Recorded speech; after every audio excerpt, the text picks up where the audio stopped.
Good evening. Thank you, everybody, for taking your seats. This is the San Bruno City Council regular meeting of August the 22nd, 2023. Calling the meeting to order. Roll call, please. Councilmember Alvarez. Here. Councilmember Martin Medina. Here. Councilmember Salazar. Here. Vice Mayor Hamilton. Here. Mayor Regan. Here. Thank you. If you all, those able, would be please rise with me and help me lead in the pledge. I pledge allegiance to the flag of the United States of America and to the republic for which it stands, one nation, under God, indivisible, with liberty and justice for all. Thank you so much. A couple things before we begin the agenda. We have just want to bring to the attention, in case anybody's here for that, as far as the study session on the feedback of the draft regulations relating to paid on and off-street parking areas in downtown and El Camino Real corridor, that item is going to be moved to the September 12th meeting. So if you are here for that, the decision was made because we didn't know at what point people would be here till, not wanting to interrupt folks that are merchants who need to take care of things and what have you. So that topic will be moved to the September 12th meeting. So I just wanted everybody to know that. At this time, I would like to ask our City Net Services Director, I asked for a couple of comments before we begin with public comment.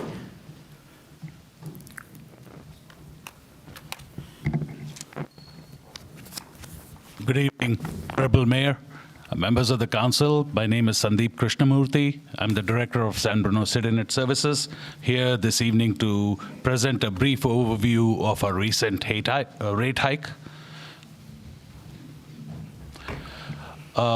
We adjusted our rates effective the 1st of August, and we announced this on the CityNet website and in June 2023 customer bills.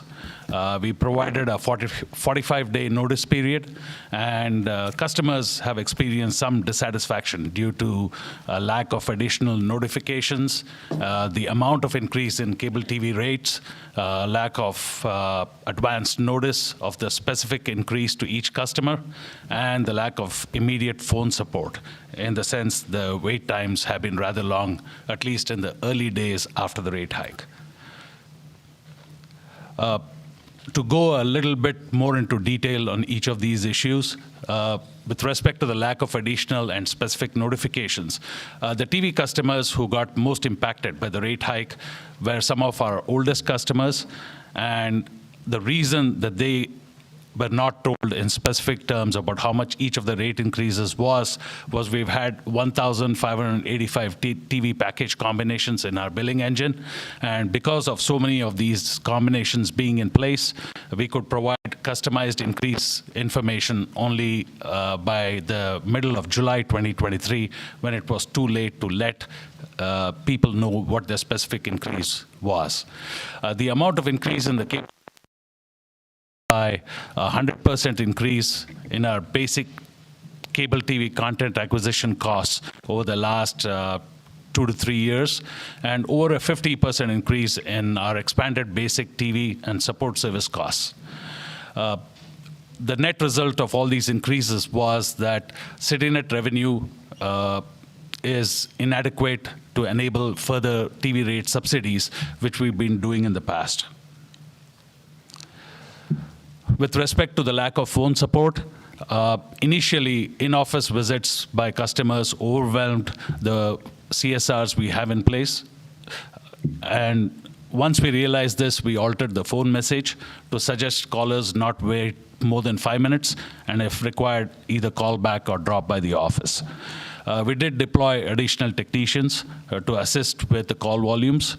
And once we hit the second week of the rate increase, by the 14th of August onwards, we have since seen a reduction in the call volumes as well as in the lobby drop-ins.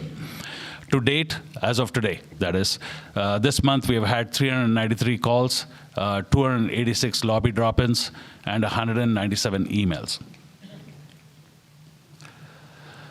What we did along with the rate increase was provide an alternative to customers in the sense they could choose to opt in for our streaming TV product that we launched pretty much at the same time.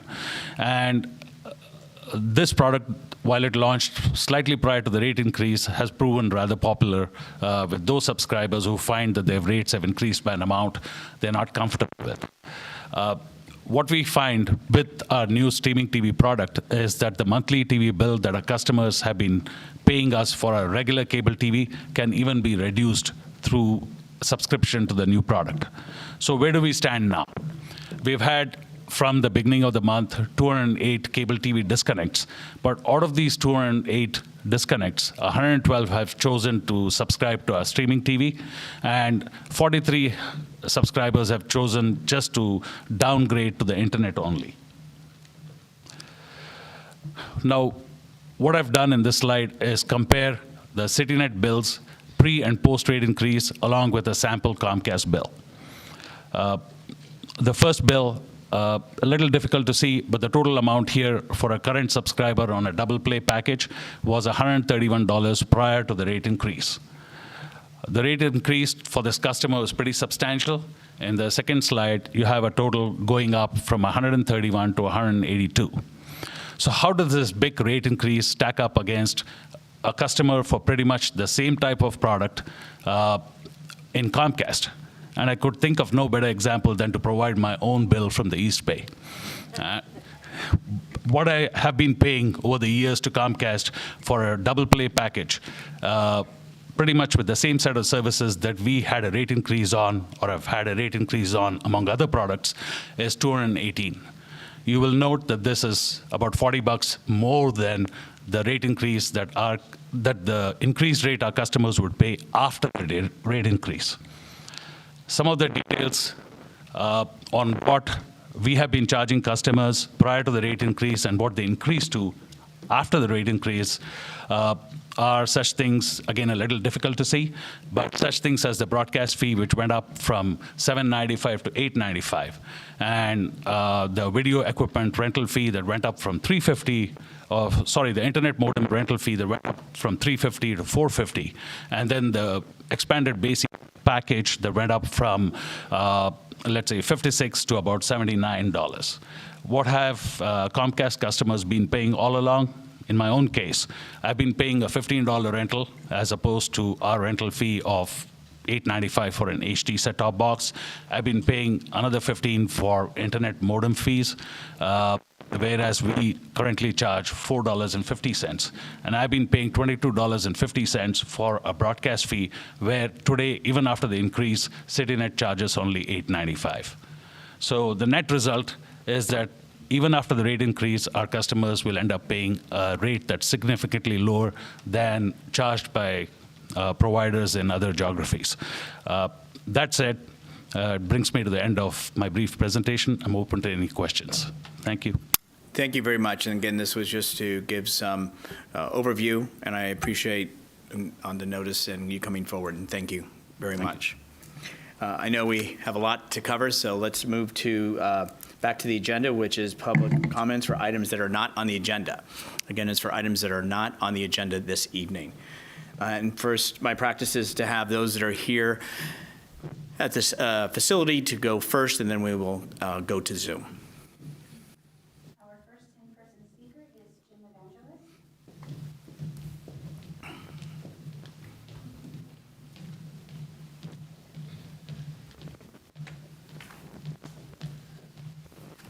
Good evening. My name is Jim Evangelist. I live at 105 DeSoto Way here in San Bruno. My comment tonight is to Fire Chief Ari. On May 12th of this year, 2023, there was a fire between my house and my neighbor's house. And it was quite frightening. And as Mike and myself fought the fire with our 3/4 hoses, we were able to keep it at bay. But my wife called 911 because there was a response from the fire department that they were able to save our houses. So I just wanted to tell you that so that you could relay that to your members and thank them from the bottom of our hearts, both families. or deeply indebted. We would have lost our houses. I'm certain of that. So I'd like you to pass that along to them, if you would, for us, for both families. Thank you. The second comment is regarding first responders. These first responders came onto our property, unlike the previous city manager who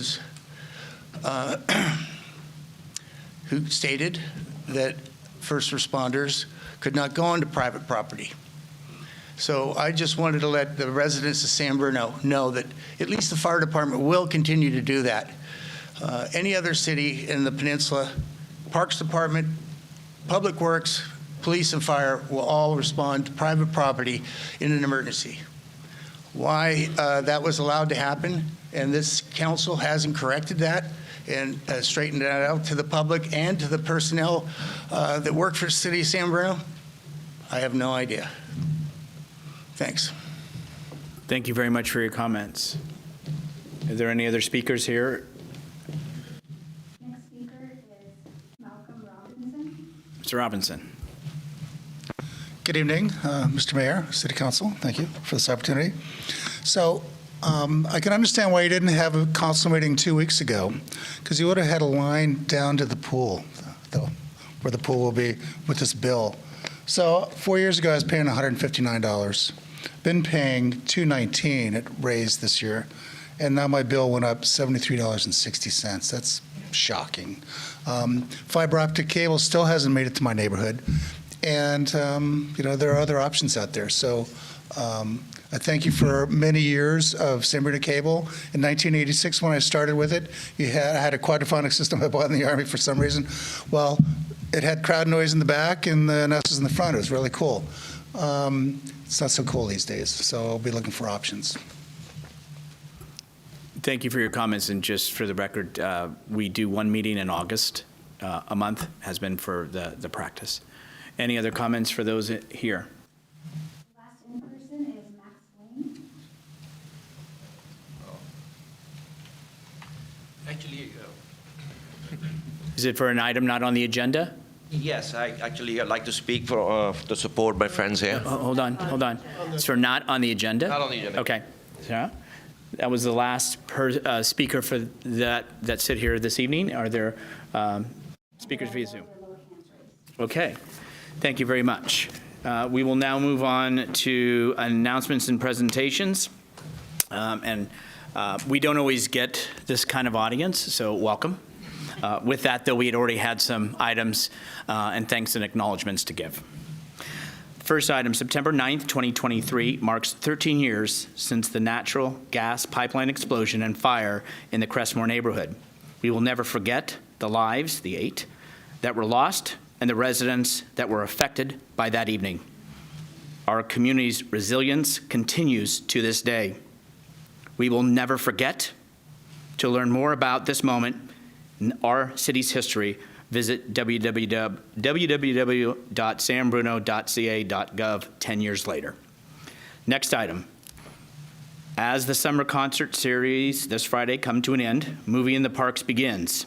Each Friday night in September, join friends and neighbors for the Movies in the Park. Movie starts at 8 p.m. near the tennis courts in the San Bruno City Park, and you can visit online for a full list of the movies.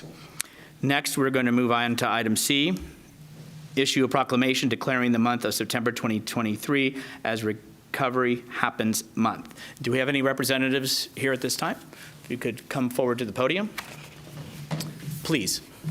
And again, I'm not going to do the whereases because you're better and have the expertise than I. But this is something that the mayors of this county started with the mental health awareness and have proceeded on to this. And this is something that affects each community.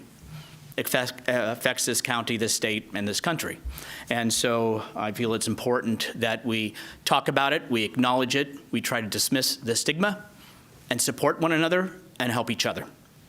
So with that, again, whereas this month of September 2023 is National Recovery Month, and whereas treatment and prevention providers across communities of San Mateo County have dedicated themselves to promoting recovery, saving lives, destigmatizing and educating the public about substance and use and co-occurring disorders. And whereas the San Mateo County continues to support Recovery Month's mission to improve the lives of those living with these disorders, to celebrate individuals in recovery, and to acknowledge those working to provide recovery services. And whereas people can and do recover. And now, therefore, I, Rico E. Medina, Mayor of the City of San Bruno, do hereby proclaim the month of September 2023 as Recovery Happens Month. And I've saved some of the whereases because I want to turn it over to both of you to please speak to this important topic. Thank you. Thank you, Mr. Mayor. Good evening. My name is Greg Thompson, and I'm joined by Veronica Antonelli. We are here from Voices of Recovery, San Mateo County, and we are both in long-term recovery from substance use challenges. We would like to thank the mayor, the vice mayor, and council members of San Bruno on behalf of Voices of Recovery and the Recovery Happens Committee for joining us to proclaim September is Recovery Happens Month. National Recovery Month started in 1989, and it is held every September to promote and support the nation's strong and proud recovery community. New evidence-based practices, treatments, recovery practices, and dedication from service providers and communities, community members, allies. We would like to thank them for all that they do and how they promote all forms of recovery and make it possible. Voices of Recovery, in collaboration with community members and San Mateo County Behavioral Health and Recovery Services and the Office of Diversity and Equity, come together each year to increase public awareness surrounding substance use and mental health recovery. Together, we continue to bring awareness that people can and do recover. Over the course of the month of September, hundreds of people in the community will gather and help reduce stigma of substance use and mental health challenges and celebrate the accomplishments of those successfully entering recovery and beginning fulfilling lives. Not only in San Mateo County, but recovery programs all over the country will raise awareness about recovery and share the positive stories of transformed lives. Thank you again for your amazing proclamation that September is Recovery Happens Month in 2023. We encourage you to promote our theme, Recovery is for everyone, every person, every family, and every community. We hope you will continue to support our events throughout the month of September, starting with a candlelight vigil at the County Superior Courthouse on Friday, September 1st at 6 p.m. Thank you.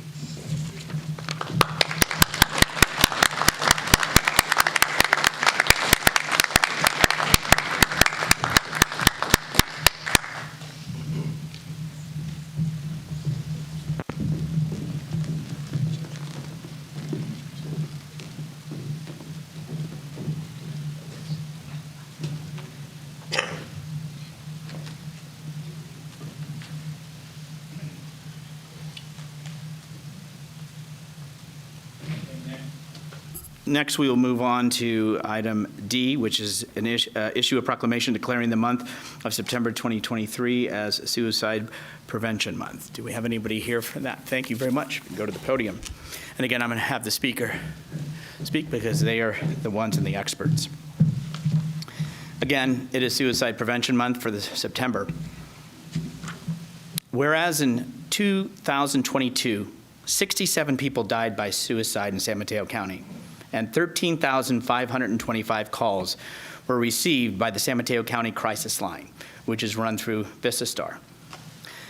And whereas San Bruno residents are urged to play a role in supporting each other and preventing suicide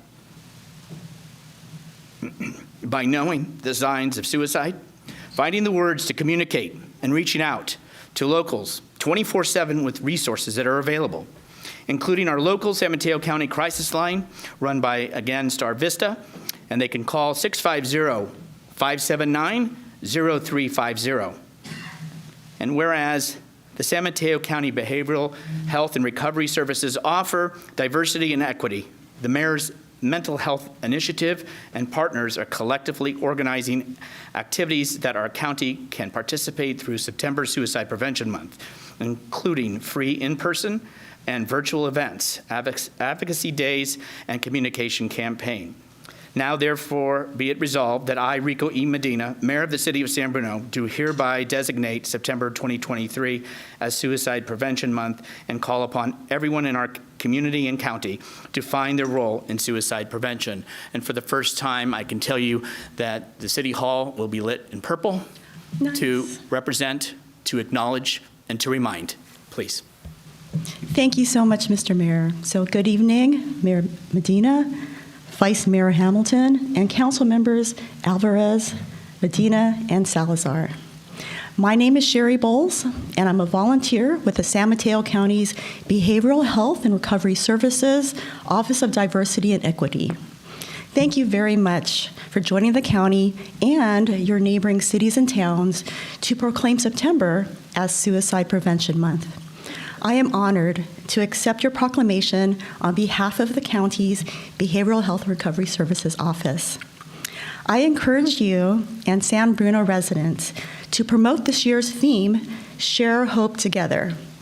The act of sharing, whether it's through sharing stories, your time, resources, or your experiences, can serve as a powerful tool in suicide prevention.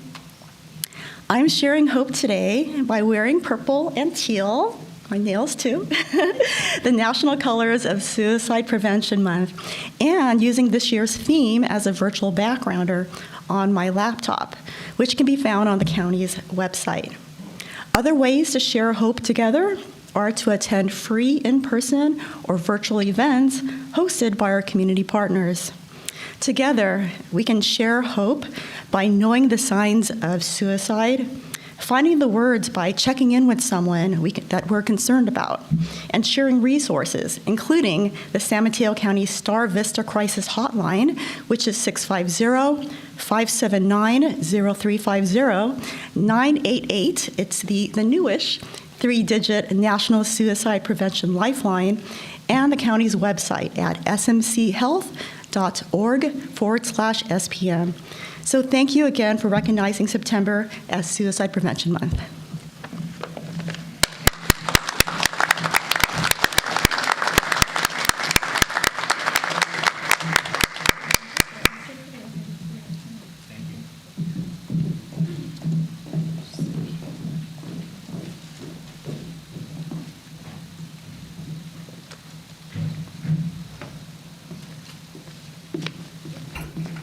Appreciate those being here, and thank you. Again, to the audience, I know there's a topic you're here for, but again, these are important matters that face us all in one way or another. We want to make sure we take the time to acknowledge and to communicate this. Next item is item F, receive a presentation. I'm sorry, let's skip one. Item E, issue proclamation honoring former San Bruno resident, business owner, Harry Costa. This is something that doesn't get done often, but sometimes should be done more often. What I did in trying to have this is, first I want to thank Peter Carey for his support and assistance. I want to welcome Gail for truly, it probably should be a mutual proclamation and mayor award, because in fact it was a dual deal. And just the person who Harry was, I'll read a little bit and then I can elaborate. And then Gail, after this, we're going to have a update on the Narita visit that occurred in July, which Harry was very involved and instrumental with. This is recognizing Harry Costa's years of community service. Whereas Harry Costa committed passion, dedication, and energy to improve the quality of life in San Bruno and San Mateo County as a whole. And whereas Harry Costa was a member of the Optimist Club, which sponsored and ran the Posey Parade, and whereas Harry Costa joined the Lions Club in the early 1980s when the Optimist Club dissolved, and with his help, the Lions Club sponsored the Posey Parade. And whereas Harry Costa was very involved in the Chamber of Commerce, having served as its president and on the board for many years. He was instrumental in working with the merchants to gain their support of the Chamber. And whereas Harry Costa was a driving force on organizing and running the street festivals that San Bruno had in the downtown area. And whereas Harry Costa assisted the city of San Bruno and the sister city of Narita becoming cities together in 1990. And whereas Harry Costa was known as the mayor of San Mateo Avenue and consistently worked with everyone to make San Bruno a great place to live and work. And now, be it resolved that I, Rico E. Medina, mayor of the city of San Bruno, on behalf of the city, express our deep gratitude to Harry Costa, who for decades was a role model and unselfishly dedicated himself to improve his community and the lives of others. And before I turn it over and ask Gail to meet me at the podium, I will say Harry on the Sister City was not just involved, he lived it and breathed it. And every time they came out, he was the person that would bring the sake and celebrate, because he had been over there many times and knew the respect and how to, and to what he had learned, and he would teach me. I would also get a ribbing about what I needed to do next.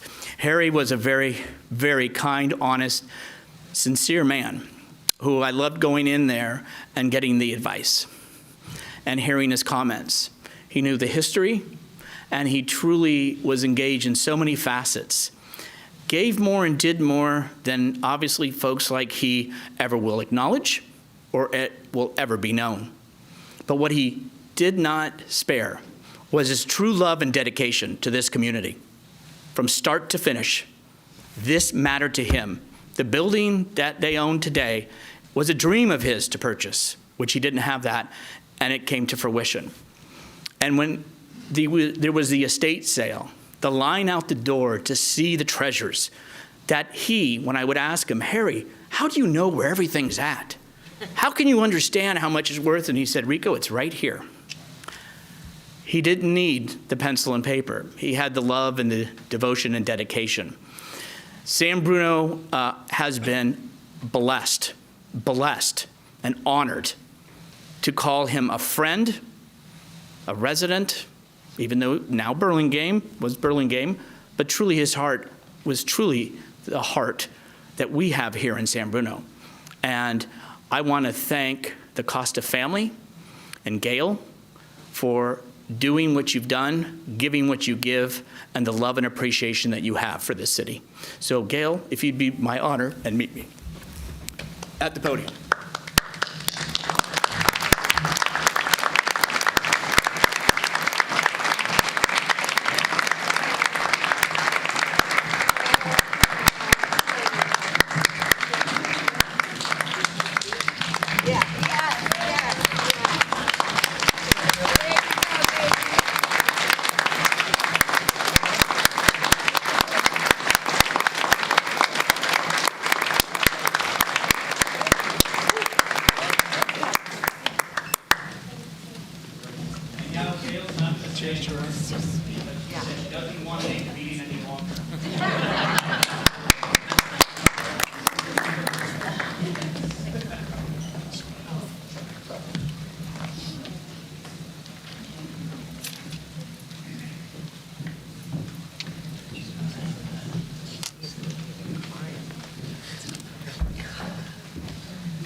With that, once again, to the Lions, to Gail, thank you.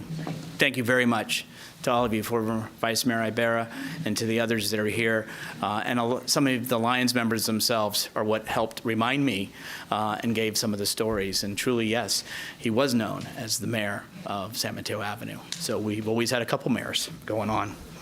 So with that, we'll move on to the next item, item F, which I talked about on his involvement on the Sister City Committee, receive a presentation from the San Bruno delegation on their trip to the Narita, Japan, as part of the Sister City Cultural Exchange.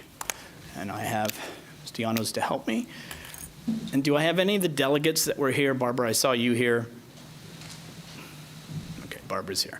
Thank you, Barbara. Okay, so as you can see, here is going to be our agenda.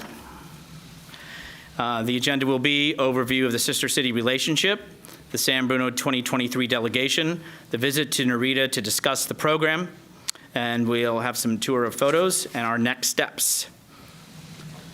The overview of the sister city program. The San Bruno and Narita, Japan established a sister city cultural exchange program in 1990. Right here in this room is where the document was signed. Cultural exchange programs promoted greater participation in the international dialogue.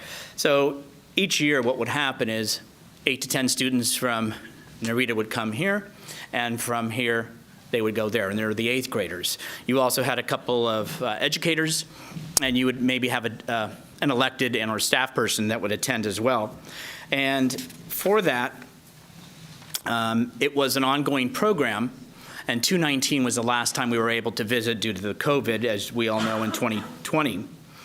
So staff reached out. We did it via Zoom, but staff reached out, and then we had set up a time and a place to have an adult delegation to go there. What staff found out, which I did not know until after, is that it was since 2005 maybe that there had been elected to go to Narita, Japan. And to them, that's an honor, and to have an elected person there. So here is the San Bruno delegation that as we went there. You can see the names there. Myself, Barbara from our library, Raul from a board member from the Community Foundation, and Ben, who is the English history teacher at Parkside Junior High. Visit to our Sister City program. So the generosity and hospitality that are experienced by us was immense. It was more than we could have envisioned. We went there on July the 5th, which technically landed on July the 6th, and left and returned on the 11th. And we went to several functions, and some of the photos you can see that will follow are just demonstrations of us going to near the mayor's office to discuss about next steps, to discuss the program and reenacting it. It was very clear from the mayor and I in the conversation, really wanted to get the students reestablished. That's what the whole premise of the program was. We also visited the Narita International University of Health and Welfare and had tours, and you can see there were some of the dignitaries that were photographed there. The technology, they've had a hospital and a medical facility completed in 2017 and in 2020, and it's amazing the technology that you could see. Because we had Barbara, our friend, they took us by the library, and they actually do have in their library books from San Bruno about the exchange program, so their students can see it and learn as well. We did have a formal welcoming at City Hall. As you can see, there's this figure behind the two mayors. That is their mascot, and so people have asked me, like, who is that? But it is their mascot. They're known because they have the airport in Narita, and that is one of their mascots. This was the mayor and I who had the exchange gifts, comments, and introduced our delegation at City Hall. Here's just 6 photos of various items that we did do, whether it was visiting the local high school, the temples, pulling the float, and truly you'll see, but what we don't understand when they say, would you help us pull the float? What it is an extreme heavy on wheels, and it's 2 tug-of-war ropes, and literally we were pulling it uphill. Some of us, the delegates, did better than others. We won't mention who, but it wasn't me.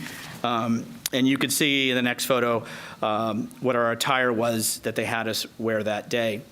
To the next photo, which was ironic that we saw in front of their City Hall, for we have that exact replica that is in between our library and City Hall. So it was at awe that we had given a gift with that photo in it and the key to the city to the mayor. This photo tells me, and why I had it inputted, is we do make a difference. it does touch lives. At the far picture, you see the classroom. That teacher has been here to San Bruno and been to Parkside Junior High. The middle photo, I was at the hospital getting the tour, and the vice mayor said, there's this lady that'd like to meet you. She met you in 2016 and wants to meet you again. So we went off our tour, met her, and she still came out of her purse 2 items that I had handed her here in San Bruno in 2016. Looked perfect and prestige. And the other picture that you see of the gentleman, which most everybody's taller than me, who is taller than me, as we talked, because he's on the City Council of Narita, and he was at one of our events. And he said he had been to San Bruno. And I said, wow, okay, well, when? 33 years ago. I was the first 8th grade class that came and I sat in this room and watched the signing, where I sat and watched it, a little older, watched it as well. And that just shows how it really touches and transcends the distance that we have, the 10-hour trip. But in essence, all these things matter. And now he sits on the city council. So these really transform into long-term relationships that I can sense and feel true to their heart that it mattered. What are our next steps? For staff to develop and relaunch the program, consider establishing a staff working committee, and staff means other than just staff. That means people in the community like what Harry did. City staff to work with the school district in a 2024 exchange program, and the goals will be to identify long-term funding strategies, the city and school district to host a delegation, and to continue the ongoing relationship. And so with that, I wanted just to report out that I had some reluctance about attending, I must admit, because I haven't traveled internationally. This was an experience of a lifetime, but more importantly, to regain and reestablish and to ensure the continuation of this exchange program for our 2 communities. And so at this time, if Barbara, I can just have you come to the podium.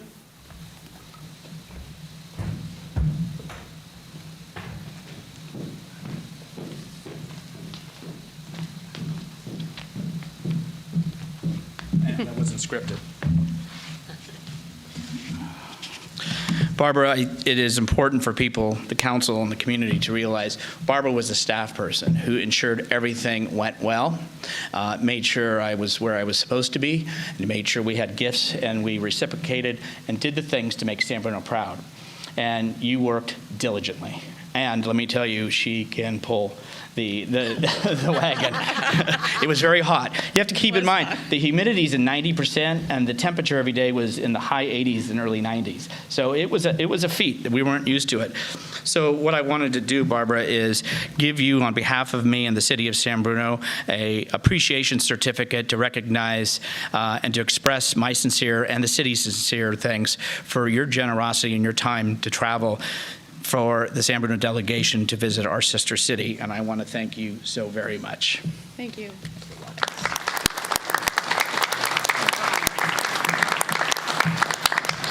And this is, hopefully will go over okay. There was another person that was very instrumental in all the emails and getting things scheduled and having the briefing meetings and ensuring we got to the airport and we got home. And it's folks that are behind the scenes that don't want to be recognized that I think sometimes it's important we do acknowledge what they did and how they did it, and it was with class and prestige and honor. And I want to thank Jennifer Dianos for all that she did to represent the city of San Bruno to make us a success on that trip. Jennifer?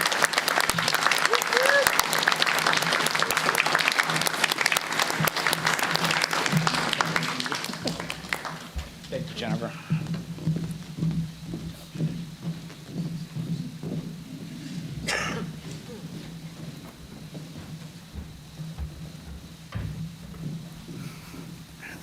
With that, that will conclude, and I just have one item, believe it or not, that's not on the agenda, and I just want to take this opportunity to wish our fire chief a very happy birthday, and thank you for being here with us this evening. Are there any public speakers that wish to speak in regards to any of the announcements and presentations? The first in-person speaker is Malcolm Robbins. Thank you again, Mr. Mayor. If you want to go to an International City, walk up and down San Bruno Avenue or San Mateo Avenue. It truly is international in flavor and reality. This is about item 5A on the agenda. I truly regret the tragic loss of life and property in the PG&E gas explosion of September 9th, 2010. 13 years ago, San Bruno experienced a devastating disaster. I'm sure we all know where we were that day, what we had to do, the anguish about those who we were not able to reach, and how we provided shelter for those who were displaced by the gas explosion. PG&E caused gas explosion in San Bruno was a terrible disaster. The extent, duration, and loss of life was mostly avoidable if PG&E had been a responsible party with San Bruno. PG&E seems to be more interested in their stockholders and not their stakeholders. They're learning a lesson, but they're still a tragically mismanaged company.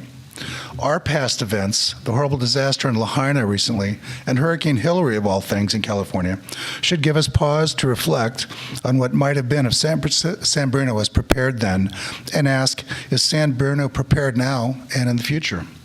In last week's emergency preparedness meeting, I asked the fire department representative if we would still have water if the power goes out, if traffic lights would work, if SMC alerts can push alerts to cell phones in the area to people who had not signed up. These are all lessons learned in Lahaina. Too late, I'm afraid. They had no answer. San Bruno is at a crossroads in preparedness with these committee reassignments. I asked the citizens of San Bruno to stand up and ask the City Council to ensure that our city is prepared for any and all emergencies. Tell your council member that San Mateo Department of Emergency Services, the Fire Department, Police Department, California Office of Emergency Services, Public Works, especially the Red Cross, San Bruno Radio Ham Club, amateur radio operators, and FEMA, the federal agency, should work together in concert and with other towns nearby to enable a quick response to health and safety issues that affect us all. I ask the citizens of San Bruno to take heed. Please engage with your city council member and the mayor and tell them that being prepared is not a stunt. It is a way of life. Thank you. Any other speakers? Here first in the room. Okay, thank you. Next speaker is Ken Ibarra.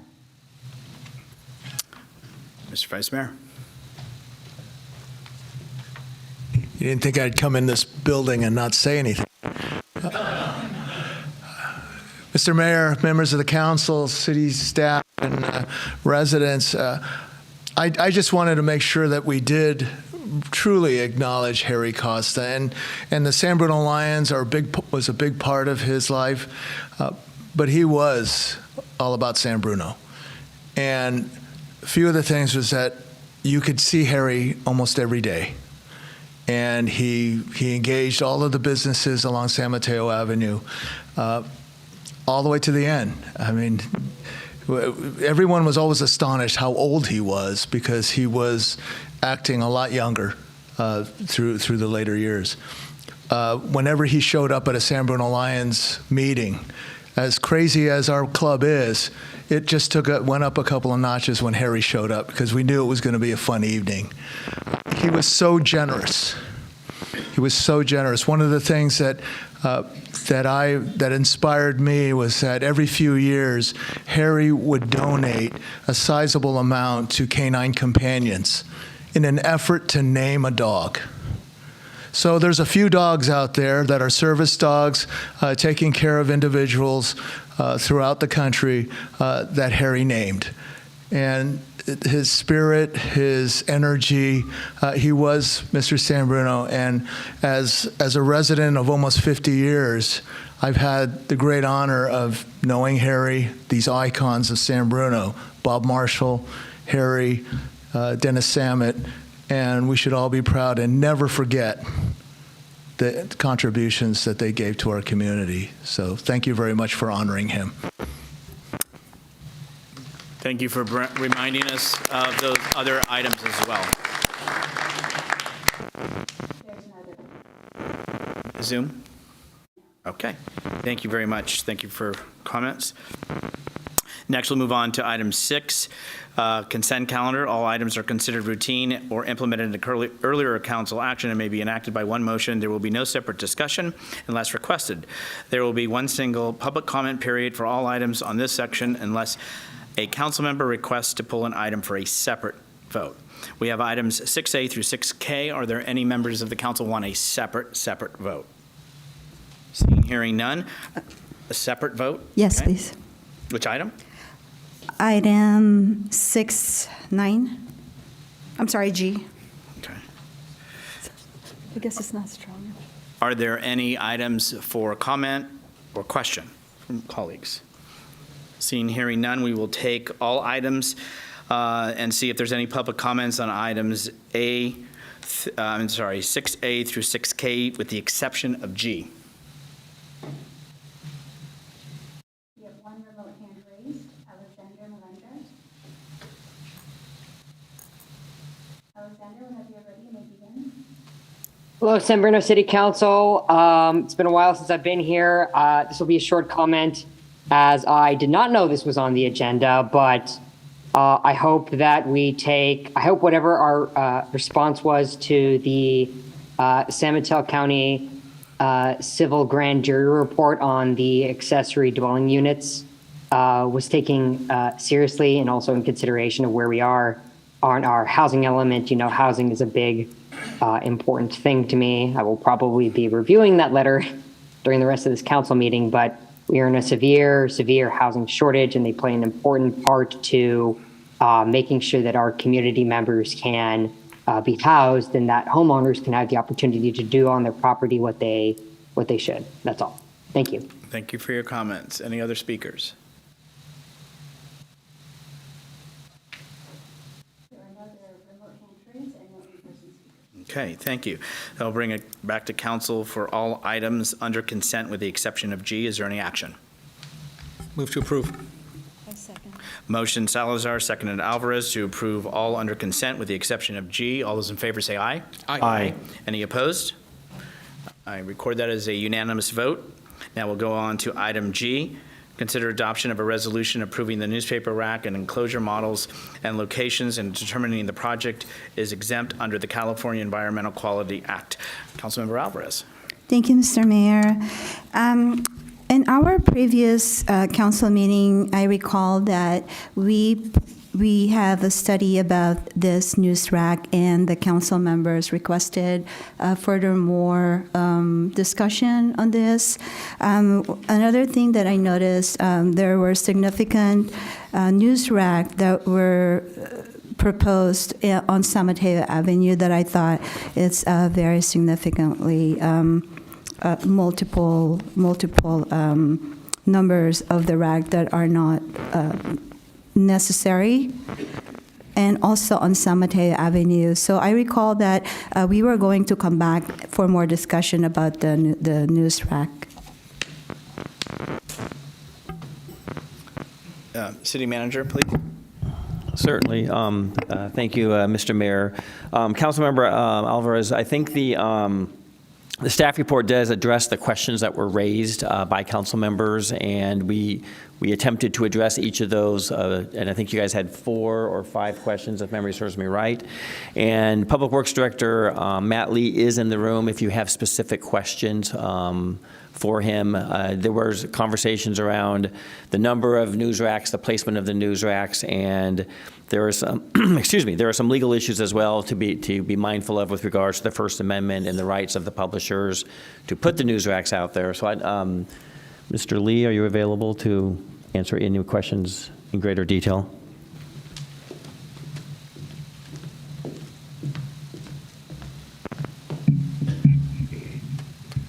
Through the chair, Matt Lee, Public Works Director, I'm available for any questions that you may have in addition to the ones that we responded to. Thank you, Director. Are there any questions, Councilmember Alvarez, that you would like to ask the Director on this topic? So I noticed that the proposed design, I know you addressed it, but from what I recall, we are going to have further discussion on how many we can, because that's sort of like a main concern. Multiple news rack are being in place on San Mateo Avenue and San Bruno. And I know that we have suggested this issue or comment, but I don't recall that that we were going to have a separate discussion on what we're going to achieve when it comes to the number of news rack and the design of the news rack. On the proposed design, we have enclosure on the news rack that I don't think it's necessary, because the news rack itself has a door, open and closed door.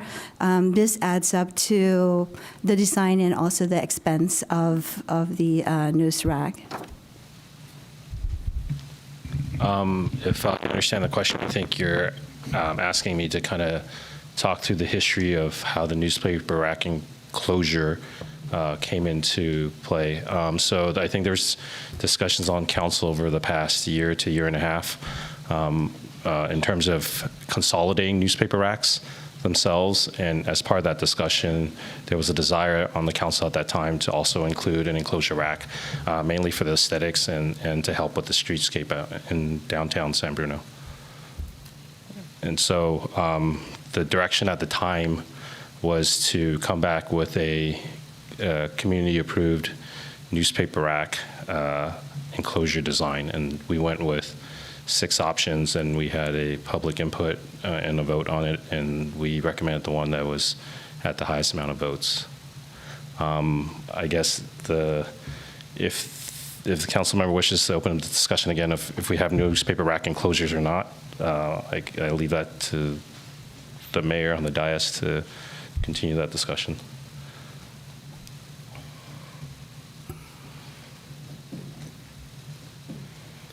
So is there any other, what I'm hearing from staff is if there's additional comments or what we want to go into or maybe helpful? So what I'm getting at is, I know that 2 years ago this was discussed, and also the design, and based on the feedback that we received in the past from the calls and from the comments, from what I heard, the design wasn't as pleasant or as nice as the way we proposed it, or the staff proposed it. So the 6 design options we had, the staff hired a consultant to develop those designs based on some of the general themes that were discussed at various meetings. And so we applied those designs, and we just went with the most popular one. I'm not sure which other enclosure had a better design. If you can refer to that, I guess we can talk through how that one was not selected, and it was pretty much based on votes. So let me just clarify. So the enclosure that I was referring to was to enclose the actual news rack. So you have the screening that is basically enclosing the news rack itself from the picture on the staff report. That's what I'm referring to as the enclosure. Yes, so we will still have an enclosure with part of the news rack, if I'm understanding the question correctly.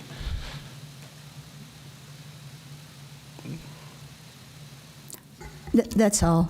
Thank you. Great.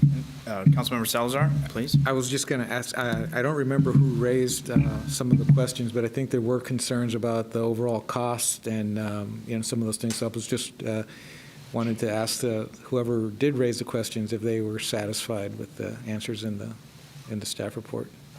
And I don't recall exactly who, but. So I raised one. And we talked about the placement of racks and whether it would whether it made sense to have the expense of having 2 racks across the street from each other. where the Starbucks is located, and in the staff report, it's noted that the rack across the street from there was removed from the plan and reduced the overall cost of the plan by $10,000. So I'm satisfied. Councilmember Medina? Yeah, thank you, Mr. Mayor. We went from the initial proposed 5 racks with 14 bins, and staff did come back, reducing that by 1, and also with 12 bins. So with also the savings of $10,000, and there's enough budget allocated that I'm satisfied. Thank you. Just want to make sure. It's still a $100,000 expenditure, so I want to make sure we're getting something that we at least feel is worth the investment. So thank you for clarifying. Thank you. Since this item was pulled for separate vote, is there any members of the public that wish to speak on it? We have one remote hand raised, Paul Lipinski. Paul Lipinski, whenever you're ready, to begin. Thank you. Maybe it's too late for this, but I mean, does anybody read the newspaper anymore? Everybody uses their phones and their computers. $100,000 to put some stuff for throwaways doesn't seem like a good use of money. Maybe the publishers who want to publish this should pay for their racks, and the city can approve them. But I mean, that's a lot of money for something that's really outdated. Thank you. Thank you for your comment. Were there any other speakers on this topic? And thank you. And I appreciate Mr. Lipinski's comments, and I think others would maybe have the same. So can we, it's in the staff report, but can we clarify for the public as far as the requirement and City Attorney? Thank you.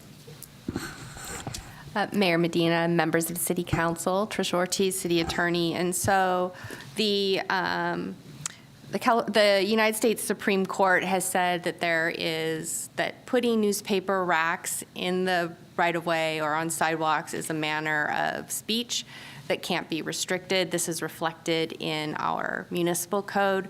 So there is an obligation to allow newspaper racks, even though they're not used as frequently, the right nevertheless still exists. And the other opportunity is I go back way in the city's history. If anybody who's been around a while remembers Chili's, when everybody had a different rack, and there was probably about 12 or 15 variables that all were along El Camino, is why the city came together and said, okay, it's time to have some uniformity and something aesthetically. But there is that requirement that was stated by the city attorney, so I just wanted that to be noted. Any other questions or comments? We've already checked with the public. Any other questions or comments from colleagues? No, go ahead. Thank you. Yes, sir. So I just have to say I agree. I believe it's a dying media, and that's why I wanted to make sure that the rest of my colleagues were still in favor of moving forward with this. It's a big investment. I understand that if we don't put them out there, then the individual companies can put their own version out there. We have little control over it at that point. And we do have a vision for downtown that has some level of uniformity in design. And so if this contributes to that, I'll support it for that. But I do wonder how much longer we're going to have paper out there. It really is going away. And I just, it was interesting. We have pretty much a full house here, which is rare. But when that question was raised, one hand went up in the audience of somebody who actually still, okay, we got two hands. 4 a day, 2 online. Okay. So, yeah, not a very popular media anymore. And the cost for producing that is also going up. So I don't expect we'll be seeing that very much longer, but for the sake of maintaining some uniformity and beautification along San Mateo Avenue, I will support it, and so I'll make a motion to introduce this item for approval. Second. Did you make the motion? Okay, so the motion and second has been to go ahead and approve consent item G. Motion Salazar, seconded by Marty Medina. All those in favor say aye. Aye. Any opposed? It is a unanimous vote as recorded, and that will conclude consent.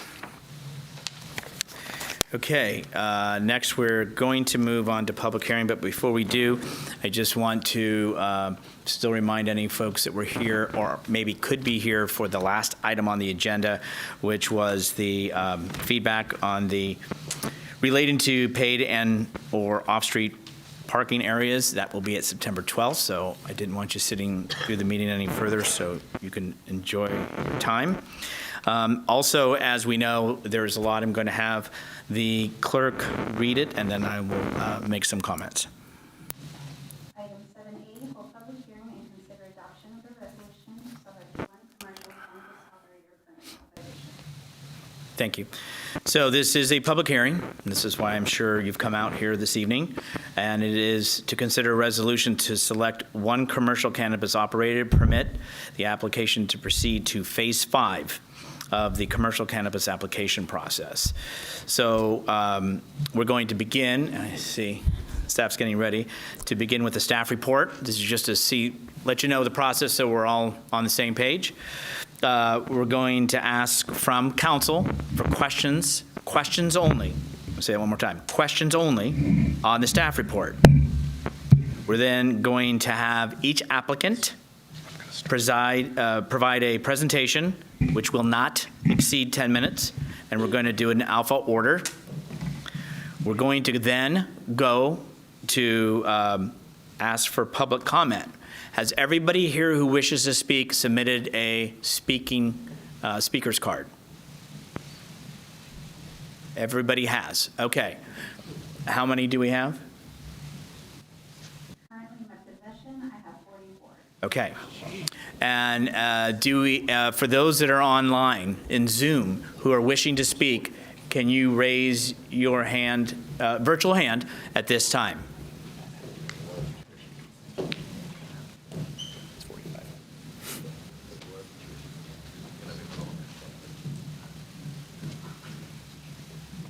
So far, there are 10 remote hands raised. Okay, so we're up to 55. So what I need to do is, normally we at times can do 3 minutes. The chair has the ability to go ahead, and I'm trying to be mindful of everybody's time. And I think you probably want to stay for a decision. Maybe you don't. But that's why we want to go ahead and hear from the public. What I'm going to say is, once we have all the speaker cards in, and we've gone through here first in case you do need to leave, then that's it. Because I know sometimes people get inspired because they've heard something and then they want to come up. So I'm trying to move the meeting along and be mindful of everybody's time. Same with the Zoom. So once, again, it's like we've gone through all the Zoom, then that'll be it. So if it's Rico's the last Zoom hand, then that's where we're going to say it stops, okay? So with that said, I'm going to have that go to 2 minutes for each speaker, and that's just to, again, if you just start tabulating, that shaves off about an hour. But it is going to be a long time. After we have public comment, we're going to close the public hearing. Then we're going to go to see if there are council questions after the applicant and after the public. What I am going to ask when we do get to the public hearing is that my belief, very strongly, is that everyone has the right to be heard, and we all should respect each other's voice and opinion. I am asking that there be no jeering, no booing, no clapping. Just listen, so we all hear each other from start to finish. 2 minutes is not a lot of time, and people, sometimes when you interrupt them, they lose their pace, and then they lose their spot. So I'd like to have fairness to everyone, and that is one thing that is very important to me, and I think that's how we should conduct ourselves here during this hearing. At that time, we may ask the council, hey, where are we at this stage? Meaning, if there's a consensus, maybe we don't need deliberation, or maybe we do. But the council can, at that point, start to say where their preference, or you want to call it a straw poll, whatever what you call it, and then we will then move forward. It is a resolution, so one name will have to be placed in that resolution, which will be the applicant that will be chosen by a majority of the council. So I'm hoping that all of that makes sense. We're all kind of on the same page of the process. So hopefully I didn't bore you too much. But with that, I'm going to call on the Community Development Director and the Assistant Planner to go ahead and make staff's presentation, please. Thank you very much, Mr. Mayor and members of the council. I'm Peter Gilley. I am the Community Development Director, and this item is the selection of a commercial cannabis operator permit application. With me is Eliseo Maya, our Assistant Planner, who's been handling this item, and he will start the presentation.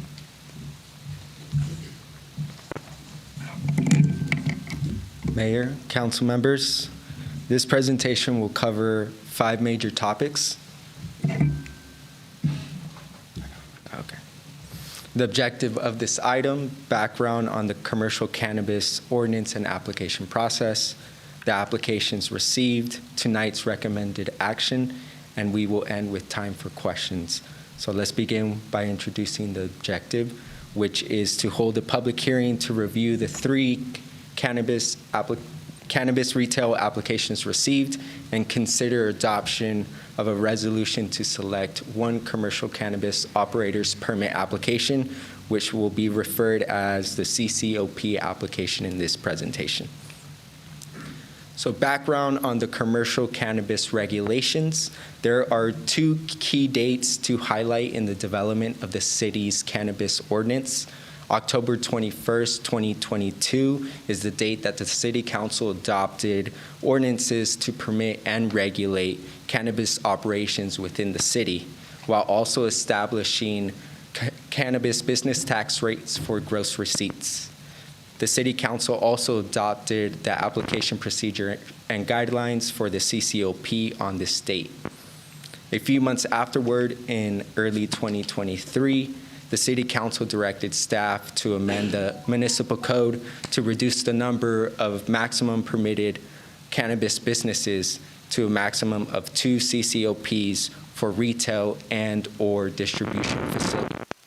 On April 11th, 2023, the City Council adopted these ordinance amendments. This table here reflects the current commercial cannabis regulations per Section 12300 of the San Bruno Municipal Code.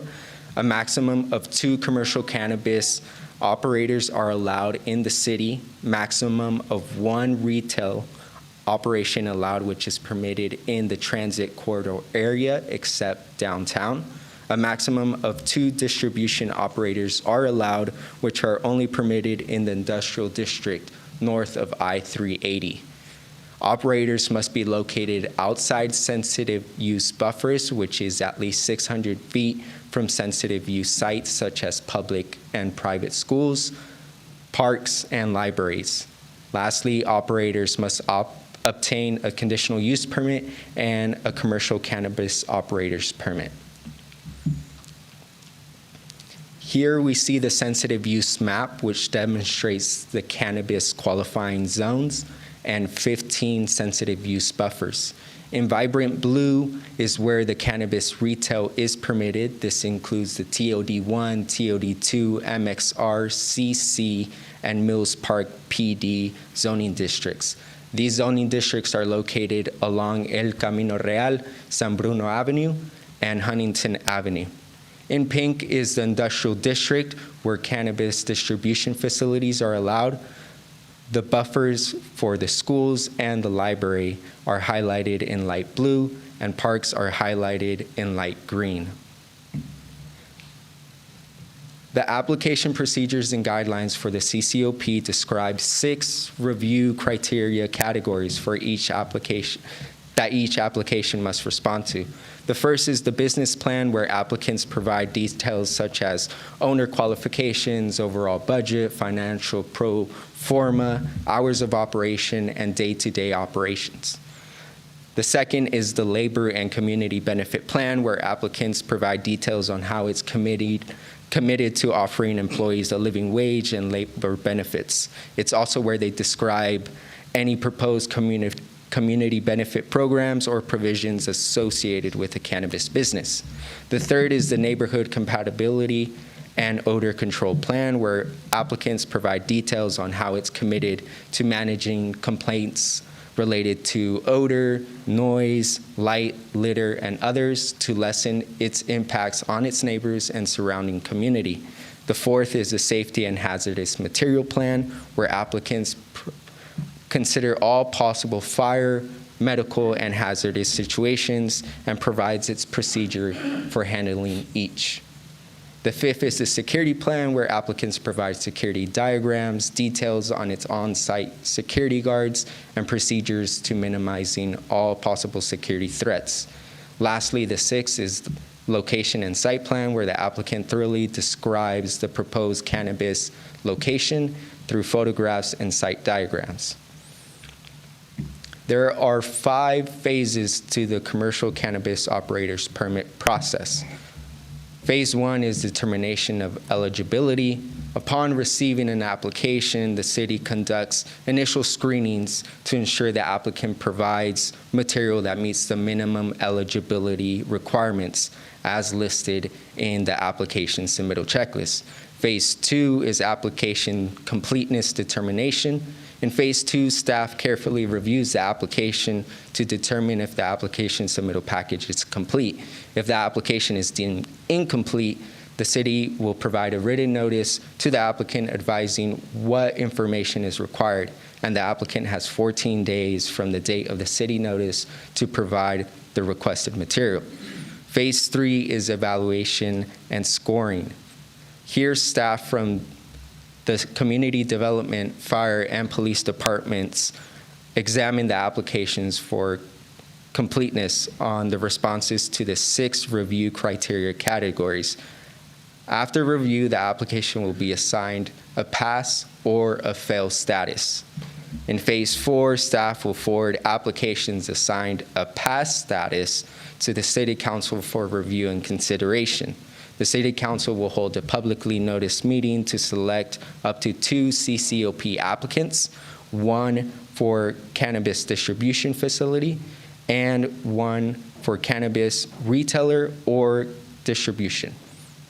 Phase 5 is where the applicant selected by the City Council will proceed to review of a conditional use permit application for their proposed location.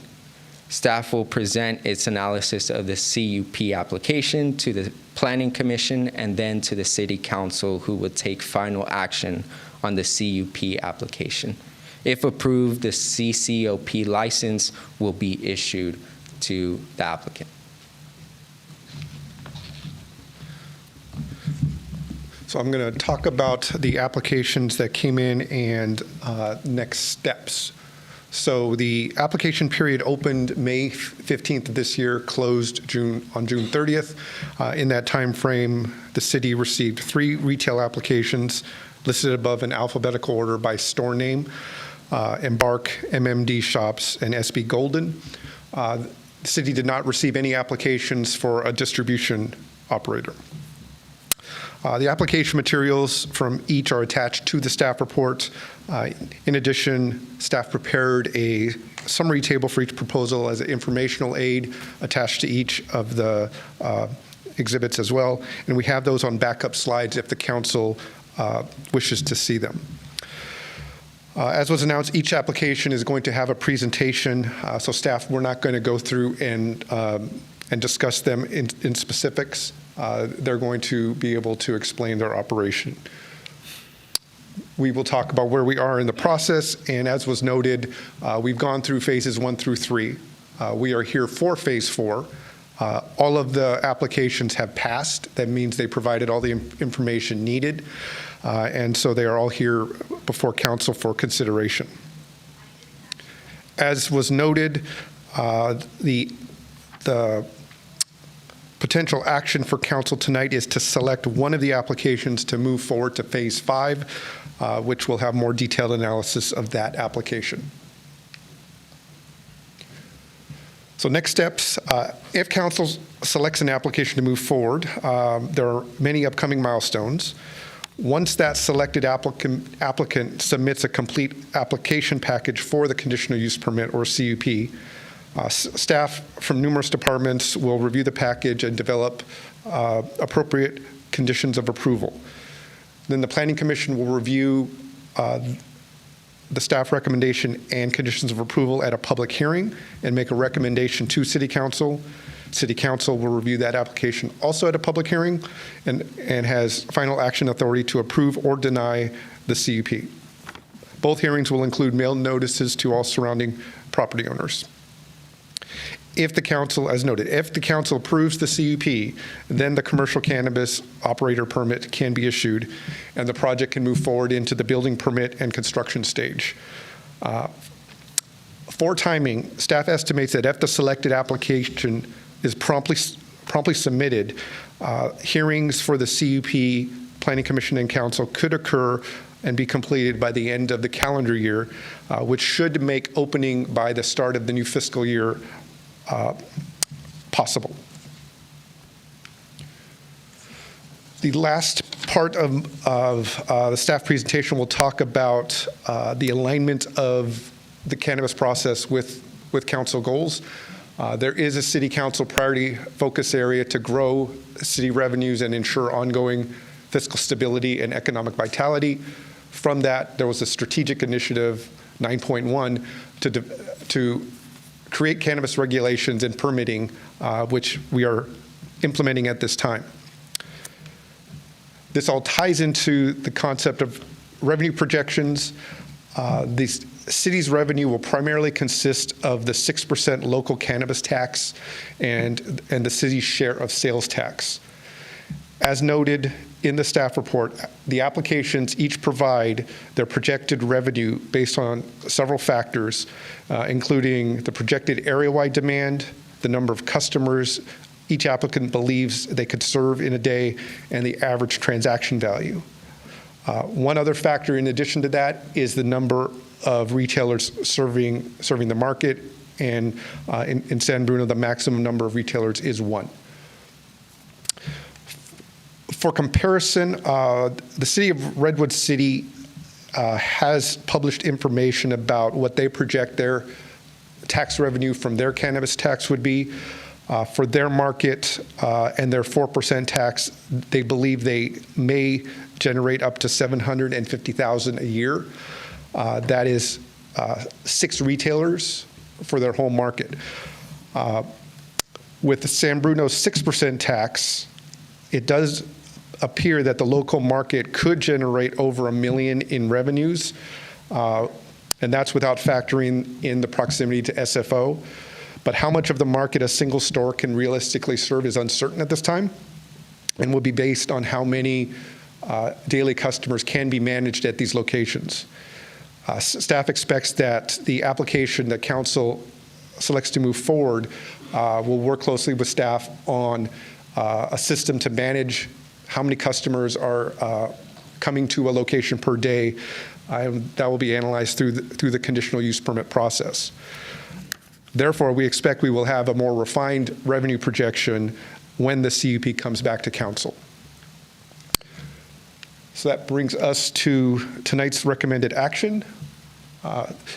Staff recommends council receive the presentations from each applicant, take public comment through the public hearing process, and then consider adopting a resolution to select one application to move forward to phase 5, which would be the CUP process that would come back to council for a final action. And with that, staff is available to answer any questions. Thank you both for the information and the report. And again, this is for questions only on the presentation. Council, at this time? I know it's not the first time we've seen this, but anyway. But again, questions on the presentation. Councilmember Medina. Thank you very much, Mr. Mayor. Thank you all for being here tonight. Just wanted to clarify that delivery from one of the vendors, is that allowed at the dispensary? So the city's regulations do allow deliveries.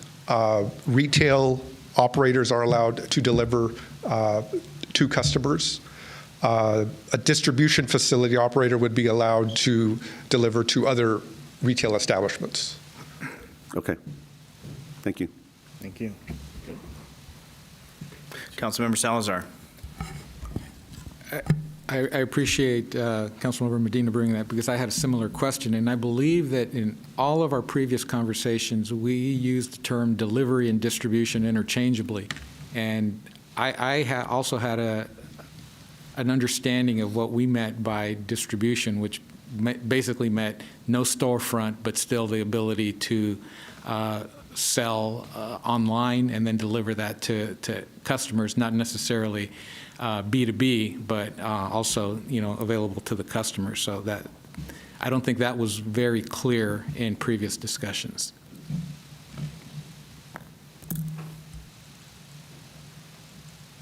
It was a statement, but I just wanted to kind of echo, if my colleague had the same question, I wish that would have been clearer beforehand, because we did make some changes to our ordinances and everything, and I believe it seems to me like the understanding of what we were actually approving is somewhat different from what we're seeing now. So again, just a statement. I don't think there's anything we can do at this point, but I am a little disappointed that that was not clearer.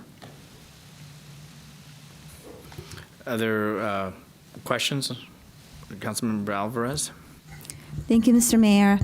I do share the same thought about, in the beginning, I thought we were proposing for one applicant as to choose between a retailer and or delivery, not a combination of both, that an applicant can sell and at the same time they will do delivery to their customers.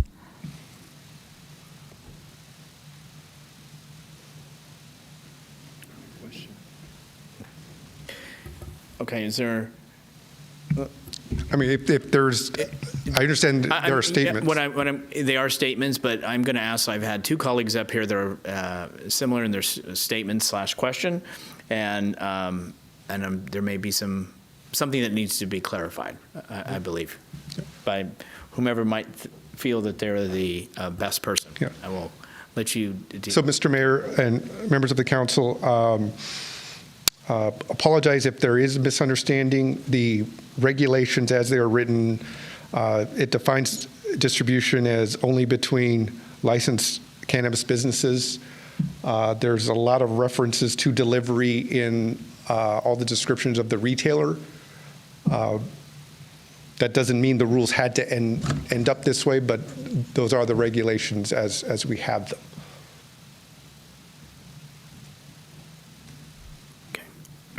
I'm hearing and seeing at this time no other questions, and I appreciate colleagues on the presentation.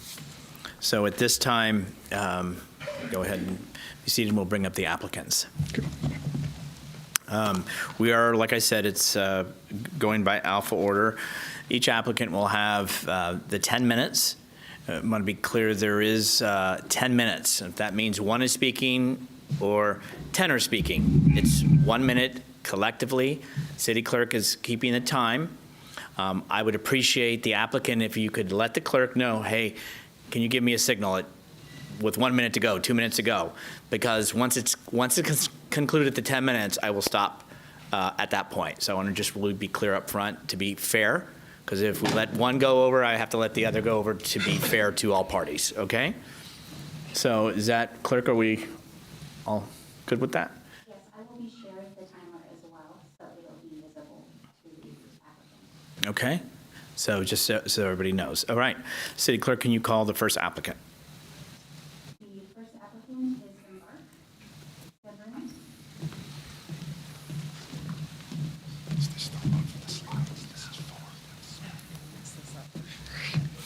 And of course, we'll begin once everything's set and ready to go. Okay, thank you.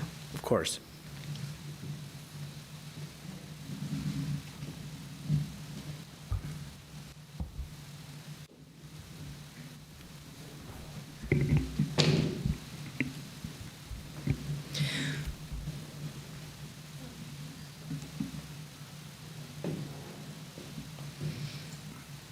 I'm going to have you test the Testing? I'm going to have you test okay. once it comes up just to make sure it flows. I'll test both because that would be embarrassing otherwise. No worries.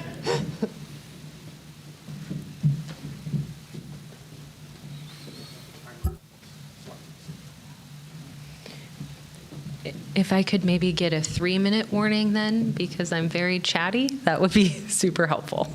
You and me both, so I'll be mindful of that.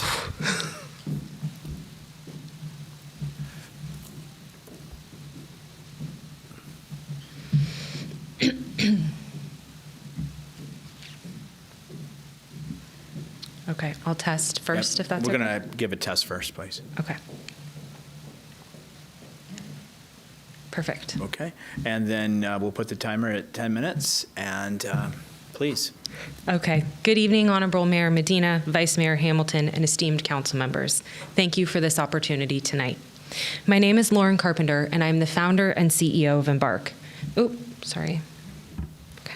Joining me is my partner in this endeavor, Bobby Petrini. Given we have a lot to cover, I will be presenting, but we look forward to answering any questions you have. First, I want to acknowledge that all three operators have provided robust operational plans, employment policies, diversity and inclusion programs, public health protocols, proven compliance mechanisms, dozens of security cameras, and so much more. Furthermore, I know that protecting public health and safety, including through the protection of our community's youth, will be at the forefront of each of our operations. So rather than being redundant, I'm going to focus on where I believe we demonstrate excellence. It is hard to briefly encapsulate why I believe Embark is the right choice. But ultimately, in many ways, this belief is rooted in our team and in our track record. I am proud that we have built a proven regional brand that is recognizable throughout the peninsula, the Bay Area, and across Northern California. This is the result of our thoughtful and deliberate growth, an approach that prioritizes delivering on promises. Embark prides itself on being the first to open our doors in a new community, and Redwood City is a perfect example. We opened our doors months before anyone else, and today 4 licenses still remain inactive. We are profitable and well capitalized, ensuring we have staying power in the peninsula and throughout the region. To that end, we are a proven retail operator at scale. We operate in 8 Northern California communities, and we open our 9th store next week. We are on track to employ almost 400 unionized folks by the end of this year. In the last year alone, we have paid nearly $15 million in taxes and nearly $8 million in employee wages and benefits. This is direct reinvestment into our communities. Finally, I am proud to be supported by the best team in cannabis and beyond. Our team brings a decade of cannabis regulatory experience, having worked on legalization since 2011. This ensures we bring a steadfast commitment to compliance and work tirelessly to support the development of a successful legal marketplace. Coupled with that experience is the benefit of true retail leadership. Our Chief Operating Officer is the former CEO of The Gap, ensuring our operations leverage proven best practices from a Fortune 500 retailer. Our team engaged in a far-reaching local listening tour to understand the perspectives of many residents prior to selecting our location. As a result of this effort, we identified the standalone building at 120 to 124 El Camino Real, given it affords us total control of the parcel, has the most compliant on-site customer parking, does not abut existing residences, and is essentially co-located with a transit stop. Furthermore, we've received resoundingly positive feedback about our renderings. Folks have embraced our total reimagination of an ailing building into an attractive, warm, and inviting retail establishment that this commercial corridor and the community that surrounds it can be proud of and will value. As a result of this listening tour, we are grateful to have earned the support of dozens of our neighbors, all of whom believe Embark is the right fit for this community. Given the city is contemplating only one retailer, the selected operator must have a plan to manage significant volume. Fortunately, since submitting our application, we have had the privilege of welcoming Jeff to the team to oversee all retail operations. As I mentioned, Jeff is the former CEO of The Gap and was a senior leader at other retailers, including Target. In these capacities, he developed significant expertise in operating high-volume retail stores in densely populated and urban environments.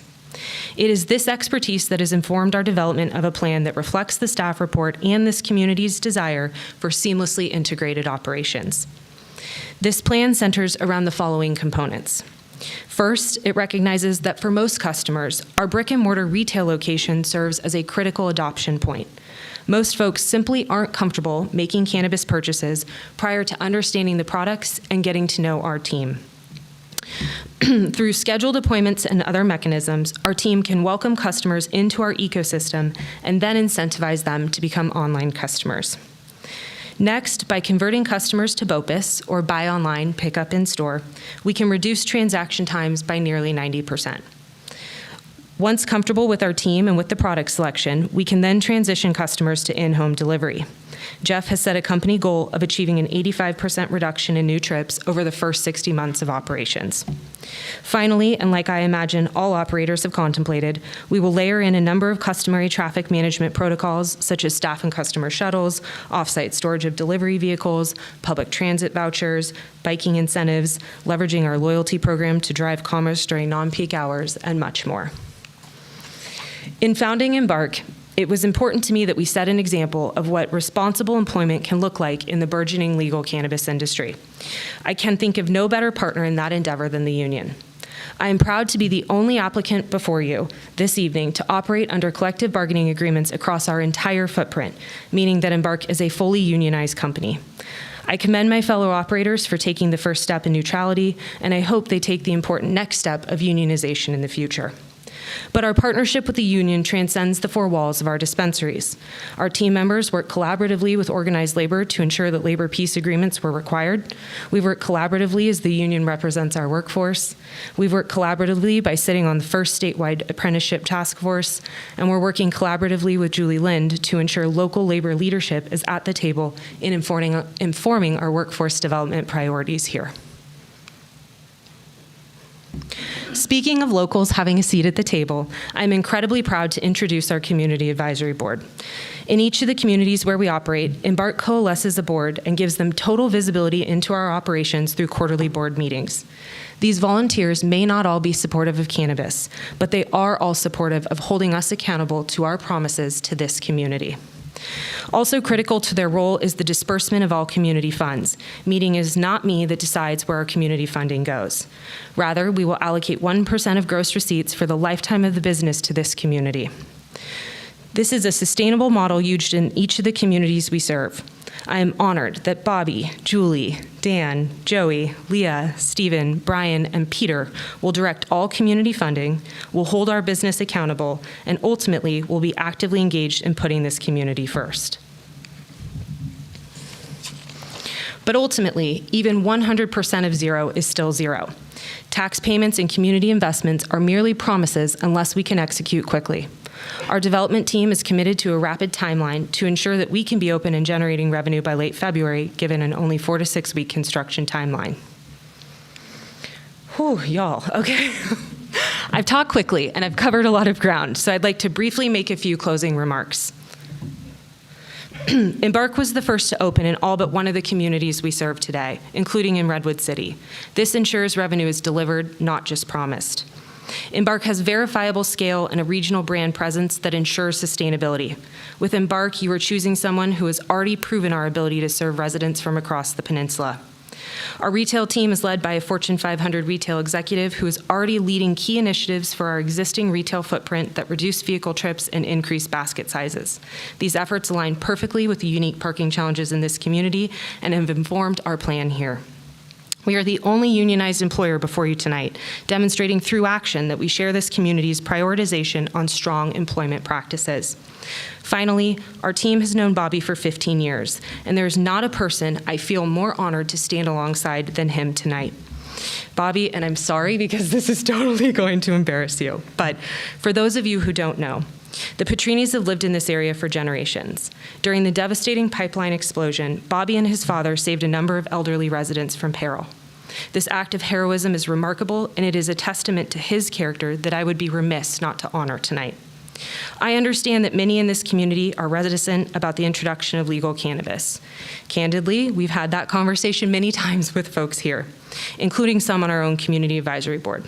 I cannot think of a better person to put the health and safety of this community at the forefront of what he does than Bobby. To be joined by folks like former fire chief and community advisory board member Dan Voyer is such a gift. Both of their backgrounds and experiences demonstrate that commitment. We are proud to have earned Congressman Mullen's support as we seek to expand our presence on the peninsula. I believed he framed it best in saying, Embark understands the importance of community building and has proactively engaged with organizations. Their approach is inclusive and mindful of all stakeholders. This thoughtful approach to running a business will serve them and the community well. Ultimately, you have 3 operators for consideration before you tonight. We are honored to simply be considered as one of them. Thank you. You made it. Well, I cut a bunch of stuff. Thank you. No. Thank you for being mindful of the time. I know that's difficult, so appreciate it. Next, and again, please, you can have a seat. Thank you. We're going to bring the next applicant up, and once you come up again, let me know when you're ready. The timer is on the laptop over here, just so you know where it is. Okay. And then if you could let me know if if you'd like the clerk to let you know if there's 1 minute, 2 minute, or something like that. Could we get a 1 minute? 1 minute till the end? So at the 9th minute, you'll get a 1 minute? Yeah, and then we're just gonna All right, no. If you got, and then city clerk, if you would go ahead and. Can we do a little testy too? Oh, absolutely. Okay, thank you. So we can get the next one. And then it was asked for a 1 minute. And if you could just give the 1 minute, and so you don't have to worry about getting me and me getting there. Just to clarify, you want me to just say 1 minute? Yeah, whatever. Or just whatever, give me a little. Okay, so, and, there it is. Okay, and why don't you test the clicker? Got it. Got it? Will You're you feeling click good? for me Yes. when I go? Okay, you know who's going first? Yeah, Okay. I'll start. All right. And we'll set the timer at 10 minutes. Okay. And turn it over to you. Good evening, Mayor, Vice Mayor, and City Council of San Bruno. Thank you for allowing us to present to you on behalf of our proposed retail cannabis dispensary at 115 El Camino Real. My name is Michael Ashbell, and I am the co-founder of MMD, a chain of retail cannabis dispensaries throughout California. Together with my brother and co-founder Steve Ashbell, we are proud to say that we are one of the longest operating cannabis businesses in the country, with over 17 years of regulated hands-on operations. We have been able to achieve this with hard work and dedication to our craft. We pride ourselves on being committed community members and working towards enriching each community we get the pleasure to serve. Currently, we hold 11 licenses across retail, cultivation, manufacturing, and distribution. We have 4 operating retail dispensaries in California and additional locations scheduled to open before the end of this year in Redwood City, San Francisco, and Jersey City, New Jersey. Our businesses have served over 4.5 million customers, paid over $14 million in sales tax, and paid over $11 million in cannabis-specific adult taxes since adult use legalization in 2018. Let's talk a little bit about some of our operating standards. When we design and build out our locations, we take 0 shortcuts. We designed our San Bruno location to account for high-volume customer traffic and security. With a secured garage receiving area for cannabis goods and cash pickups, to us, safety is critical. We want to ensure that our customers, our employees, and our neighborhoods are safe. When it comes to marketing, we take age sensitivity very seriously. All marketing is targeted with age barriers for adults aged 21 and over. We focus on customer retention, loyalty programs, and nonprofit and brand partnerships. For the past 17 years, we have maintained a 100% compliance record with state and local regulations. Next slide. This is our location. We are located at 115 El Camino Real, currently the Motorcycle Madness space. Our space is a freestanding L-shaped 2-story building with 5,093 square feet. We will take control of the entire building. MMD employees and customers have access to 30 total parking spaces, 5 secured garage spaces, 5 spaces in our parking lot, an additional 20 spaces in an adjacent lot at 125 El Camino Real, just 80 feet to the north. Now to talk a little bit about some of our tenant improvements. The exterior will include a new roof, elevated facade, and landscaping. Our design features a clean, modern look with a classic charm. We have projected a tenant improvement budget of $820,000. This space was designed for high-volume customer flow and security. We have created a two-story layout with separate entrances and exits specifically for crowd control. Additionally, this location has fantastic curb appeal and high traffic counts, with direct access to Interstate 380 and access to the 101 freeway. It is close to several bus stops, 1 mile from Caltrain and 2 miles from BART. Oh, geez, sorry. One of the unique aspects of our space is our 1,865 square foot ground level secure garage. With a dedicated guard, vehicles will pull into the garage, which will be closed and locked before transferring cash or product to or from our stores, increasing security and preventing visibility. Our philosophy on security is to be proactive versus reactive. We achieve this by having 24-hour security guards on site, installing state-of-the-art surveillance equipment, and crime prevention through environmental design. We understand that cannabis and cash are a big concern, so we use smart safe technology for safe and secure cash handling. All cash is instantly secured from access to anyone at the store level. We have cannabis-compliant banking and pay all vendors electronically. We utilize all possible cashless options for customer transactions, such as cashless ATMs, credit, and debit card services. A unique highlight of our proposal is our San Bruno shuttle service. We will leverage our proximity to San Francisco International Airport by offering a free shuttle service from SFO directly to our store, utilizing geo-targeted marketing, a location-based marketing technique that serves targeted ads to individuals 21 years and over. After meeting with several business owners in downtown, some of which are here tonight, we have committed to partnering with them for an additional shuttle stop on San Mateo Avenue. Beyond driving sales to MMD, our shuttle service will drive traffic to other local businesses, encouraging travelers to visit restaurants and other establishments, thereby generating tax revenue to the city. We have entered into a letter of intent with Umbrella Global, Inc., a licensed private ground transportation service. Now, I'd like to introduce you to Sarah Dale, our Director of Public Affairs, to talk about some of our community benefits. Thank you, Michael, and thank you, Council. I want to give you some background on MMD's long history of giving back and an overview of our proposed community benefits for San Bruno. Over the past 17 years, we have made significant contributions to the communities we serve. We have partnered with and supported a wide-ranging spectrum of nonprofits. We've launched successful education campaigns. We've worked closely with local government, community, and business organizations to better our community. MMD's community investment focuses on 3 ways of giving: time, money, and resources. All employees receive 40 hours per year of paid volunteer time.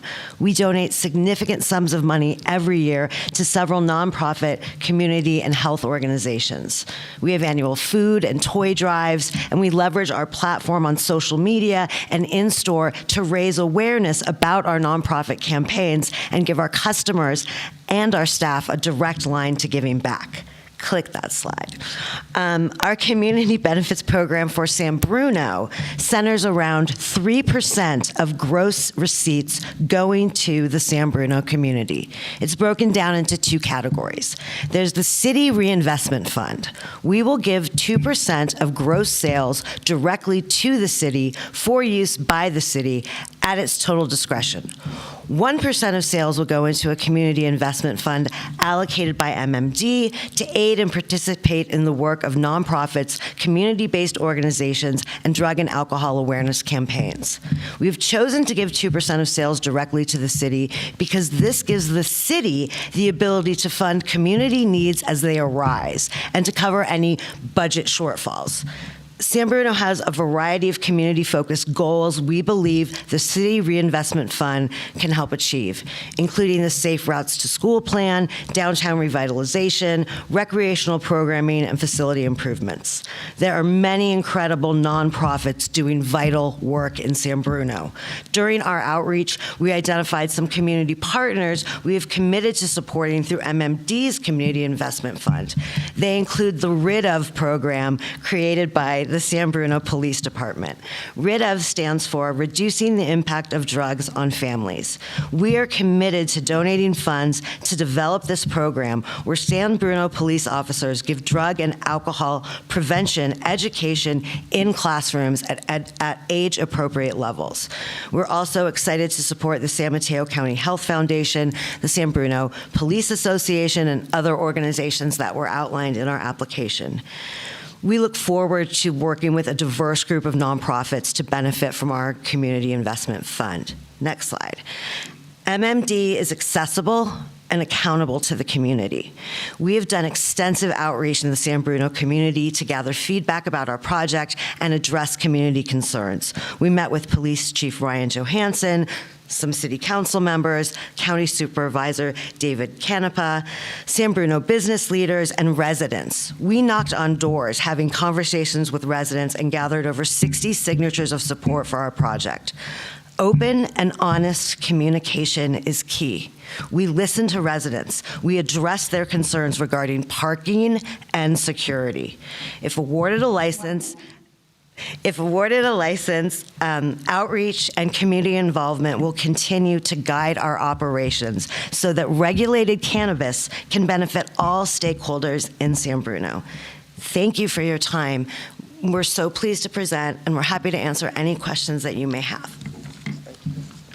Thank you very much, and thank you for keeping within the time limit. Appreciate it. Can we bring forward the next applicant, and we'll make sure everybody's prepared and ready to go before we begin the timer.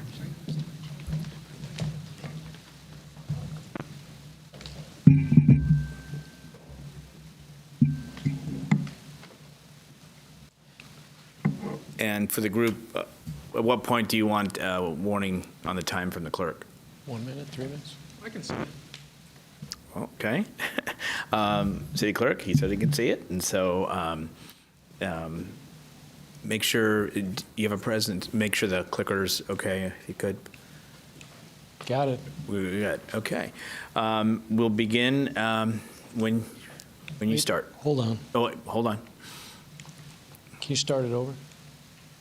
Yeah, we haven't started the clock. No,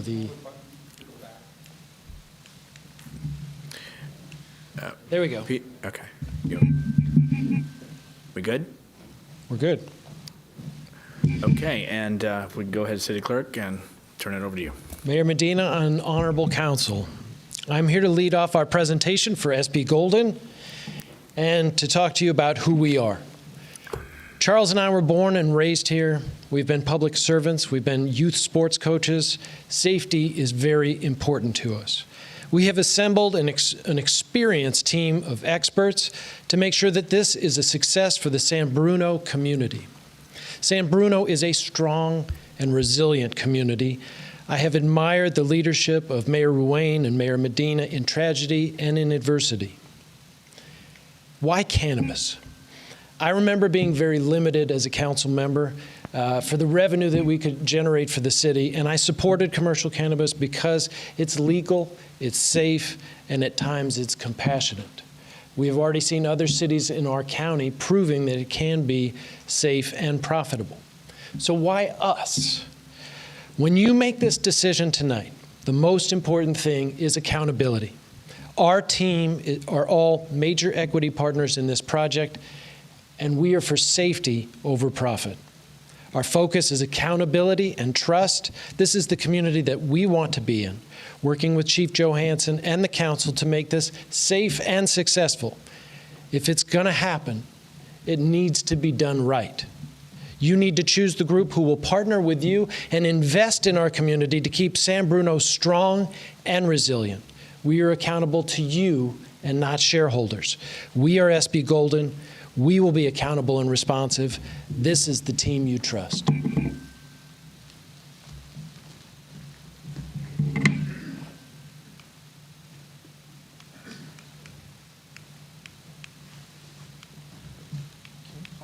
we pause the clock for a minute?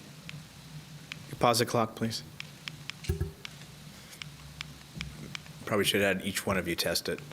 We've got nothing happening. Director? Oh, there we go. We got movement now. Is it, make sure. So this one's forward, this one's back. Right, the forward wasn't working for a second, but now we're there. My apologies. No worries. Once you begin talking, we'll restart the clock. Thank you, Mr. Mayor. Honorable Mayor, Vice Mayor, and council members, it's good to see you this evening. I want to speak for a few moments about the property and location that SB Golden has proposed. 197 El Camino Real is the perfect location and right-sized for the first cannabis retailer in San Bruno. It's accessible and it's appropriately parked for this type of use with 4 off-street parking spaces. SB Golden's build-out will be quick since the space has already been retail use, and we can believe we can be open for business the fastest, which means revenue will flow to the city the fastest. The building has only one public entrance, which makes it ideal for security purposes. Joe Goethals and I have a long history of understanding the importance of businesses being good partners to cities and police departments. We also understand that public safety is incredibly important to the San Bruno community. You can count on us when we say that we will listen very carefully to city staff, Chief Johansson, and the police department if they think we need to incorporate and add any changes to our security plan at any time. As someone who grew up in San Bruno, one of the things I've always loved about this town is its priority on small businesses, its support for small businesses. We're not a large, big box, fancy retailer. We're not. San Bruno may or may not want more retailers down the line. And I understand the concerns that those in the community and the council have.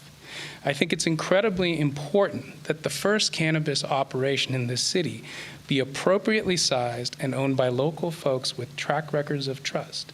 And SB Golden checks those boxes. And now we're going to hear from Connor. Is our back button working? Yes. Okay. There we go. So those are just some pictures of the location. My name is Connor Johnston. I previously served as Chief of Staff to then President of the Board of Supervisors, London Breed in San Francisco. So I can empathize with the long meetings that you are feeling. I want to tell you a little bit more about our team very briefly. We are 6 owners, not advisory board members, not representatives. We are the owners. 2 of them you may know are former elected officials, former mayors in neighboring cities in San Mateo County. I am a former public servant as staff to the now mayor of San Francisco. Amongst the 6 of us, we have a woman owner, Persian immigrant doctor, 2 former elected officials, 1 gay owner, myself, and Johnny Delaplane, who's here this evening and is a long time cannabis cultivation and retail expert. Amongst our team, we successfully got approved the last medical dispensary in San Francisco and the first adult use dispensary. We signed at that time what I believe is the first or one of the first labor peace agreements in retail cannabis in the area with the Teamsters. We have maintained that strong relationship with the Teamsters for the last 4 years, and one of their representatives is here tonight as well, because we now have a labor peace agreement in place for our San Bruno project as well, and we are very proud to be working with them. Additionally, our team received perfect scores in every single region in the state of Illinois when we applied for cannabis retail there, which was something that only a small handful of the 8,000 plus applicants in that process achieved. And we are now in the process of opening 3 retail cannabis dispensaries in Illinois. Things like our safety plan, our security plan, our staffing plan are built on the process of building an evolution that we have gone through over years as dispensary operators. So One of our original brands was Project Cannabis. A private security consultant developed that security plan. We used it as the basis with a second consultant for our Illinois plan, and then we strengthened it even further for our San Bruno project, building on the successes we've had, the opportunities we've seen with our safety plan, and some of the challenges that we've had. And so this most recent iteration, we worked with a local fire captain who's also here this evening, and of course built upon the professional security work that we had done in the past. This is an example of our store on Haight Street. This is Burners on Haight. It won the Best of the Bay Award in its first year in operation, the first social equity dispensary in San Francisco. This is an example of some of the Project Cannabis locations. We had one under our umbrella in the South of Market neighborhood in San Francisco. Here are a couple more in Southern California. And then this is a location that Johnny and I developed also in San Francisco near the Haight Street one that is also in operation today, also a social equity dispensary. We talked about the location. I know the MMD team very well. I would never say a bad word about them. They're very good people.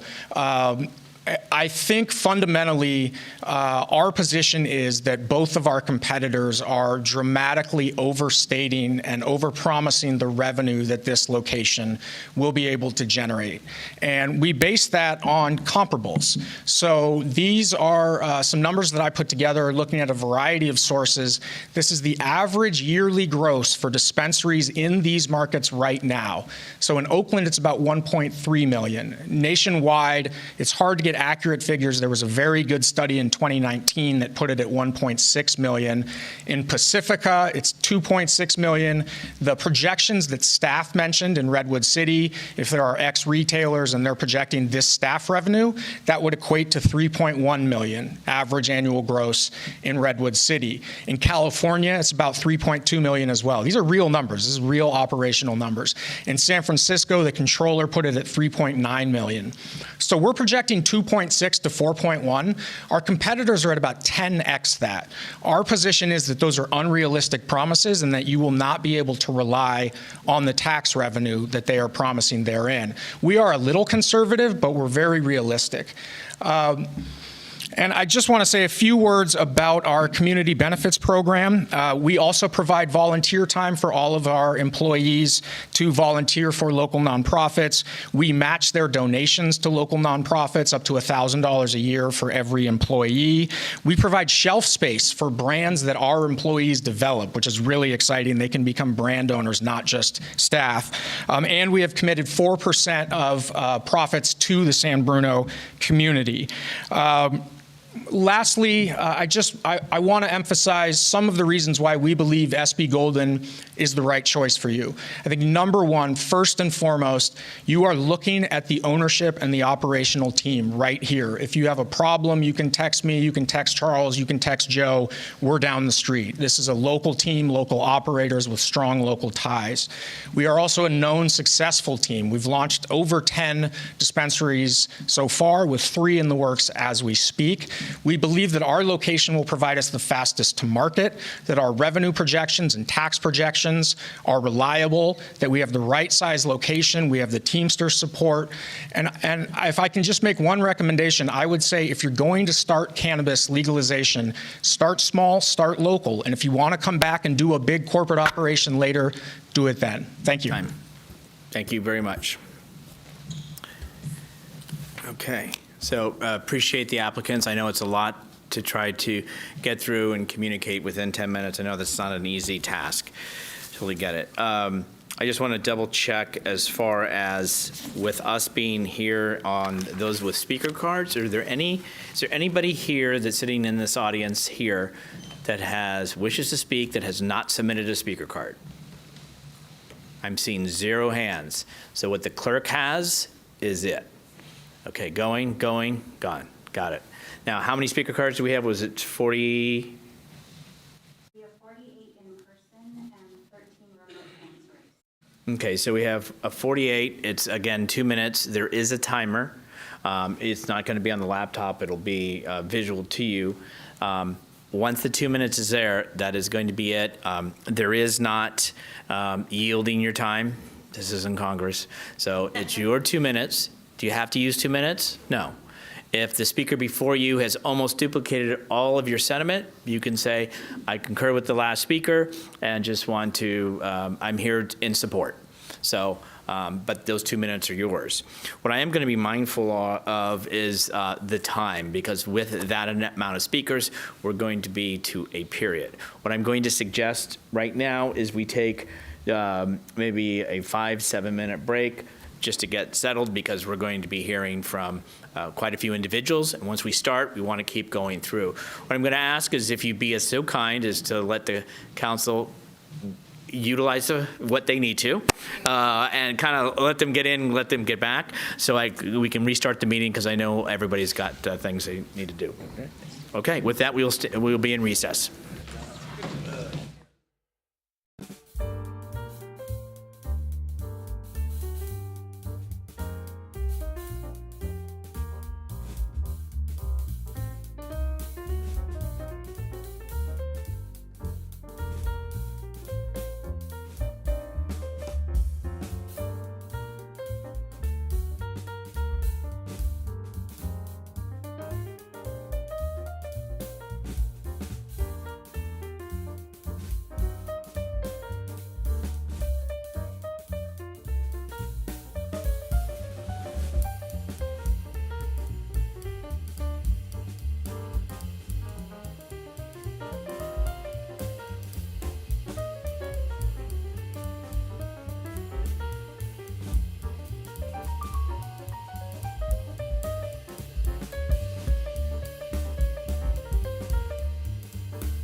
I'd like to start the meeting again, please.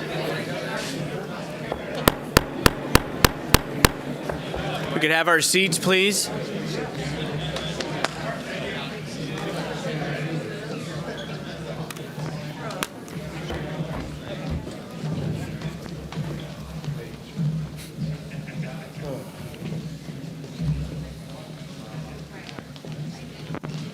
Okay, if we all could find a seat, or if obviously you don't have to sit, you can certainly go to the lobby if you want to converse or what have you. Okay, let's go ahead and reconvene this meeting, and we are on topic 7A, and we are about to go into public comment. I know that all speaker cards have been presented to the city clerk, and so that will be it for that we will do here. So please feel free to give your comments, and you can depart. But before we begin on public comments, Councilmember Alvarez wants to be on the record and make a statement. Thank you, Mr. Mayor. I just want to disclose to the members of the council, the staff, and the public that the applicant for MMD have requested a meeting with me in which the information was presented, the same information that was presented to the public tonight. That's all. Thank you. Thank you. Anybody else? Not you have to. Councilmember Medina. If we're going to go ahead and go through disclosures now, I'll go ahead and do mine. It's your decision. Yes. Mm-hmm. Mayor Medina. So I'll start in alphabetical order. I'm a member of the San Bruno, the Rotary Club of San Bruno, and serve our community with members of the proposed community board, Brian Vanderloot and Stephen Marshall. I have worked with Leah McLaughlin, also on the proposed board at the Bay Area Entrepreneurial Center, and Peter Steeler from Catholic Workers House. I have also worked many years ago with former Chief Dan Boyer. On July 29th, over a month ago, I had a brief discussion with a gentleman at my barbershop, and he disclosed that he was the owner of the potential Embark property. I didn't verify it. I just found it very, very interesting. So I just kind of advised him or updated him on where we were with the process. Yesterday, I received a phone call from James Araby regarding Embark's labor practices. For MMD, I met with MMD representatives on 2 occasions, September 7th, 2022, and June 14th, 2023, regarding their interest to operate dispensaries in San Bruno. At each meeting, I was specifically clear regarding the council's approval process.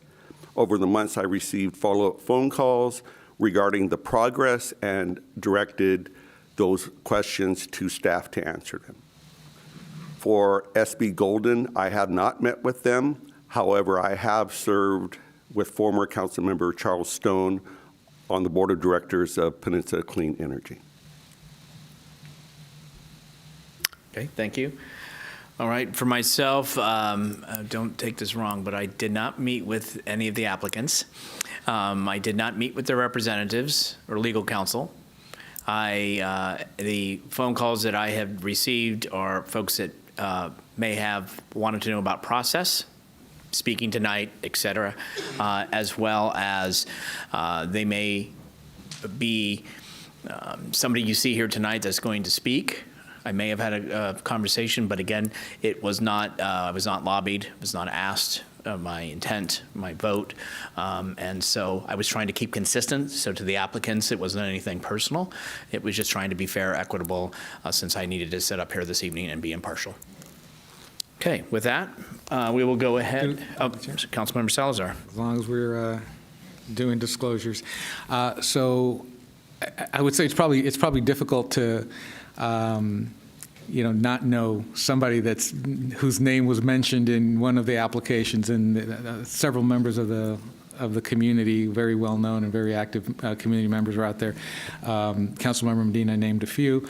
I don't know that that would necessarily have an impact or influence on my decision, but there were a lot of them mentioned, and so I do know a lot of those people personally as well. But as far as any direct discussions regarding the applicants, I did take 2 calls that were Anna Leva and the other from Ed McGovern, who is a local strategist and consultant, and both of those were advocating for Embark. I listened to their sales pitch and didn't offer any information, any commentary, and we left it at that. Both phone calls were very brief, but that is my disclosure.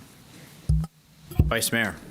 All right. Well, so for completeness sakes, I might as well disclose that I've had no conversations with any of the applicants, or I obviously am familiar with and have some relationships with some of the folks, similar to what Councilmember Salazar mentioned, but I've had no conversations or calls or meetings regarding any of the applicants. Thank you. Thank you all. That's just something that we should have that is disclosed. And I won't say that I haven't met some of you that were not fair just because I said, because Councilmember Medina was saying, well, I've worked with one person or I served on with another. I may be in that too, but this topic didn't come up and I didn't even know of their names at the time when we crossed paths. So with that said, let us embark upon the speakers that are here. What I would ask is the city clerk is going to go ahead and call like 3 speakers at a time. I would appreciate if you could kind of come up in line to the podium, and that's just so we can keep it flowing, please. I appreciate it. It is 2 minutes. The city clerk has the timer going, and I will try to be hopeful, but we will end it at 2 minutes. Please. Okay, first 3, Julie Lind, Lashana Richard, and Bob Petrini.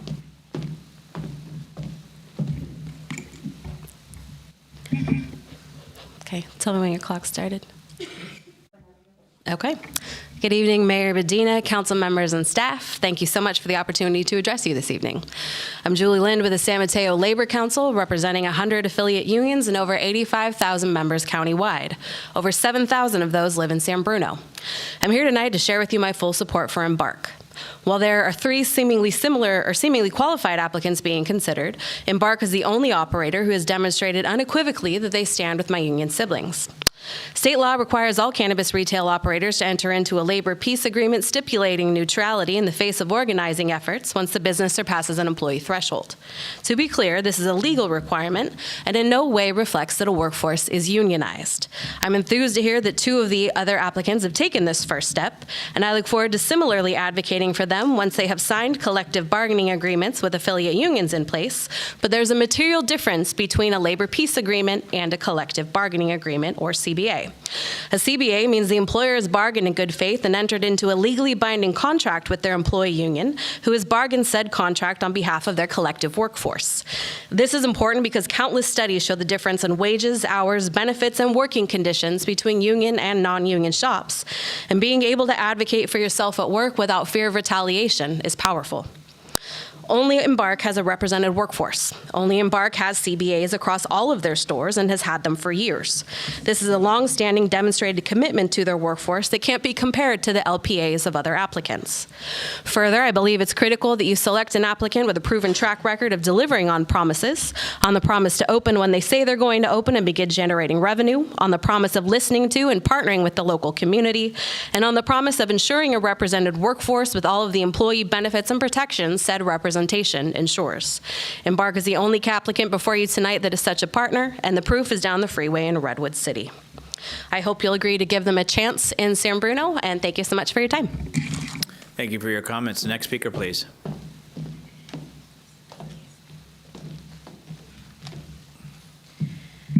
Excuse me. Good evening, Councilman. My name is Lashana Richard. I'm a manager at Burners on Haight, owned by my father, Sean Richard, as well as Johnny Delphine and Connor Johnston. I not having any involvement in SB Global, that's a different company. But as far as Connor and Johnny goes, they've always been there for me. They operate their business alongside with my father as a family-oriented situation. Their first priority is the people that they work for, who work for them, should I say. They care about the people's needs. When COVID first happened and we weren't sure if the cannabis industry was essential work, they took the proper steps to follow through with the city to make sure that we were closed. We went through all the safety guidelines and that they made sure that we were up to par and code with everything. Their main goal is to make sure that the people who work for them are not only comfortable but taken care of in always aspects other than just a paycheck every 2 weeks. They are there to make sure that you get all your needs, that they live by that. They not only just talk about it, but it's proof in the store that's obviously been running full operation for the last 4 years at Burners on Haight with any hiccups. And they're just a wonderful group to work for. Today, I just ask that you take them into consideration as not only just a group of people looking to advance your city's economy, but individuals that care about the people that they are looking forward to hiring, as well as the community around them. Thank you. Thank you for your comments. Next speaker, please.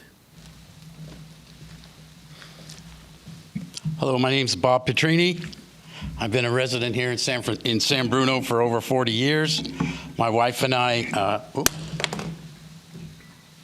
sorry, a little nervous up here. I'm here to support the Embark team and my son, Bobby. But I want to highlight is how proud I am of the community advisory board that Bobby and the team have built with such a diverse group of respected leaders from San Bruno to direct Embark's community benefit funds. I hope you give Bobby and the Embark team the opportunity for your trust. Thank you. Thank you for your comments. Can you list the next 3 speakers, please? I apologize if I mispronounce anyone's name. Next 3 are Dan Voyager, Ron Vincenzi, and Devin Kumar.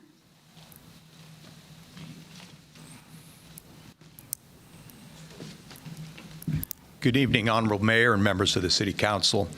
As a member of the San Bruno community for over 65 years, and as a nearly 30-year veteran of our fire department, I have always held a strong commitment to ensuring the safety and well-being of our community. It is with this commitment in mind that I'm here this evening to express my full support for Embark's proposed dispensary, given their responsible and community-minded approach. While I feel some concern about the introduction of cannabis retail operations in San Bruno, I believe strongly that responsible cannabis businesses like Embark can play a positive role in our community. I have taken the time to learn about Embark's dedication to promoting safe and informed cannabis use, their rigorous security measures, and their active engagement with community organizations. These efforts align with the values I hold dear, the safety of our residents and the well-being of our community. I've had the privilege of serving as a volunteer with the San Bruno Community Foundation for the past 7 years as a panel member for both the Crestmore Scholarship Program and the Community Grants Program. This has allowed me to continue to serve my community, and I am enthused and honored to have been afforded a seat at the table with Embark's Community Advisory Board, a group of local stakeholders that have been empowered to hold the business accountable by providing consistent feedback on their local operations. I am pleased to offer my support to Embark and their mission to operate in a responsible and community-minded manner. I believe that their presence will contribute positively to the development of our community and serve as an example of how cannabis businesses can align with the values of safety, responsibility, and collaboration.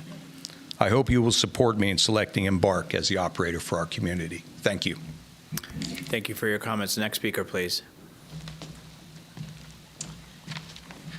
Hello. My name is Ron Vincenzi, and I'm here to support Bobby Petrini and the Embark team. I have been a San Bruno resident since 1973. I love this town, and I care about its well-being. Excuse me. As most people in my age group, aches and pains, and some case trouble sleeping is part of our daily lives. Many of my friends who use cannabis products had encouraged me to try them out to see if they could relieve my knee pain and sleeping issues.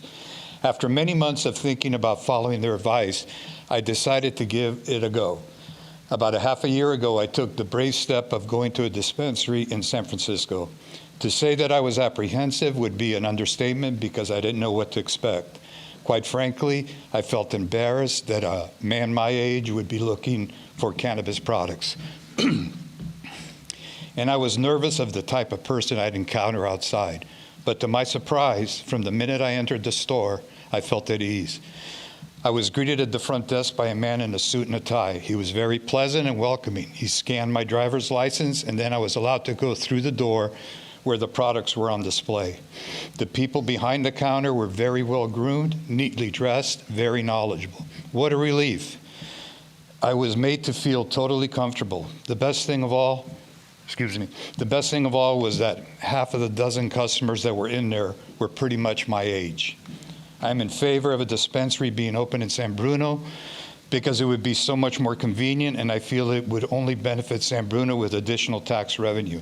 However, it is important that we pick the best operator who has a proven track record of successfully and quickly opening stores. My nephew, who was born and raised here in San Bruno, is part of the Embark team and would be the local owner of Embark in San Bruno. He has built a community advisory board of respected leaders that I know will not only hold the Embark business accountable, but also you need to wind it up, please. We need to wind it up, your time. Okay. Am I done? Yes. Okay. Thank you. You're done, and I appreciate, and thank you for... Talk any faster. No, it's okay, and I appreciate you sticking to that. Thank you very much for allowing this. Next speaker, please. Good evening, Mayor, Councilman, and our audience. Thanks for giving us the opportunity as a public to come out here and speak on behalf of this wonderful presentation tonight. I was approached by the MMD group as part of the nonprofit organization. At that point, I didn't even know who they were. They were asking me, what are your plans to grow your nonprofit? And with that, I was surprised that they were asking me that how can they help us? And a long time, a plan that I had a vision with a couple of councilmen over here, Marty Medina was part of it. We were trying to bring the airport into the downtown San Francisco. I've been working for the airport for the last 30 plus years, and I wanted to bring the traffic into the downtown corridor. And MMD had a proposal to provide shuttle services to the downtown area, which gave us a leapfrog step forward to take that opportunity and make it happen without costing anything for the city and the employers and the airport itself at the expense of MMD. So that was one of the reasons that I want to support MMD. Two, their track record of 17 years speaks a lot. And third, they also outreach for nonprofit. How can they support the nonprofit? And with that, I gave them a couple of proposals, which they were very acceptive. We're trying to do a forward walk, which is a fallen debris collection. You can walk around the city once a month, take part in that, and they're going to pay for it, which I really support that because we have seen so much of homelessness in our city and the filth that we have seen around the city in large. So I like to support MMD, and I wish you guys give them the opportunity. Thank you. Thank you for your comments. Next three speakers, please. Next three are Ben Mahabir, Peter Schuyler, and Mike Bungona.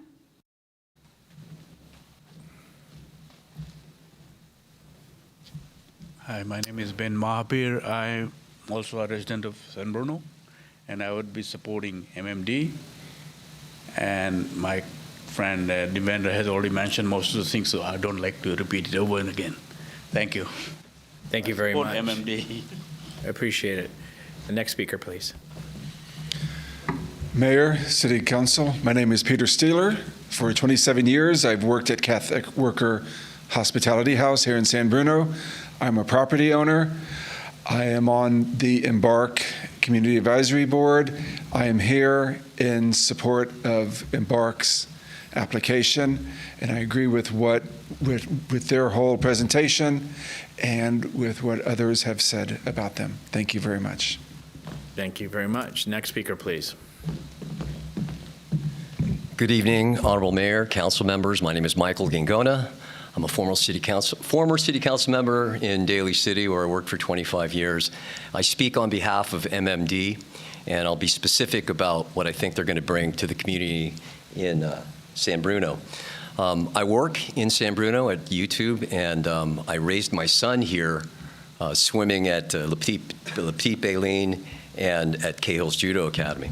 And when MMD came into town and wanted to find out what they wanted, how they could help the community, I immediately connected them with a nonprofit called In Support of Judo, which is an auxiliary to Cahill's Judo Academy, which has been around since 1948 in San Mateo Avenue by Willie Cahill. MMD has exhibited their commitment to wanting to help with specific programs. The programs are to help children that are matriculating through the judo system and want to compete and can't afford to do it. My son was one of those kids that was competing, and at that time, if we would have had this kind of help in the past, more kids would have been able to go. They've demonstrated their commitment through their 17 years of experience. I think that bodes a lot. I think that this council has a lot to be able to compare. I think their security plan and their parking is superlative. I think that's something that's going to be able to benefit this community. Everybody talks about the volume of customers that are going to come through there, and I believe that the 30 parking spots and the secure parking garage is an added benefit that the city is looking for. Working with nonprofits in San Bruno is something that MMD is committed to doing, and I'm proud to say that I'm in support of the program. I really urge this council to support this and support MMD. Thank you very much. Thank you for your comments. Next speakers, please. Next three are Yolanda, Carol Hazel, and Bill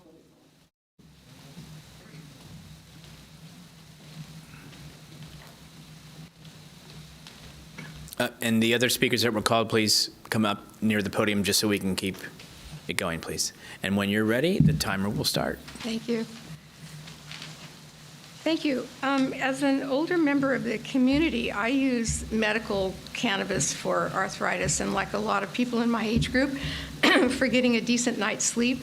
And having a local dispensary is a really good idea for people in the older community. And I would prefer a modest-sized, locally owned dispensary, and one that reflects the community, and I strongly support the application of SB Golden. Thank you for your comments. Next speaker, please. Mr. Mayor, my name is Bill Vassell, and I'm a longtime resident of San Bruno, and here to support Embark. My wife and I own the 124-120 El Camino property. We were approached by numerous cannabis companies and were apprehensive about leasing to cannabis company at first. But in getting to know Embark team, and as demonstrated in their Redwood City store, I am confident that Embark will deliver best-in-class operations and create tangible benefits for our community. Embark's operations are pristine, welcomed, and appropriately discreet. Embark is the type of business we want in our community, one that will invest into the betterment of the aesthetic character of El Camino and commercial corridor. And I'd also like to say that you've seen the before and after pictures of 120, 124. It's tremendous what their ideas are. And you can see that the old Salvation Army is also looking much better than it did. It was just a building, and now you can see that it's been upgraded. So in closing, Embark has earned our trust, and I hope they will have earned yours. Thank you for your comments. Next speaker, please. Members of the council and the mayor, thank you for the opportunity to express my full support for Embark San Bruno. My name is Carol Vassell, and the property at 120 to 124 El Camino has been in the family since 1987. We welcome Embark as our tenant, as we believe they will meaningfully uplift, rejuvenate, and invest in the beautification of our property and surrounding neighborhood. With Embark's track record of compliant, community-centric operations, we are confident Embark will be an added benefit to our neighborhood and surrounding businesses by bringing increased commerce, beautification, and security to 120 El Camino Real. We have looked for the right tenant for years, and we are so excited to have the opportunity to bring a long-term tenant that will meaningfully invest in our community. We support Embark and hope this council will too. Thank you. Thank you very much. Your comments. Next speakers, please. Next speakers are Kelly Kick, Mela Bennett, and Barbara Tamayo.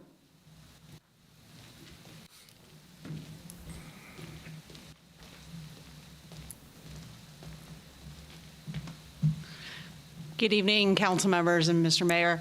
I'm Kelly Kick, and I'm here on behalf of United Food and Commercial Workers, who are the only company represented as a union here for Embark.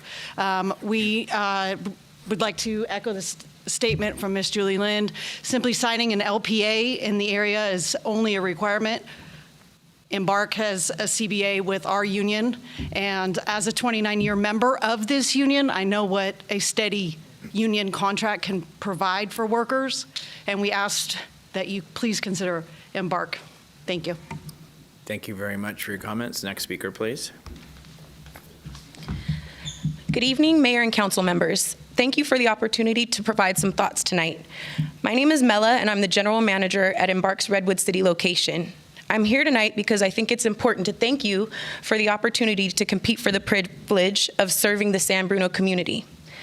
I also want to share what a wonderful experience it's been serving residents from Redwood City and beyond since our opening in January. I'm proud to say that our store has become a home away from home for those across the peninsula. When folks walk through our doors, they consistently tell me that our team and our environment make them feel special, taken care of, and most importantly, like they're a part of the Embark family. And that's what we are. We're creating a family on the peninsula. That is what responsible local cannabis operations can feel like, and it's exactly what our team aims to do with this proposal. I understand you have a number of potential operators before you tonight, but with Embark, I can promise that you will have a team who is more than just an operator. We are a partner to our customers, our neighbors, and to the community we serve. I certainly hope you will afford us the opportunity to execute the same community-oriented model in San Bruno that we have in Redwood City. Thank you. Thank you for your comments. Next speaker, please. Good evening, Mayor and council members. Thank you for this opportunity to speak. I am a proud member of the Embark Redwood City team. A handful of my colleagues and I are here today this evening because we are so passionate about this opportunity to expand our team in the presence of the peninsula. Embark is a union employer. Why is that important? Because it shows our leaders have a true commitment to our team members and to ensuring we have representation, and that matters. I am also proud to be standing before you as a member of Embark team after witnessing our team's presentation today. Our CEO and our leadership team put in the work to be accessible, transparent, and to operate as a partner to communities we serve. This is how we demonstrate through action that cannabis can make a positive contribution in the community. I am very excited about this opportunity to potentially open in San Bruno, as this provides high-quality employment opportunities for San Bruno residents through our partners with the UFCW.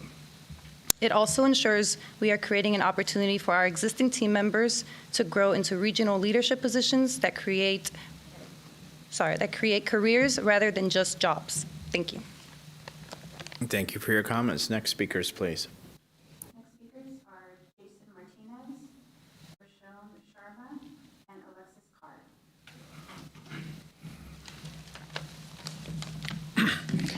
Good evening. Thank you for allowing me to speak tonight. Like a handful of my colleagues, I'm here in support of Embark's application to open in San Bruno because I am so proud of our team and company.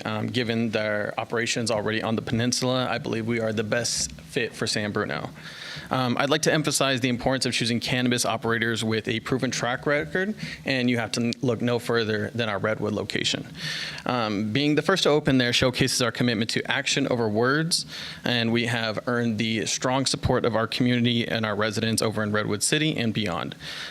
Proving our ability to cater to diverse needs, Our customer base is approximately 40 years old, demonstrating our ability to ensure business is approachable to everybody, folks like you and myself. Our range of products reflects, a dedication to serving a diverse population and to meeting diverse needs. I understand you are making a big decision tonight, and I am proud to stand here with my team in support of Embark. Thank you. Thank you for your comments. Next speaker, please. Good evening, and thank you for the opportunity to speak. I'm going to keep it short and simple. My name is Rashawn. I am a proud member of the UFCW and a proud member of the Embark team. I am asking you to stand with us and show support to Embark. Thank you. Thank you for your comments. Next speaker, please. I'm kind of tall. Hi, my name is Alexis. I work for the Sacramento location of Embark. I just wanted to say thank you for giving us this opportunity and hope that you show us support in opening a new location. Thank you for your comments. Next speakers. Next speakers are Isaiah Espinosa, Edwin Castellon, and Esperanza Reynosa.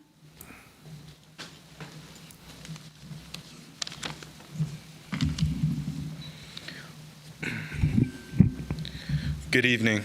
I'm honored to represent Embark as an inventory specialist at our Redwood City location.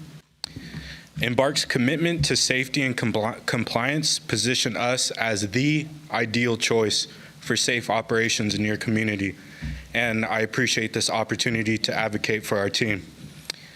I'm proud of our meticulous inventory management process, which guarantees precise record keeping and accountability.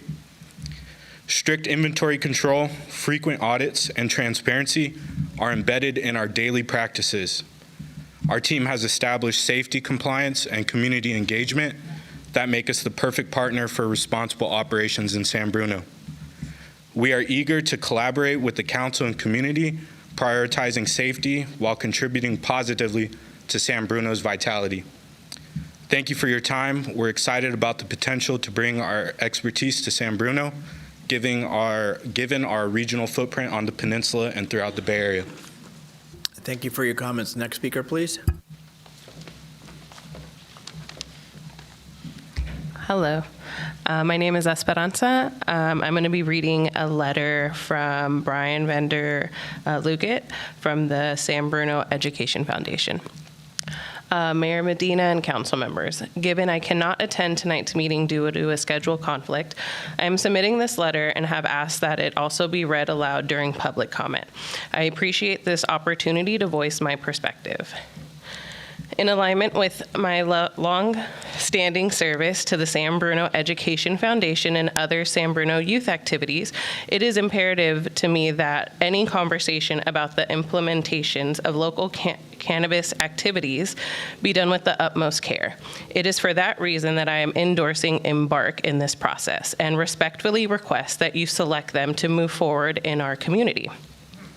The Embark team is the only of the three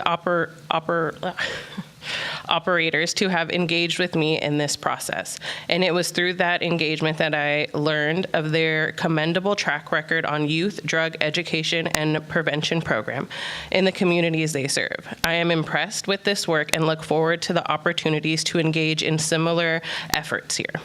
I am similarly impressed with their proactive engagement of community leaders to understand San Bruno's priorities of how proceeds from new businesses revenues might best serve our community, in particular our youth and public education system.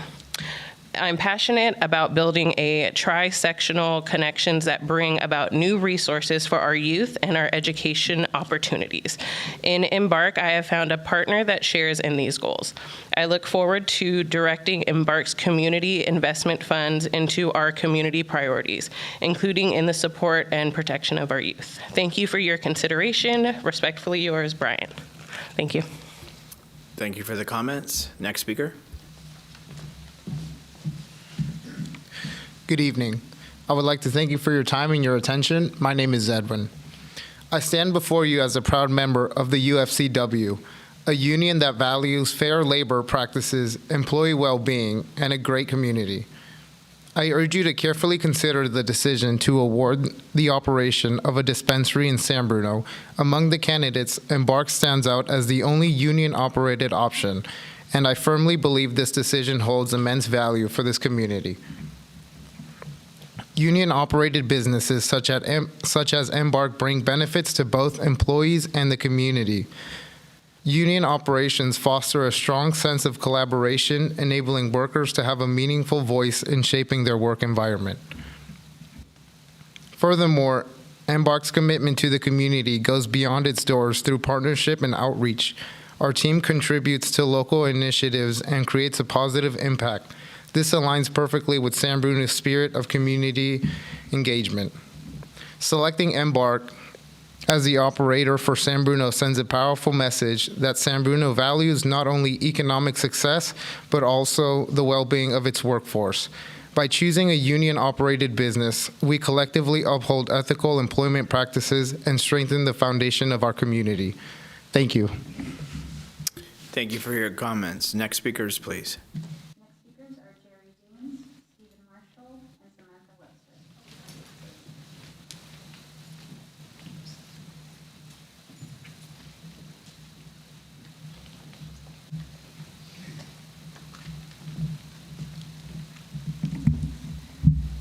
Good evening. My name is Jerry Daines, and I'm one of the local owners of Embark Redwood City.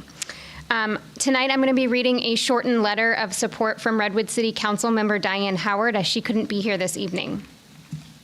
Honorable Mayor and Council members, as a longtime public servant and current Redwood City Council member, I am writing to express my full support of Embark and their proposed cannabis storefront in San Bruno. Embark has delivered best-in-class cannabis operations in Redwood City, setting the standard for responsible, community-centric cannabis in our community, just as I'm sure they will do in yours. When implementing legal retail cannabis, we undertook a rigorous, merit-based licensing process. As the first city on the peninsula to license retail cannabis, I understand the sensitivity of selecting which operators are not only most qualified, but best aligned with the values and long-term goals to earn community trust. I am confident Embark is the partner to sensitively and appropriately bring retail cannabis to San Bruno. Embark was the first legal cannabis dispensary to open and start generating tax revenue for our city. Their storefront is pristine and welcoming, integrating seamlessly into our commercial corridor. Their employees are knowledgeable, friendly, and local. Embark has operated in full compliance, ensuring safety and security are a top priority with zero incidents of any kind. In 2020, when Redwood City was finalizing our approach to cannabis licensing, I stated, quote, "I want to give us permission to start with the very best and see what happens because I think that's what will gain the trust of our community," unquote. I stand by this today and believe that with Embark as our first cannabis operator, that is exactly what we did. Embark earned the trust of our community, and retail cannabis has proven to be a success for our residents and our city. Unfortunately, of the 6 cannabis permits issued in Redwood City, only 2 are open today. When evaluating which operator will best serve your community, look no further than their current operations to understand if their proposed commitments are fulfilled. I'm done. Thank you. There's a full letter which I can give you. Can I hand that over? Give it to the clerk, please. And thank you for your comments. Next speaker, please. Hi there, my name is Stephen Marshall, and I am here in full support of Embark San Bruno. For the past few years, I have expressed my opinion that I didn't believe that cannabis dispensaries should be a priority to our city. Our city council, the majority of our city council disagreed, which is why we're here tonight. But I think what we can agree upon tonight is that we must choose the best operator. As a local small business owner myself here, I often find myself pitching to clients against competition that often promises the world, but doesn't have the track record to back it up. Embark is the only operator before you tonight that has demonstrated that track record of delivering on their commitments, doing right by workers, and empowering local leaders to hold them accountable.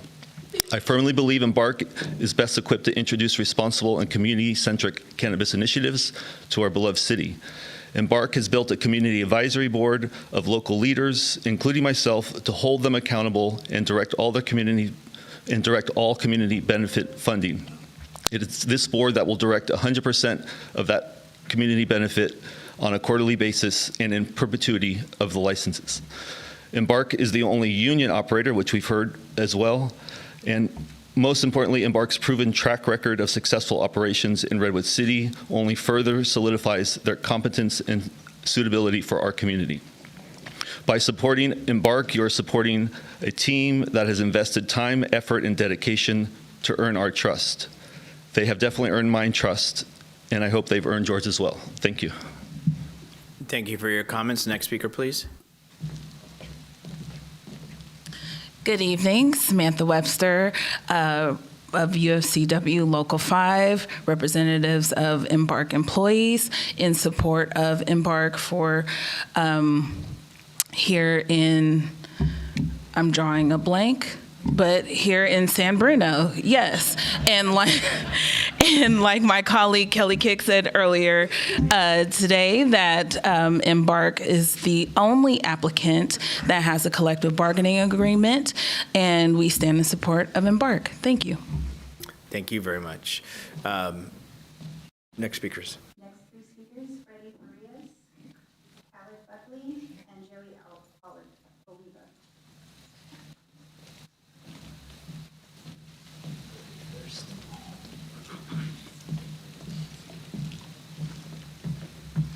Hello, City Council. I'd like to thank you for letting me speak. My name is Freddie. I'm here with UFCW Local 5 representing Embark employees, and I'll keep this short for the sake of everyone's time. I'm here in support of Embark's application here in San Bruno, and I echo what the workers of Embark have said so far.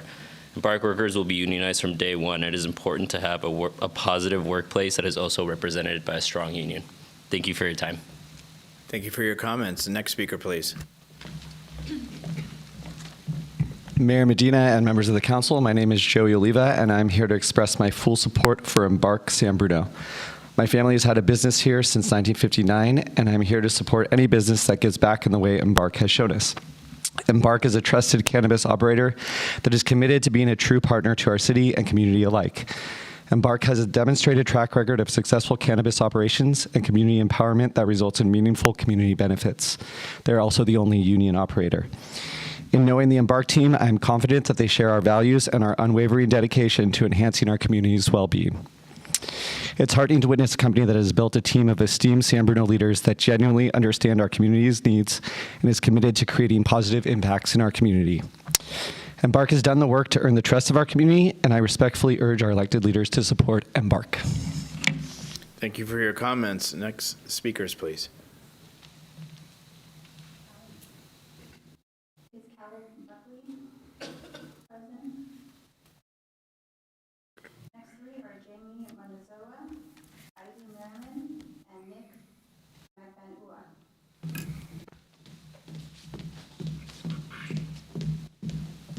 Good evening, Mayor Medina and Council. I am here to support Embark for 3 reasons. They came to our office and asked us what our concerns were. They listened, and they brought community leaders together that are business owners and residents of this city to make sure that everything is well taken care of in our community. As we all know, safety is number one. Our children are number one, and we want to keep them safe. And when they spoke to our group about the commitments they've made in other communities by helping children stay off of drugs, that hit home for me, and I really appreciated that. So as a 35-plus year homeowner in San Bruno and working in San Bruno for the same amount of time, I care about this community, and I believe Embark does and will too. Thank you. Thank you for your comments.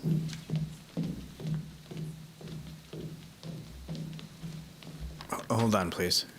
Hi, my name is Ivy Merriman, and I'm Hold on. I don't want to deduct your time. You ready? Okay. Please go ahead. Thank you. I'm Ivy Merriman, and I'm here to show my support for Embark. Like many of the people here, I echo all of the sentiments of those that have spoken. Thank you for your comments. Next speaker, please. Hello. My name is Nick, and I will be speaking on behalf of Dave Stagnaro of the San Bruno Youth Baseball Commission. Dear Honorable Mayor and City Council members, as a San Bruno resident and engaged stakeholder in the community for decades, I'm writing to express my full support of Bobby Petrini and the Embark application. There's no one I trust more to operate a cannabis business in our community than Bobby, and no operator I am more enthused may serve our community than Embark. I've known the Petrini family for decades and have watched Bobby grow from a young boy into the man he is today, one who ran into a burning building to save the elderly in the midst of our community's horrific explosion. Bobby demonstrated unparalleled character that night, and it is a testament to him and his family. Their deep local roots and multi-generational entrepreneurship in our region are exactly the type of localism we want associated with this new business. Bobby's team have a demonstrated track record of opening quickly and generating real benefits for the community. I know he will execute the same way here. It is important that we select operators that have proven their ability to open swiftly, as Embark has in the neighboring community of Redwood City. I support Bobby Petrini and the Embark team, as I know that they will take this opportunity to integrate a legal cannabis business into a meaningful partnership with our community. I respectfully urge our council to support Bobby Petrini and Embark's application to serve the San Bruno community. Thank you. Thank you for your comments. Next speakers, please. Next three speakers are John Juro, Ben Franklin, and Karen Lockwood.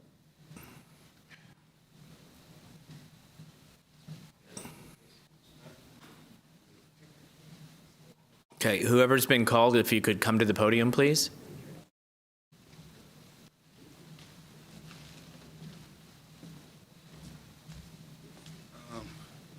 Thank you for letting me speak, Mayor.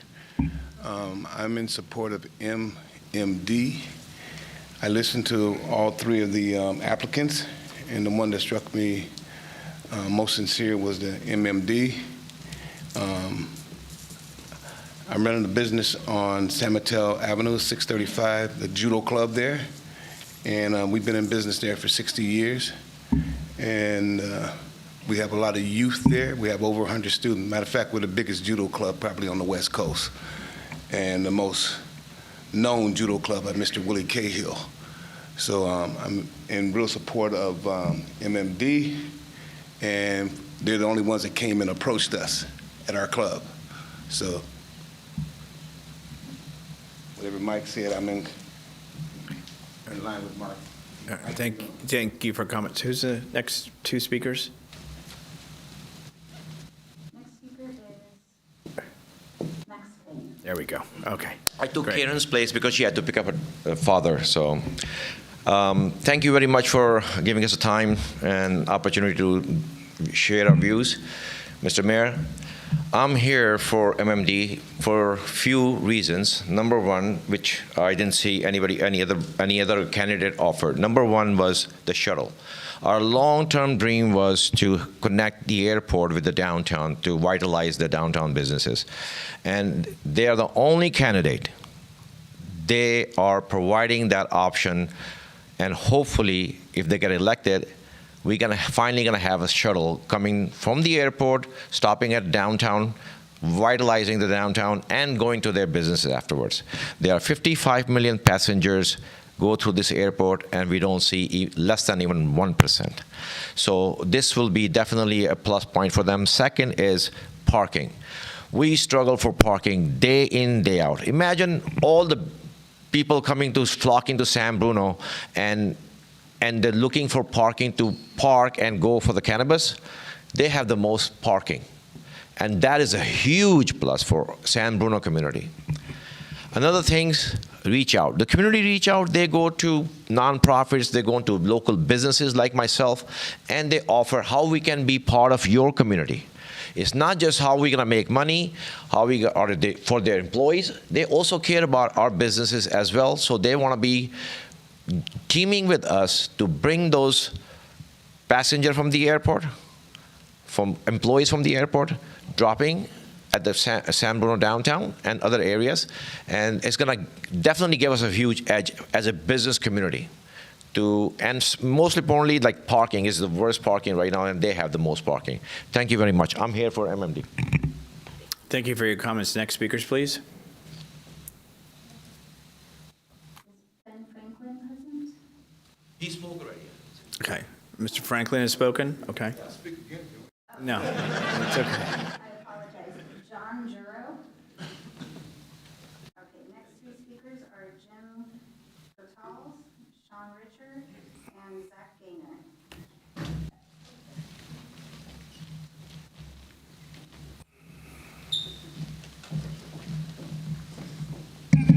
Good evening, council members, Mayor Medina, city staff. Thank you all for the work you do for the community of San Bruno. I'm here to support SB Golden. My name is Jim Goethals. I was born and raised here on the peninsula, and I appreciate the methodical process that you guys are going about this matter.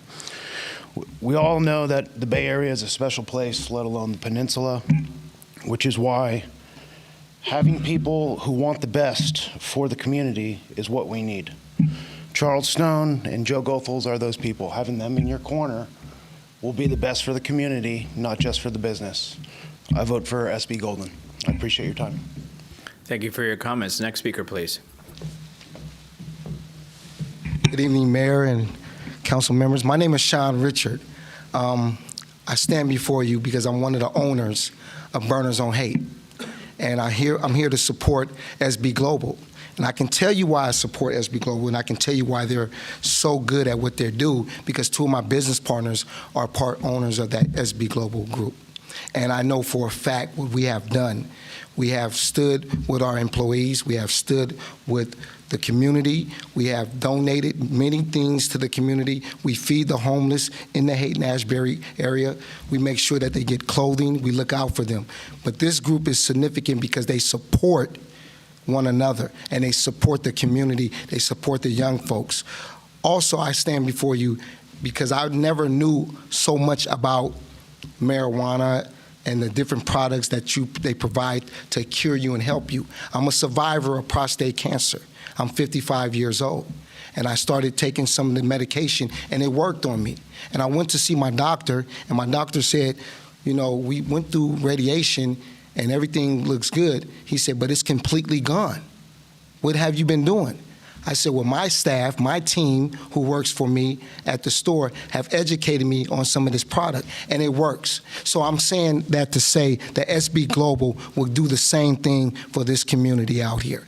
Let's not look at the big franchise. Let's not look at the big numbers. Let's look at a small retail that's going to galvanize the community and support the community and give this community vibrant lives and have them thriving. So I'm here to say, again, I support SB Global. Two of my business partners are part owners of that, and I'm real thankful to have them in my life because they showed me a lot of things that I didn't know about. And so again, SB Global should be your vote. Thank you. Thank you for your comments. Next speaker, please. Council members, Mr. Mayor, thank you for having me. My name is Zach Gaynor. I'm a member of UFCW. I'm a strategic researcher, and I usually work on cannabis. I just want to reiterate what Ms. Julie Lynn said. An LPA is not a guarantee of unionization, nor is it a guarantee of a contract. Having a contract is tantamount to having the union benefits, and Embark is the only one that currently would have a union contract on day one, which really matters. It's significantly different, and there's a significant differential in pay and a lot of other things that really matter and would help keep employees there. And I think also Embark, I've been on talks with Embark. I'm working with on high road partnerships in order to create standards for training for bud tenders. And as many community members have mentioned here, bud tenders are your first line of knowing, what terpenes, what chemicals impact you, and they are a huge benefit to the community, and having a workforce that can stay there and have the benefits of a union really matter. And with that, I'd put my support behind Embark. Thank you. Thank you for your comments. Next speakers, please. Next speakers are Julius Jones, Stephanie Holmes, and George Holmes.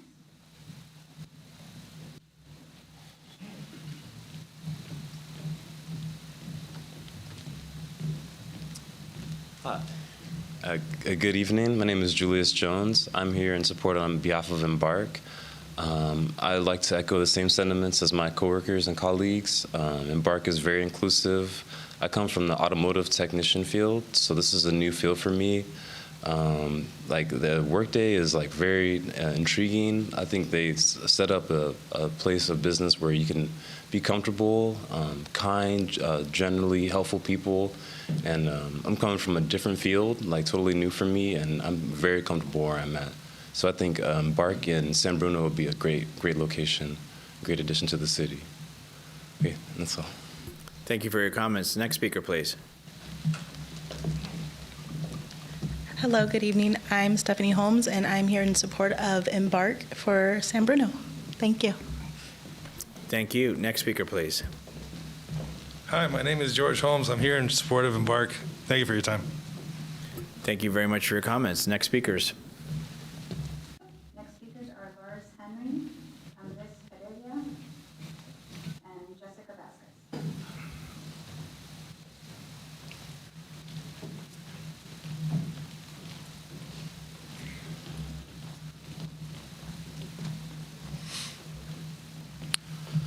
Good morning, good evening, San Bruno community. Thank you for hearing me. I'm just here in support of the union as well as Embark. I think you'll be very happy to have us here. Thank you. Thank you for your comments. Next speaker, please. Good evening, everyone.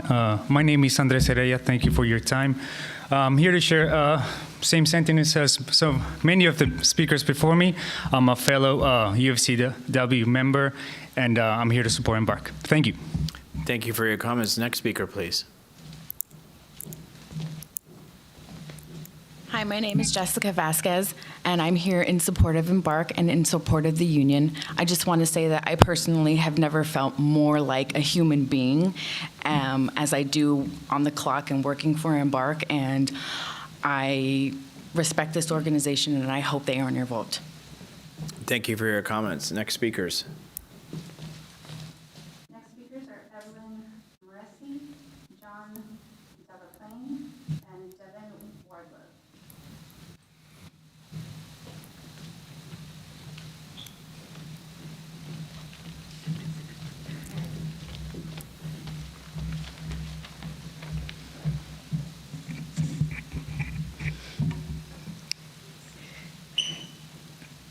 Thank you for your time. My name is Evelyn Moresi. I appreciate your time here today. Mayor and council members, I'm here reading a letter on behalf of former Redwood City Mayor Danny Gasparini, who has a long-standing commitment tonight, cannot join us. I believe she emailed you a long letter. Given the time constraints, I'll just be reading the final 2 paragraphs. It summarizes her feelings very well. My advice to each of you is experience matters. Having community track record matters. Union contracts matter. A diverse commitment to local employment matters. Image matters. Accountability matters. With Embark, you hopefully have met a few of our community business partners and know all the above is true. Believe me when I say our personal reputation matters.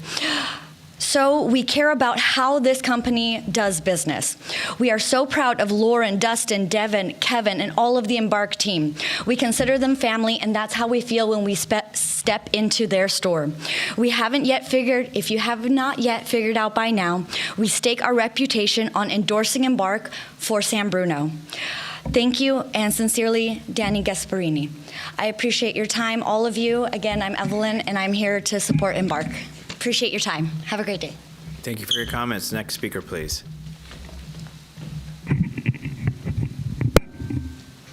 Hello, my name is John Delaplane. Tonight I'll be reading a statement from my colleague Brandon Brown, an industry pioneer and a social equity cannabis retailer from San Francisco. Greetings, Mayor and San Bruno councilors. I'm sorry I cannot be in attendance tonight, but I would like to offer my strong support for SB Golden LLC. I'm a director of the San Francisco Cannabis Retailers Alliance, and I own a social equity cannabis dispensary in San Francisco. I looked through the applications you received out of curiosity and as a supporter of the SB Golden team. Two of the applicants, MMD and Embark, are trying to sell you a fairy tale. Their revenue projections are anywhere from $24 million to $43 million per year. The majority of dispensaries in San Francisco gross around $1 million a year. The best do up to $9 or $10 million. The idea that a store would gross $24 to $43 million is not optimistic. It's not aspirational. Frankly, it's nuts and it's a lie. It's off by a power of 10. But let's think for an instance, what if that actually did happen? What if they got that many people? That'd be 900 to 1,500 customers per day. That's what a supermarket would do. So with Embark, you'd have a Safeway in the middle of El Camino Real with 6 parking spaces. 6. It would be absolute pandemonium. So 2 of your applicants are either inflating numbers promising tax revenue the city will never receive, or they're proposing a Costco of cannabis directly on El Camino Real that doesn't have anywhere near enough parking, isn't big enough to meet fire codes for that many people, and will create total chaos in the middle of your city. So neither of these, the revenue fairy tale or it actually coming true, are good for San Bruno.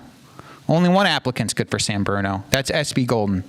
I encourage you to select them this evening. Thank you. Sincerely, Brandon Brown, Director, San Francisco Cannabis Retailers Alliance. Thank you. Thank you for your comments. Next speaker, please.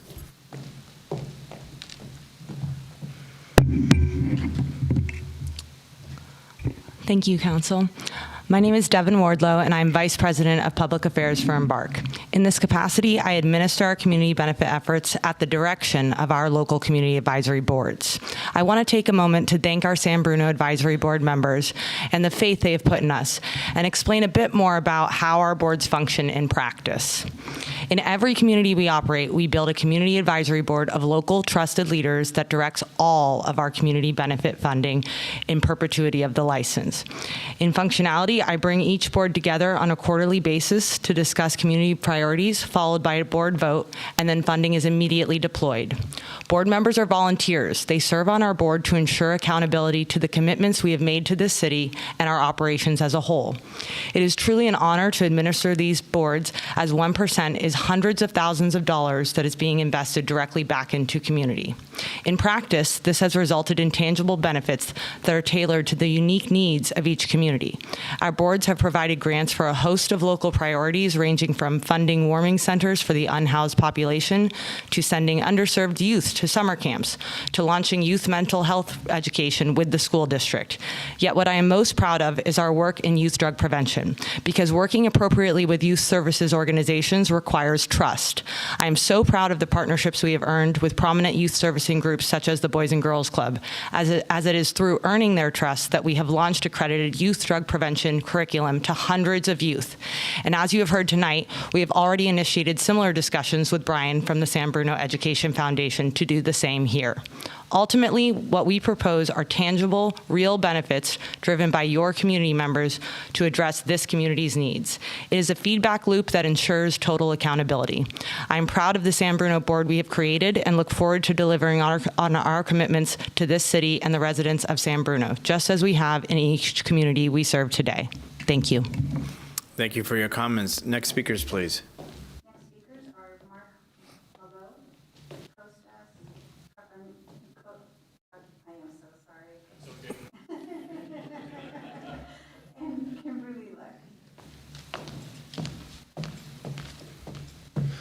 Good evening, San Bruno City Council. My name is Mark Maloof. I'm a representative with Teamsters Local 665, and I'm here tonight to speak in favor of the applicant SB Golden. The Teamsters Union, we're one of the largest unions in the United States, and we represent countless hardworking men and women here in the city of San Bruno, including the workers that work out of this building, one of which I had the pleasure of talking to just a moment ago, as well as the men and women that pick up your trash and recycling each day. You might be surprised to learn also that we represent hundreds of cannabis workers. In fact, I believe that around 600 cannabis workers have organized with the Teamsters Union in California just this past year alone. And we are strongly in support of SB Golden being the applicant. And part of the reason why, and not previously mentioned in the statements around LPAs, is that there's actually the requirement for LPAs is actually 20 employees. So if you have less than that, technically you don't need to sign one yet. Burner on Hate has an LPA with the Teamsters Union, and their eagerness to collaborate with us and have a unionized workforce, I think, speaks volumes, and that's kind of a testament to that they are just as committed to have a unionized workforce as any other applicant. In addition to that, it should be noted that SB Golden has a team of local owners with huge ties to the community who are going to do this right. Joe is the former mayor of San Mateo. Charles is the former mayor of Belmont. Connor is former chief of staff of the Lemonade Breed, and Johnny is the head of the San Francisco Cannabis Retailers Alliance. Going with SB Golden, we believe in the Teamsters is the best way to guarantee that this is a local operation with experience, community connections, and a strong commitment to cannabis workers and the backing of organized labor. They do have the track record needed to show that they will do this right. Thank you very much. Thank you for your comments. Next speaker, please. Good evening, Mr. Mayor, Council. My name is Kostas Kakoniktis, and I am here on behalf of San Bruno's. I am a local, I am a business owner, I am a property owner, and I live within 3-minute walk of all 3 of these locations. I am in support of all 3, don't get me wrong. I do, however, house concerns on security. In our neighborhood, we have a lot of break-ins, there are a lot of accidents, and there is a lack of police presence. I do support MMD because of their emphasis on security, but I would really like to emphasize that I expect that the city and the police department do something more if or when one of these locations open up because of the security in our area. Thank you very much. Thank you for your comments. Next speakers, please. Hello, good evening. My name is Kimberly Leck. My husband and I, we are property owner of 197 El Camino Real, and I support SB Golden. This building used to be our dry cleaning business. It was a wonderful place, perfect for retail with great visibility that can attract customers. We are excited to have found a long-term promising tenant who is local and has a fantastic plan for the place. When I met Connor and his team, I knew they were the right fit. Their dedication and experience in running successful cannabis business make them a perfect match for our community. Joe Gothel and Charles Stone have been serving our communities in San Mateo for decades, and Connor has a long history of service in San Francisco. Connor also lives down the street from my business in the city. I know that if I text him anytime, he will answer, and if needed, he will come down in person. That is the benefit of having local owners and local operators. They'll always be there anytime you or I or anyone needs anything. They are part of the communities. I believe that supporting Connor and his team is the right decision. Not only are they local, but they also share our commitment to our wonderful city of San Bruno. So please support SB Golden. By doing so, we're not only supporting local business, but also contributing to the growth and wealth of our city. Thank you for your time. Thank you for your comments. Next speakers, please.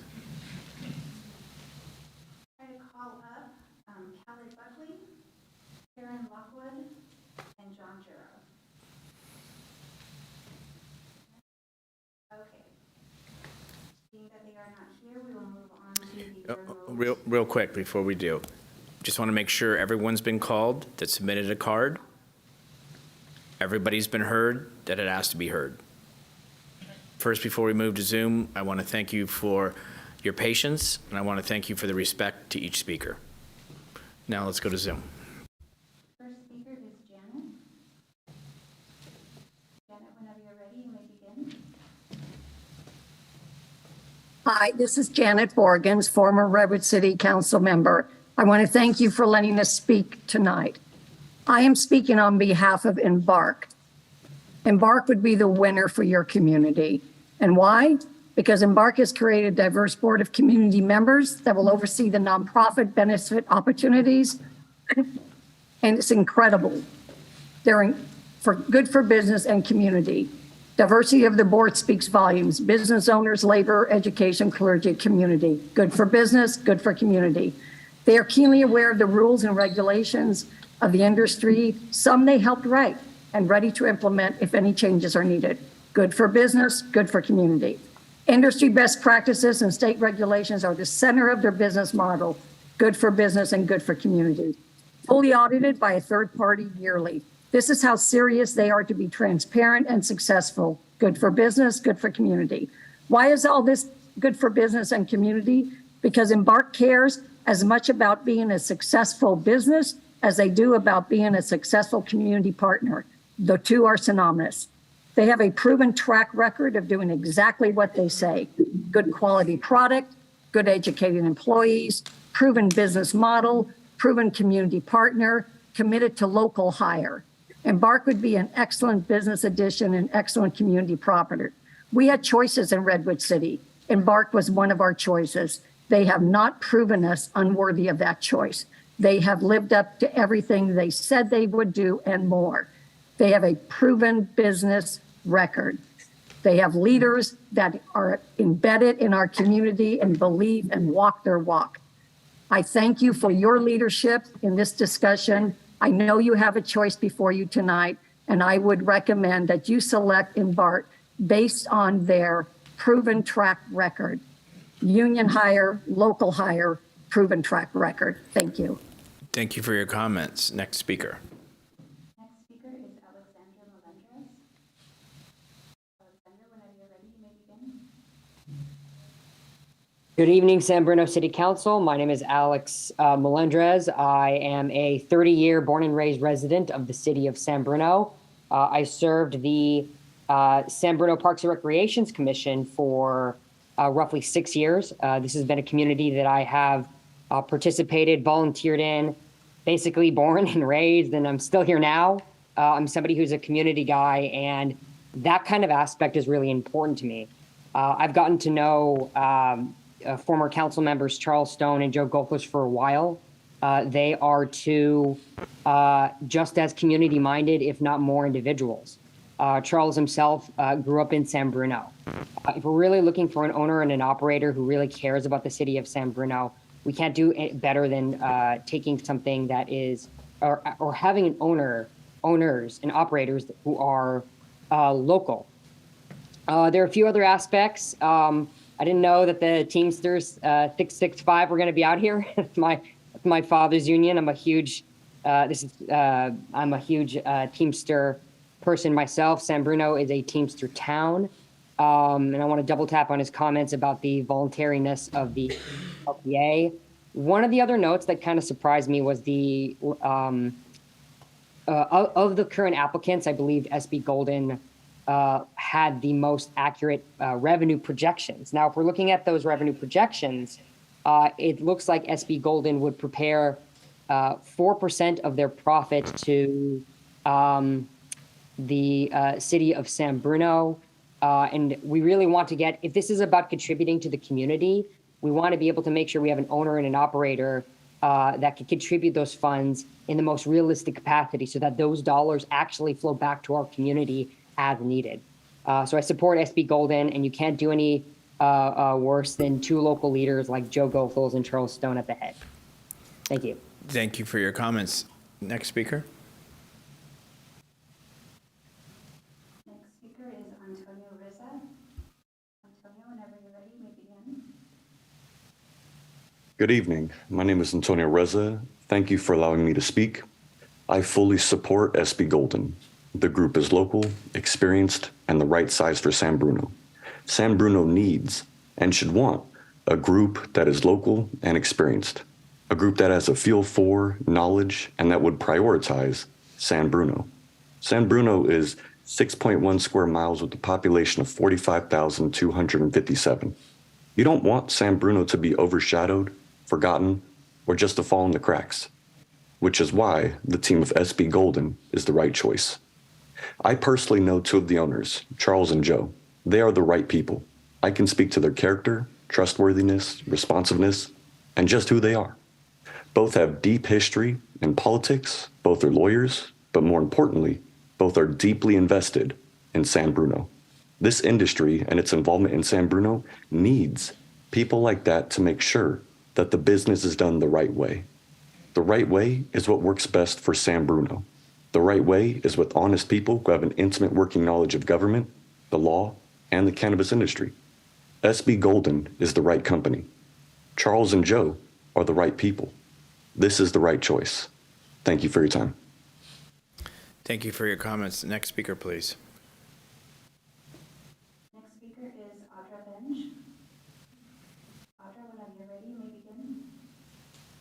Hi, I'm Audra Benj. I would like to read a statement in support of SB Golden from someone who couldn't be here tonight. Good evening, San Bruno councilors. My name is Cameron Wald, and I have worked in California cannabis for the past 11 years, currently as COO of a multi-state and international cannabis company with approximately 180 SKUs in 6 states. I'm currently deep in the planning for my wedding, so I can't be there tonight, but I want to offer my support for SB Golden. I've worked with 3 of SB Golden's owners, Johnny Delaplane, Connor Johnston, and Leanne Benj for years. I'd like to specifically highlight Leanne, though, since maybe you haven't heard much about her tonight. I was formerly the EVP of operations for MMAC Project Cannabis and was instrumental in hiring Leanne Benj as our head of human resources in early 2016. Leanne's extensive HR and operational experience in customer-facing industries made a huge impact throughout our company. She worked directly with our leaders in every aspect of our vertically integrated seed to sell operation, assisting with oversight in cultivation, post-harvest, distribution, and delivery, and 5 retail sales delivery dispensaries in Los Angeles and San Francisco. Leanne redefined our hiring, training, and employee relations communication processes and increased our employee retention rates by more than 65%. Every manager, director, executive, and most of our employees had Leanne's personal cell phone number. She was readily available to provide strategic guidance or tactical assistance, and she is equally effective at both. She was a trusted business partner and was highly respected throughout all levels of the company. Leanne would be a great asset to any company. She treats employees, customers, and neighbors with the utmost respect and takes pride in running an ethical cannabis operation while working closely with local government and community leaders. I am pleased to recommend SB Golden. Thank you all for your time on camera's behalf and my own. Thank you for your comments. Next speaker, please. Next speaker is Les Kim. Les Kim. Les, whenever you're ready, you may begin.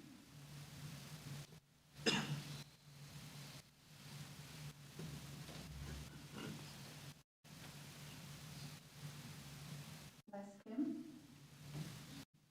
Okay. I'm going to move on to the next person. Next person is listed as Samsung SMG9754. Whenever you're ready, you may begin.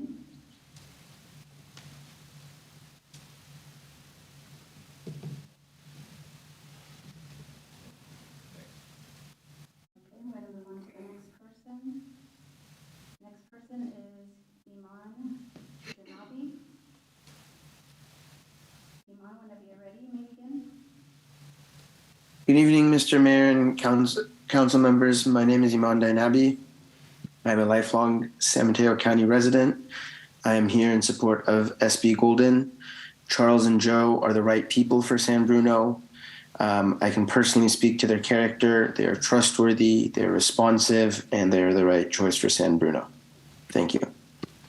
Thank you for your comments. Next speaker, please. Next speaker is Courtney. Courtney, whenever you're ready, you may begin. Good evening, members of the council. My name is Courtney, and I'm a cannabis attorney in the state of California and a co-owner of a cannabis retail store, which is likely one of the top volume stores in California. It's entirely possible to have a California cannabis store that grosses $20 million a year. I point this out because when I applied for my license, we projected seeing only 1/4 of the customers that we actually see today, and this is due to the market conditions in the area. SB Golden provided statistics stating that MMD and Embark overestimated their projections, but I'm not sure that this is entirely true. The statistics used by SB Golden were from cities where there are dozens upon dozens of cannabis businesses within a very small geographic area. San Bruno is considering only 1 cannabis store. The proper statistics are that in Redwood City, there are 2 stores, 6 in Pacifica and 1 in Daly City, and no other stores in San Mateo County. So that's 9. In San Francisco, there are more than 70 stores operating, not to mention those flooding the East Bay. By comparison, San Francisco has a population of 815,000 people, where San Mateo County has 737,000. This is the comparison of about 11,000 people per store in San Francisco to 100,000 people per store in San Mateo County. So it's extremely naive to underestimate the volume of customers who do not have access to cannabis in San Mateo County and will likely visit the San Bruno store. So quite possibly the most important factors for the city to consider tonight are ample parking and the square footage for the property that will be needed to serve the customers and to provide spacious accommodations and quality in the workplace for the employees. I also just want to point out that very few of the cannabis companies with who I have worked actually have stores who have voted for unionization. While it is a state requirement if you have more than 10 employees, many of these companies offer benefits that exceed those offered by the union, and unionization is therefore unnecessary. Thank you for your time. Thank you for your comments. Let me just check. I know we have some that we'll circle back around to. How many do we have on Zoom, and who is the last speaker? Including the ones that we're circling back to, we have 5 raised hands. Last speaker, 4 hands. Last speaker as of now is Les Kim. Okay, so Mr. Kim will be the last speaker. Okay, please continue. Next speaker is Ben Bleeman. Ben, whenever you're ready, you may begin.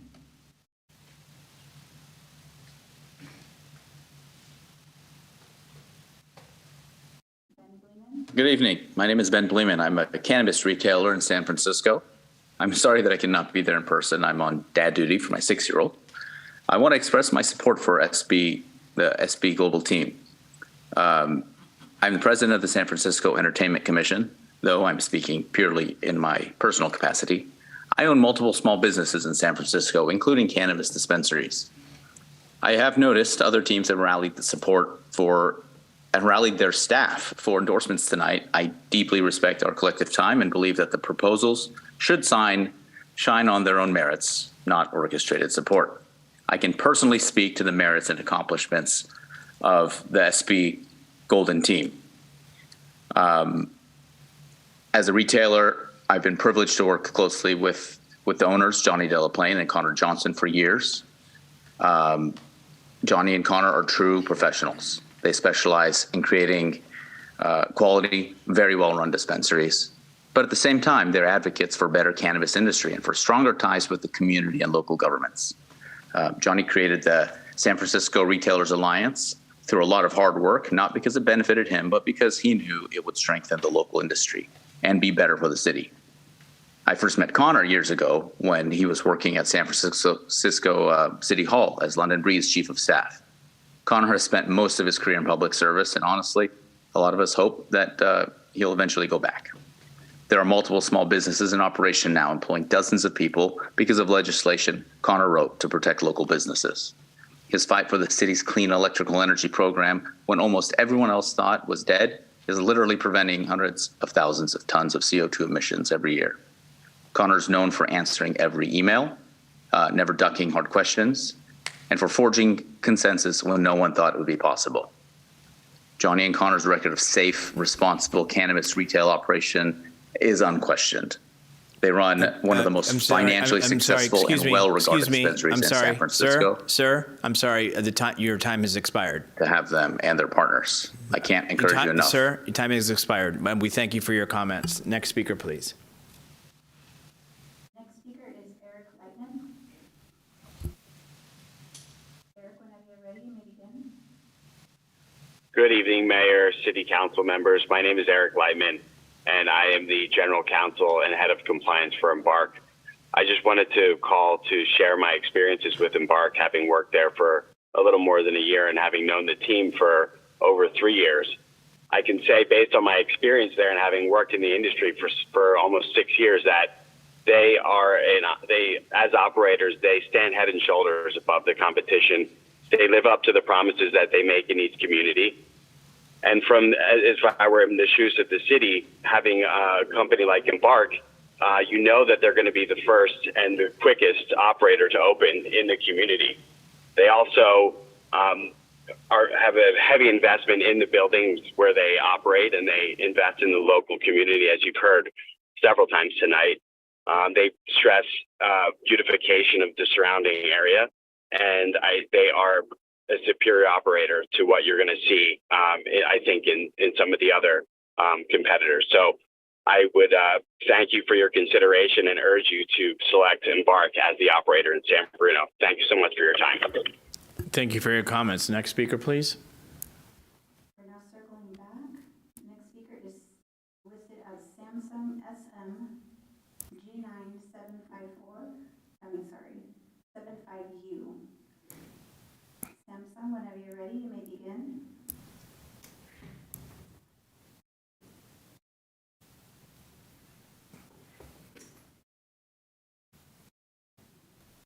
Okay, we'll be moving on to the next person. Next person is Les Kim. Les Kim, whenever you're ready, you may begin. Good evening. I apologize for the earlier disconnect. My name is Les Kim. I'm an orthopedic surgeon. I've been in practice for more than 30 years. My primary office is in Daly City, so many of my patients reside in San Bruno. I'll make this brief because I have no special expertise in cannabis. What I do have is personal and professional knowledge of Dr. Nima Alipur and the SB Golden Group. I have no financial interest in the group, but I do have an interest in having a safe, reliable, and responsible cannabis vendor for the many patients of mine who use the product. I have the highest regard for Dr. Alipur, who is an accomplished occupational medicine specialist with whom I have worked. I'm impressed with what his SB Golden Group has accomplished. I'm fully confident they will serve this community well, and they have my strongest support. Thank you. Thank you for your comments.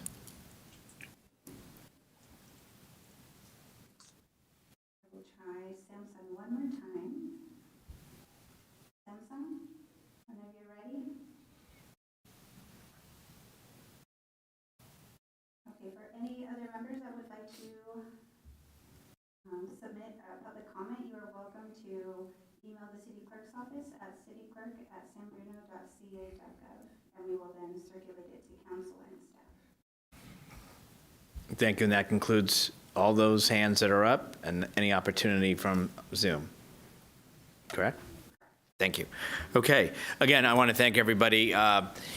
Keeping in mind, I really appreciate everybody's patience and understanding. I didn't want to shorten it further than that. It's very difficult to walk in here and have a third of it. So I appreciate everybody's patience.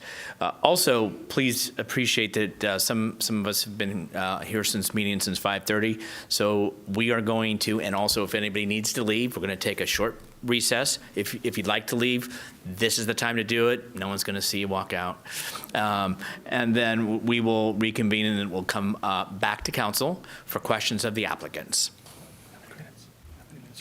Let's say 5-7 minutes. Council has to make it quick. You folks can take your time.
All right, we're going to reconvene the San Bruno City Council meeting, and we are on item 7A, which is the public hearing. We have heard from all members of the public, and we thank you again for your patience. We have just coming back out of recess, and at this time, we're going to bring it back for questions. Are there any questions of, are there, again, I'll go back to my question. Sorry. No, it's okay. I just want to make sure we're all, because of the hour. Are there any city council questions of staff or the applicants? Going down? So are we going to be doing one applicant at a time, or are we going to be just having them get up as the questions come? I would ask that we have a applicant, so from each, just one person gets up to make that response. And if I could ask, I see two, if I could have somebody from SB Golden to come up closer. Oh, you're there. You're close enough. All right. So they're close by, and then because there may be the same question, and so Yeah, we so just keep going. Yeah. Okay, so since I'm asking the same question, I'll just go in the same order that we've been using all night. So there's no, that doesn't indicate any preference or anything like that. So we'll start with Embark. So if you can come to the podium as I'm with the city or neighborhood concerns, those types of things. What are the biggest challenges you tend to face as you open a new dispensary? Great question. I hope you both use this time to prepare your answers wisely. Sorry about that. The broader effort that I think we all undertake as operators to very much like a small town.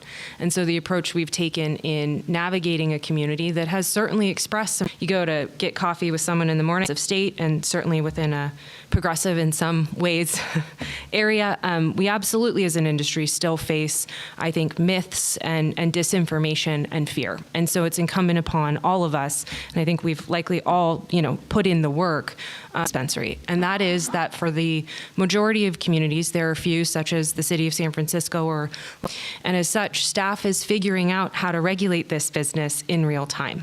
When you talk to folks from the industry, there's a saying that you'll hear often that we're all building the plane while in midair. And I think partner with the local jurisdiction, to partner with city staff and effectively provide a roadmap, of course at their discretion and with their leadership on for lack of a better word, how to regulate you. So this is meetings with staff at the beginning of an entitlement process to talk through what entitlement challenges may be. It's ongoing collaboration and conversations with staff, including the police department, to ensure we're working at the front of business, is really working with a city who is open to approaching this as a collaborative effort. Great. Thank you very much. Thanks. So if I can ask a representative from MMD, same question, I'll ask it again so you don't, no worries. So what have you seen as being your biggest challenge in opening a new dispensary? I'll do the same thing, at the same scale. So yes, I think the neighborhood integration piece is huge. That takes, that's kind of the first step, which is making sure that you have done your to make sure that everyone is involved in the process before we open, and that challenge is about communication and education. And so the best way to tackle that one is to use the information networks that are already here. That's through the level, making sure we would work with him closely. Things like that are about using the networks that the city already has. In San Bruno, we're fortunate because you guys have a lot of those networks set up. I think another challenge to opening is always permitting. I'd sort of laid out a roadmap of the CUP moment or security. So I think those are the challenges to opening kind of quickly and obviously compliantly. Great. Thank you very, very much. Okay, so SB Golden, same question. So what have you seen as being your biggest challenge when coming to a new city and opening a new dispensary? I have this force of habit because they require it in San Francisco. Connor Johnston on behalf of SB Global. It's got to be in the record.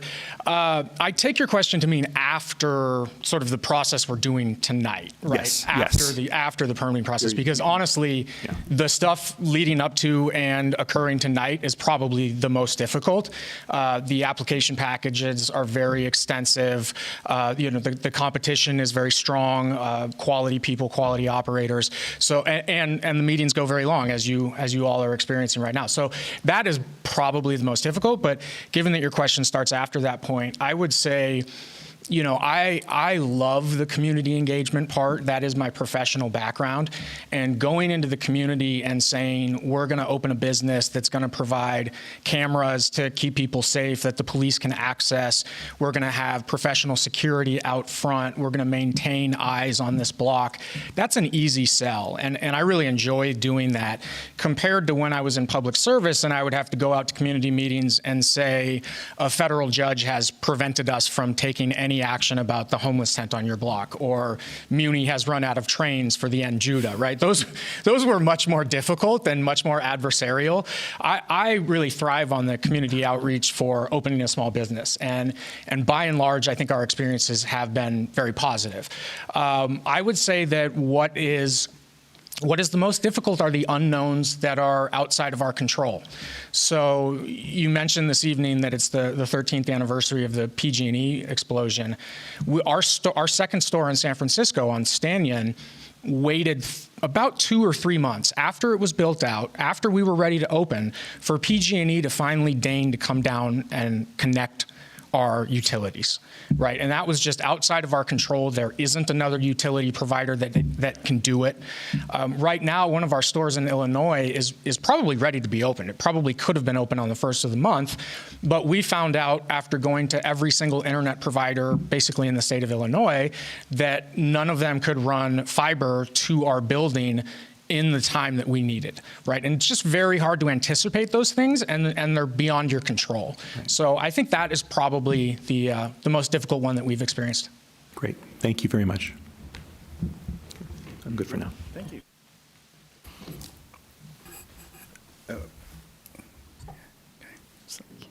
Everybody's, can't say that anymore. Everybody's being gracious, but we'll go to Councilmember Alvarez. Thank you, Mr. Mayor. I have a question for Embark, please.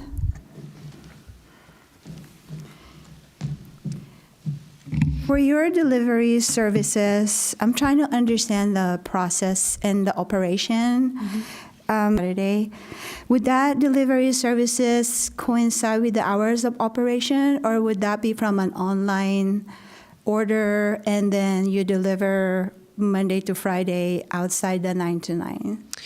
So candidly, it entirely depends upon demand in a community, right? So we develop and implement processes that are then refined through extensive data and analysis.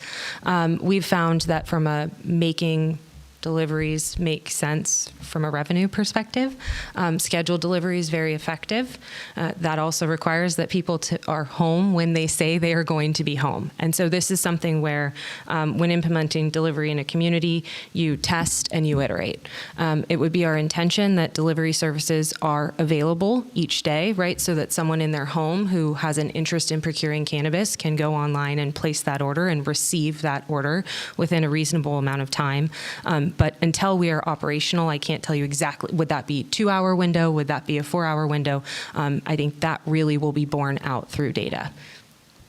Thank you. Yeah. Thank you.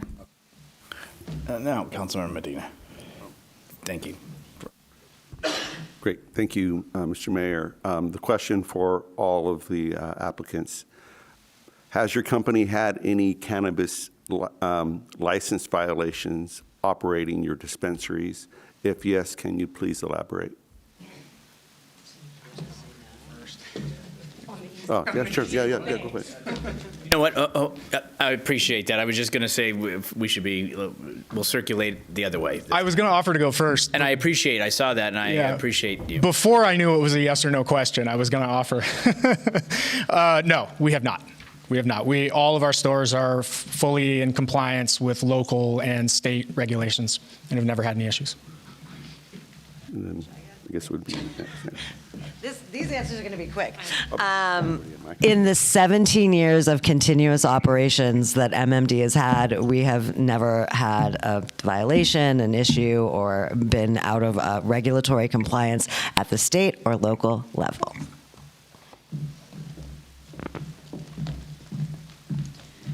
For the purposes of time, no. Got it. Somebody else? We're taking turns? Sure. Oh, another one? All right. Has your company had any large thefts at any of your other dispensaries?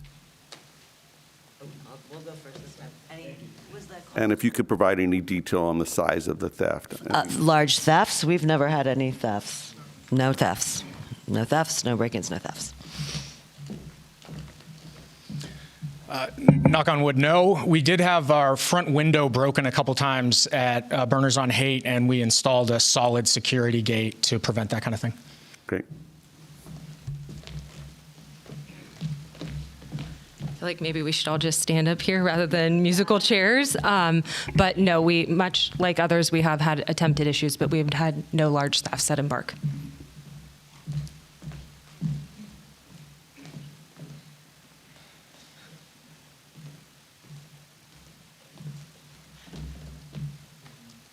Yeah, I'm going to go to Councilmember Salazar after. It'll be to all three applicants. It'll be the same question, and it's probably going to be a simple one, so we'll on time. Maybe we'll start with Burke again. What are your thoughts about providing a license plate reader at your location? So every community is different, and that is something that is a requirement in a number of communities where we operate. So should that be required here, we would obviously be happy to comply. I will also note a number of other communities have other similar requirements. So for example, in the city of Fairfield, we've implemented the flock camera system. I'm not sure if you're familiar with it, but it integrates with a robust camera system throughout the city. Happy to provide more details, but I keep it short. Thank you. MMD, please. Wait, can you repeat the question? Because the technical name I'm not No, remembering. it's okay. What are your thoughts about providing a license plate reader at your location? Our thoughts are that we are absolutely open to that. And again, that would be something that we would be developing with the San Bruno Police Department pre-opening as we're going through readying security and making sure that those conversations are happening with the community and the council. And if that is something that the community, the council, and the police want, then absolutely. Thank you. If the police department or the city, anywhere that we operate, ask us to do something that they think will improve community safety, 100%, we will do it. Another thing that we have the capacity to do is provide the police department live access to our video feeds if there's some sort of disturbance happening, or records of our video. So if somebody broke into a car in front of our store, broke into a house, we could access that footage on our system as well. Thank you. Are you ready? Okay. Councilmember Salazar. Thank you, Mr. Mayor. So my question is around what synergies you anticipate with your other stores, and are we anticipating that, I believe all the applicants have either existing businesses or proposed businesses in the area, and so I'd like to hear about how having more than one store in the area could somehow benefit and how you see that playing out. Why don't we go in reverse order? Or? Any order you choose, yeah. Alphabetical, Rochambeau, stores in the area, I believe Redwood City and San Francisco. Yeah. So if you're more successful. Sure, absolutely. So the first thing that happens is you're going to have, a brand presence, right? So you're going to have stores that are close to each other, and that brand recognition goes up. That brand loyalty goes up. We have customer loyalty programs for shopping with us, things like that. So this is a commuter of that you're going to build because maybe they live in Redwood City and shop at that store that you have there, and then they are passing through San Bruno, and there's there's an MMD here too. So that recognition helps build customer loyalty and also revenues, right? It's also great for having a central with your brands, because instead of buying product for one store that is serviced by that distributor, you're buying product for several stores. So that gives you a lot more leverage when you're negotiating your prices for your goods.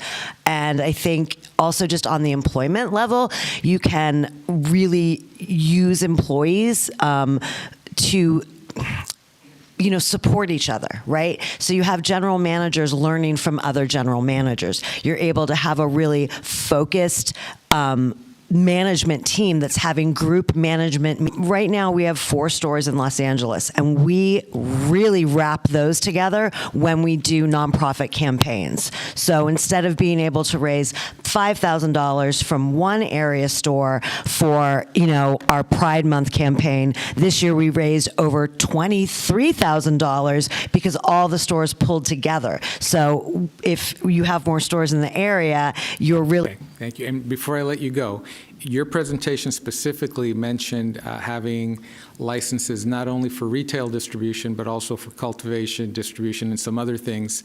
And so and I don't know if those licenses are being actively used or not, but would those potentially give you an advantage in terms of basically cutting out middlemen? Is that an opportunity? Or no? That's not really how we leverage those licenses, but I will say what it gives us an advantage in is really understanding the entire supply chain and the entire, cannabis, not only cannabis commerce, but the whole integrated system, right? So it's a lot of knowledge, but no, it wouldn't necessarily, I don't think.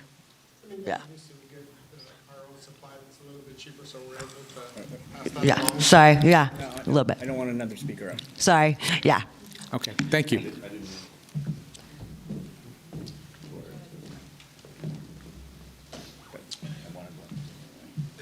Counselor, your question touches on what I think is the strongest part of SB Golden's application, which is that my partner Johnny and I, who was here this evening, we've developed a model where with each store, we put together a unique team for that store. So when we looked at the opportunity in San Bruno, we were able to meet up with Joe Goethals and former Mayor Charles Stone and say, let's collaborate on this, let's do this together. So the advantage of that is that we don't have a parent entity, we don't have shareholders that we answer to other than ourselves. We don't have a board. We don't have to answer to a company that's based somewhere else. We create a new owners. The two of them own over a third of this company, of our store. So our local partners are local owners. They're local operators. They're not just advisors. And that's why this model is so important to me. And the beauty of it, I think, is that it still allows us to leverage scale, because a distributor doesn't care if you're buying product for Burners on Haight and for SB Golden and San Bruno. They don't, from their perspective, care that those are two different companies. All they care about is the volume of the order that you're placing. So we are able to leverage the volume of those orders, the volume of our experience, the volume of staff, all of those things that you get by virtue of growing. We're able to leverage those while still having a specific local company with local owners for a given project. And I think that's the most exciting thing that, frankly, Johnny and I have kind of stumbled into over the course of the 6+ years I've been in cannabis. And that's what makes it so exciting, is to be able to put these teams together with this. If I just missed this, your submittal was a third in the package, and so it was a lot of pages. I may have been, I don't know, not completely coherent by the time I got to the end. The entity known as SB Global, is that entity currently operating any businesses, or is that a brand? Passionate, but sometimes gets a detail wrong here or there. He kept saying SB Global. It's SB Golden. We might have to change it now because he made it sound pretty good. But SB Golden shares the same ownership as the majority owners of Burners on Haight, the founders and majority owners of the second store on Stanton Street in San Francisco. Leanne is also part of the 3 stores that were opening in Illinois. But per the answer that I Charles onto our cap table as owners. Thank you. Thank you.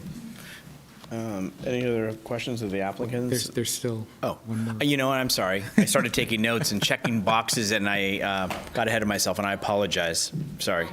I think, once again, you're going to hear more similarities than differences, so don't worry. I think, really, and we bring a unique perspective on this because we have an operational footprint both on the peninsula and throughout the Bay Area under our brand today.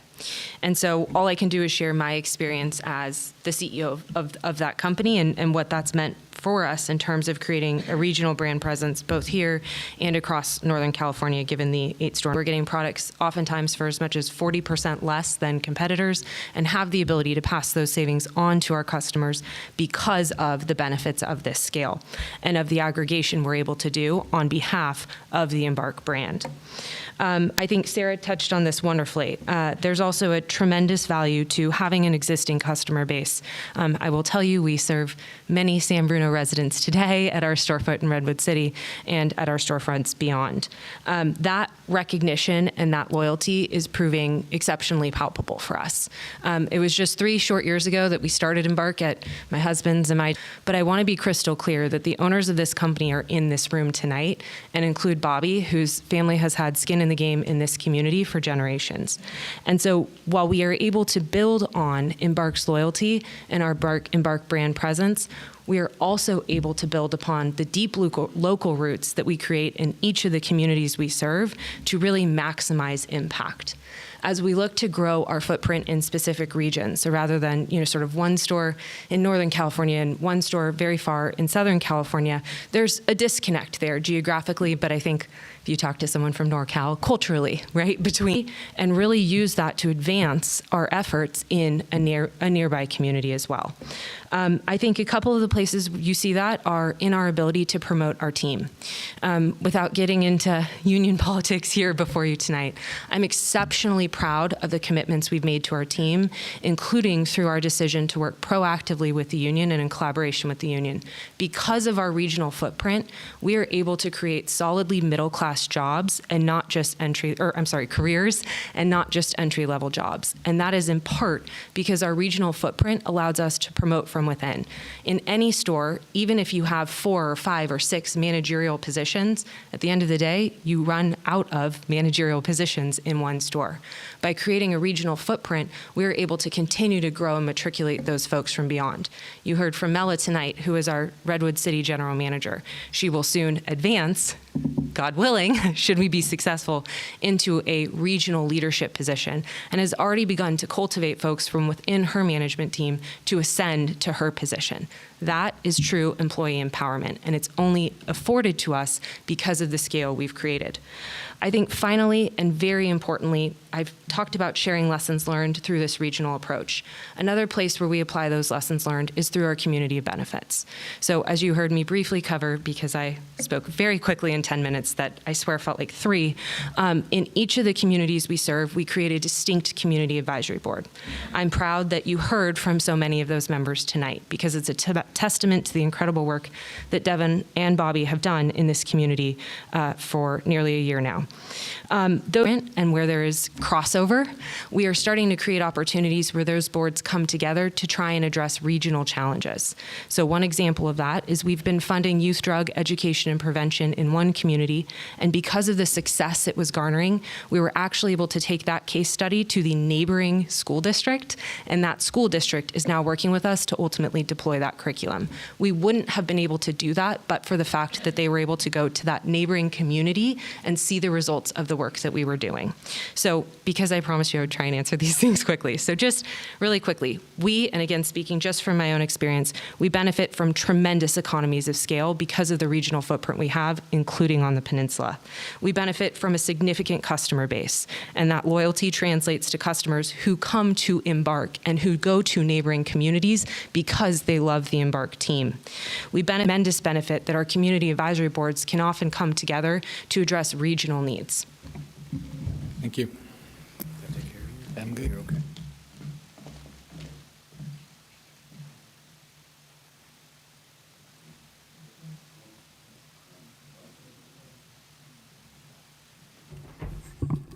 Sure.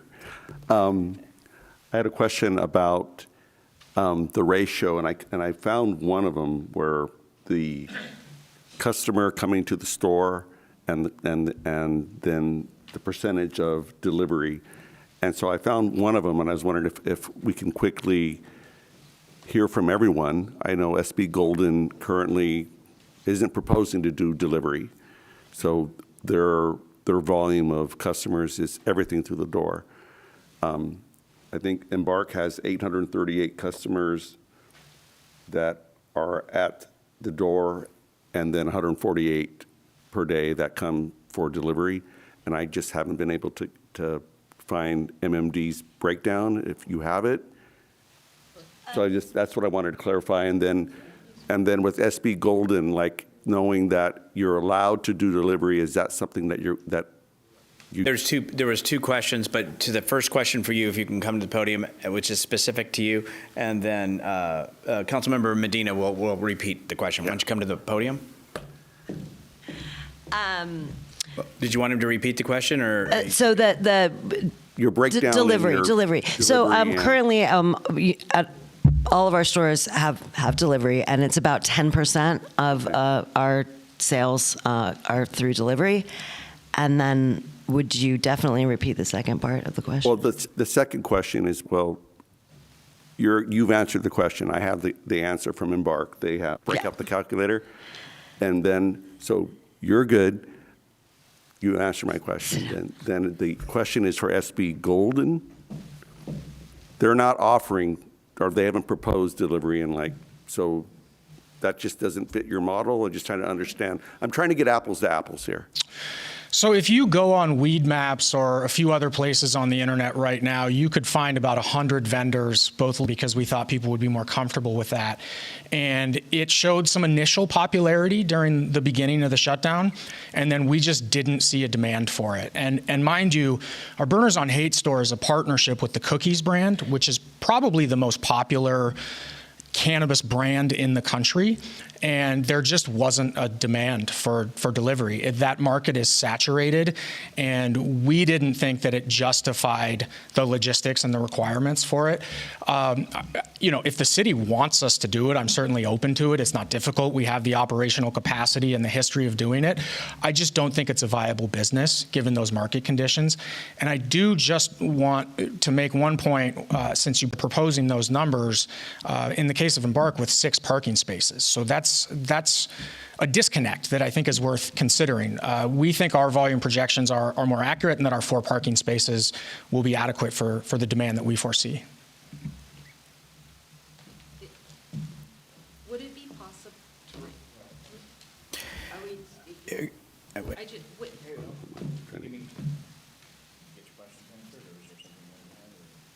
Those were the 2 questions that I had.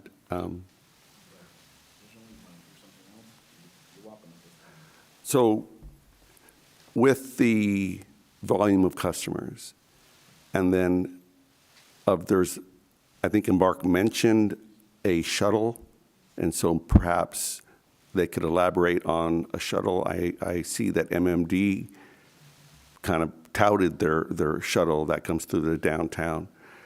So the question then, I guess, would be for Embark is maybe to elaborate on their shuttle and this bigger question of the volume of customers that are going to be at one store.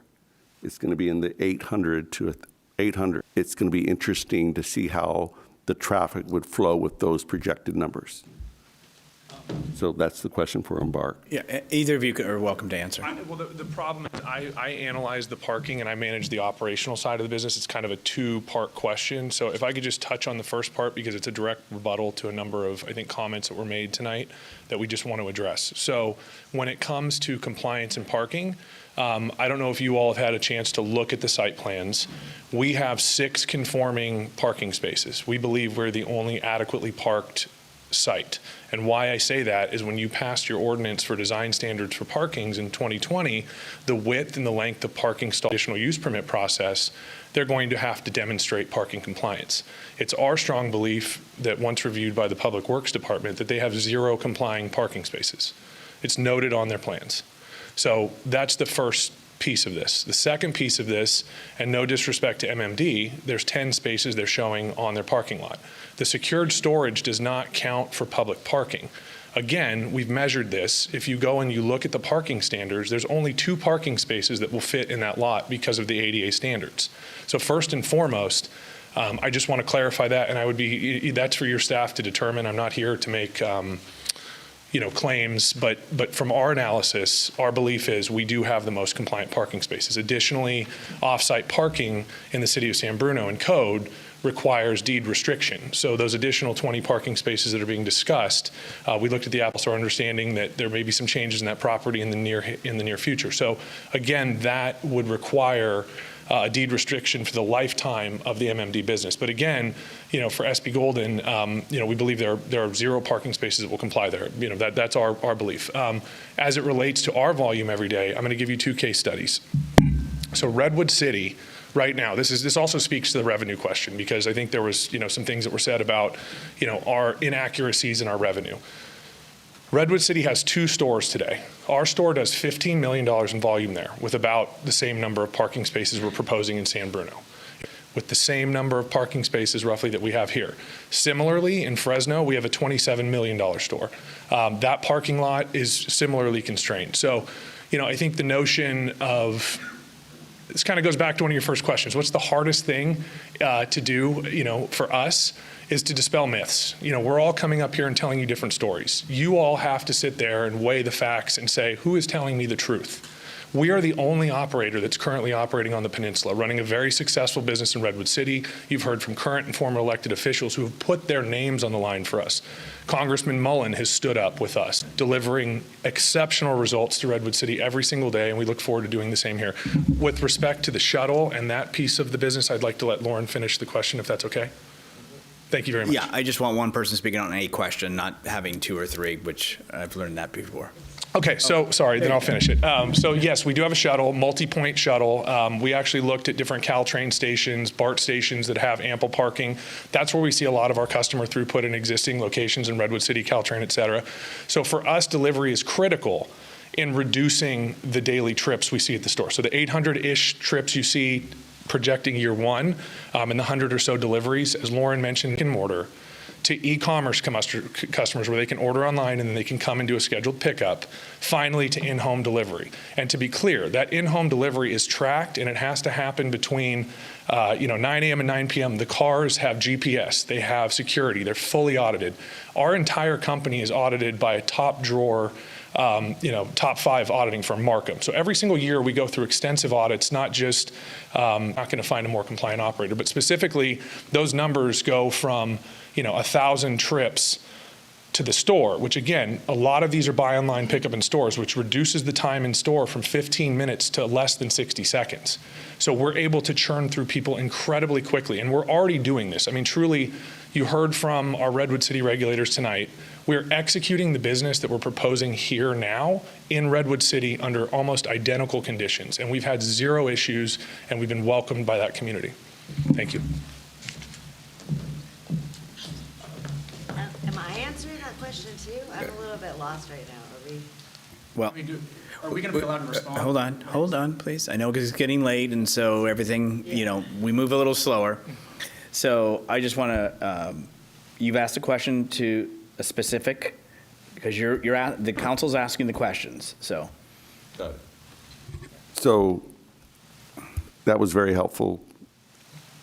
I think that customers a day through your store, how is that going to work? And you said 10% of them are 10% are delivery, so you're getting 900 customers through the door, and so achieving that, is it with a dependence also on the shuttle, or maybe you could talk through that a little bit. Thank you, guys. Yeah, we're going to see, we're roughly thinking we're going to see about 1,000 customers a day. 100 are going to be going to delivery, and 900 are going to be going through the brick and mortar. Now, we operate a retail brick and mortar right now in Hollywood that sees about the same volume, and it's in a smaller footprint than we have here. The footprint that we have here, the customer traffic. We understand the challenges that come with that type of volume. We, quite frankly, in Hollywood, we couldn't do that type of volume unless we got the parking lot that we pay for across the street. And it's super expensive, but that's how you turn customers. Our average customer is turning about every 6 minutes. And what we do is we we do have 5 secure garage spaces that's inside the garage, and it's an 1,865 square foot footprint. We did have an architect plan it out, and it is good for 5 spaces. We have an additional 5 spaces that are on the outside of our parking lot, one being ADA.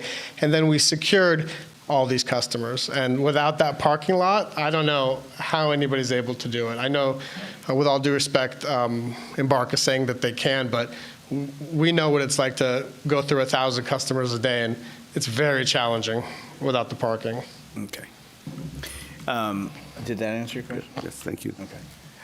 Can I respond to, because I was mentioned, I would just like to respond to this issue. And here's where I'm going to say yes, short, if you could kind of expedite. What I don't want to get in is this one about this and about the other, right? I want to keep it to where we're asking the questions. Okay. I'll let you have a short period of time, and then I'm going to go to Councilmember Salazar, who has the final question. Okay, I just asked for the opportunity to speak because we were mentioned.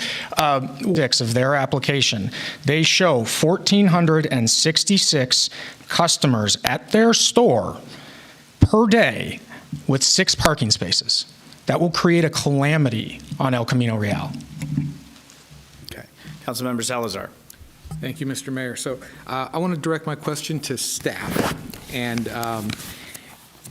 there's been a lot of talk about parking, and I'm wondering if parking was a consideration in reviewing the plans. And I believe our requirement here is really based on square footage of retail, and that dictates the number of spaces rather than projected volumes. That concept may be new to us, but I wanted to make sure that we, at the very least, are meeting our own requirements based on square footage and whatever other requirements we currently have on the books. Use permit process. During the presentation, I made the statement that the projections are based on certain points of data that each company are using, and the one that is selected is going to have to work with staff to show how it's going to actually work on site. So through the conditional use permit process, there is the opportunity for the city to examine the flow of, I think in the end, it's very safe to say every successful operation is going to have challenging parking because you're going to have a lot of customers, and that's in some ways a good thing, but we're going to have to look at that very closely at the CUP process. And I don't think it's a stretch to say whichever one you pick, parking is going to be looked at very closely at that stage. And let me follow up by asking, were there any concerns do we feel, the staff feel, that they could adequately support the type of business that we're looking at? And really, my concern here is that, we have a project at the end of San Mateo Avenue, the Aperture, which we made some parking assumptions there that they didn't pan out. And I don't want to have a situation where we've gone through this very arduous process, end up selecting a business, and then end up in a situation where parking now becomes a roadblock to moving forward. And so I just want to make sure that we're at least reasonably sure that we could accommodate either of the 3 businesses in their proposed locations. Yeah, and so to answer that, there are no specific standards that in the phase 1 through 3, getting to phase 4 here, where parking was going to be looked at in intricate detail. I would straight, they're going to have enough parking for the number of customers they're talking about. Okay, thank you.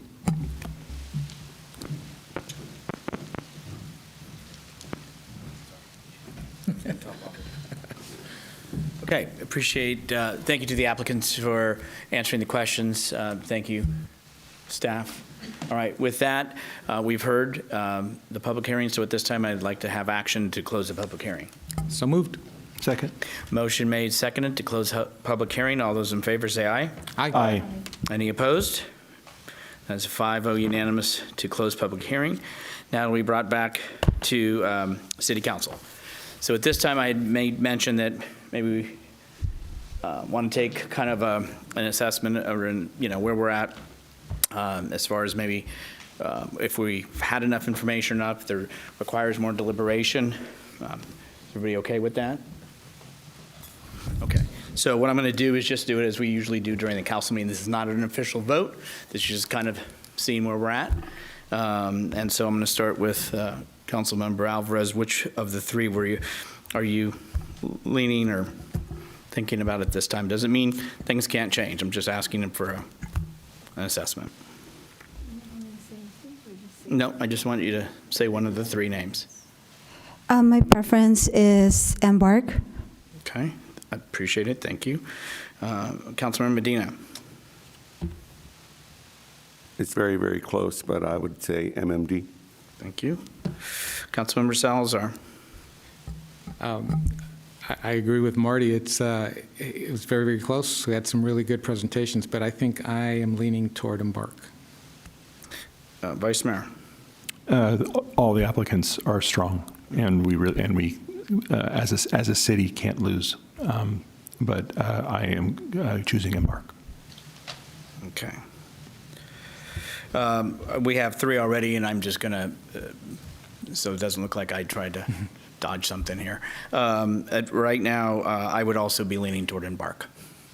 So with that, hearing that assessment, I'm wondering, I don't know that we need to deliberate, or if somebody wants to offer a motion to place a candidate's name into, an applicant's name into the resolution, I'll entertain that. Through the chair. Councilmember. Probably hours and hours to prepare those. They were all very well prepared.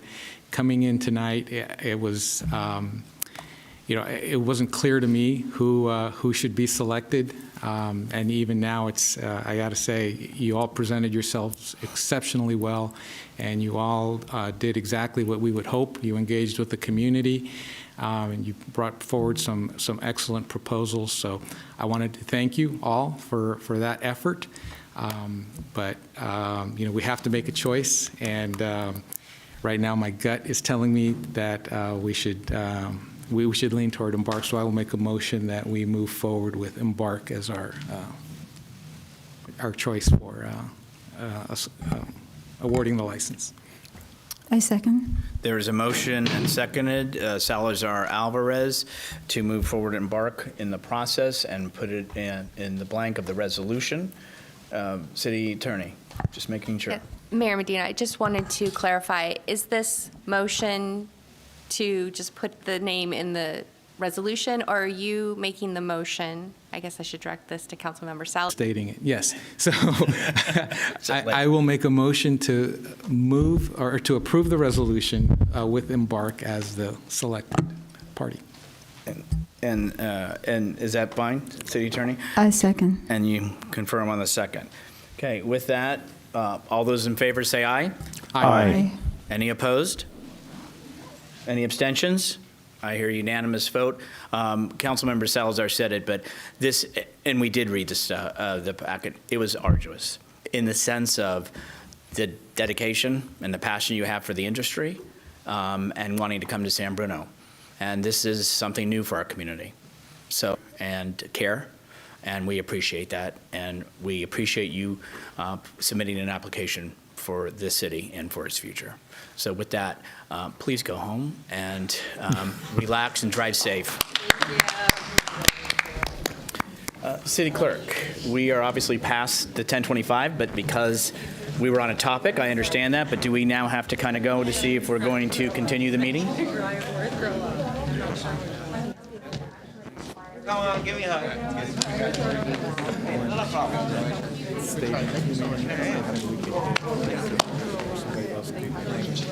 Well done. Let's just give him a couple minutes. Give him a couple minutes. We also had probably best not giving. Congratulations. I was going to say, like, given the strong support,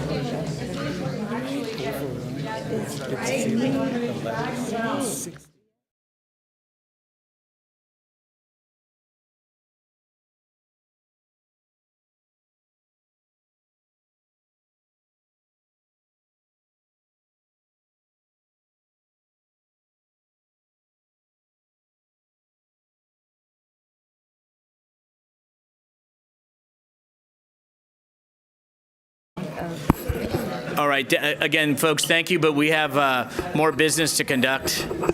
No, it's okay. You didn't know. Thank you. Everyone, please drive home safely. Okay. Yeah, just into the lobby. You don't have to leave, but you might want to go home and get some rest. So that concludes our study session, as I already indicated. The other study session, or that was a public hearing, the study session has been moved to the September 12th. However, we do have a policy, and we are obviously past our timeline. So in order to continue, there will be a motion and a second. However, what I would like to do is make a motion to continue the meeting for another 30 minutes, because I know we've had some other people that have been extremely patient, and I want to be respectful. If that's okay, that will be my motion.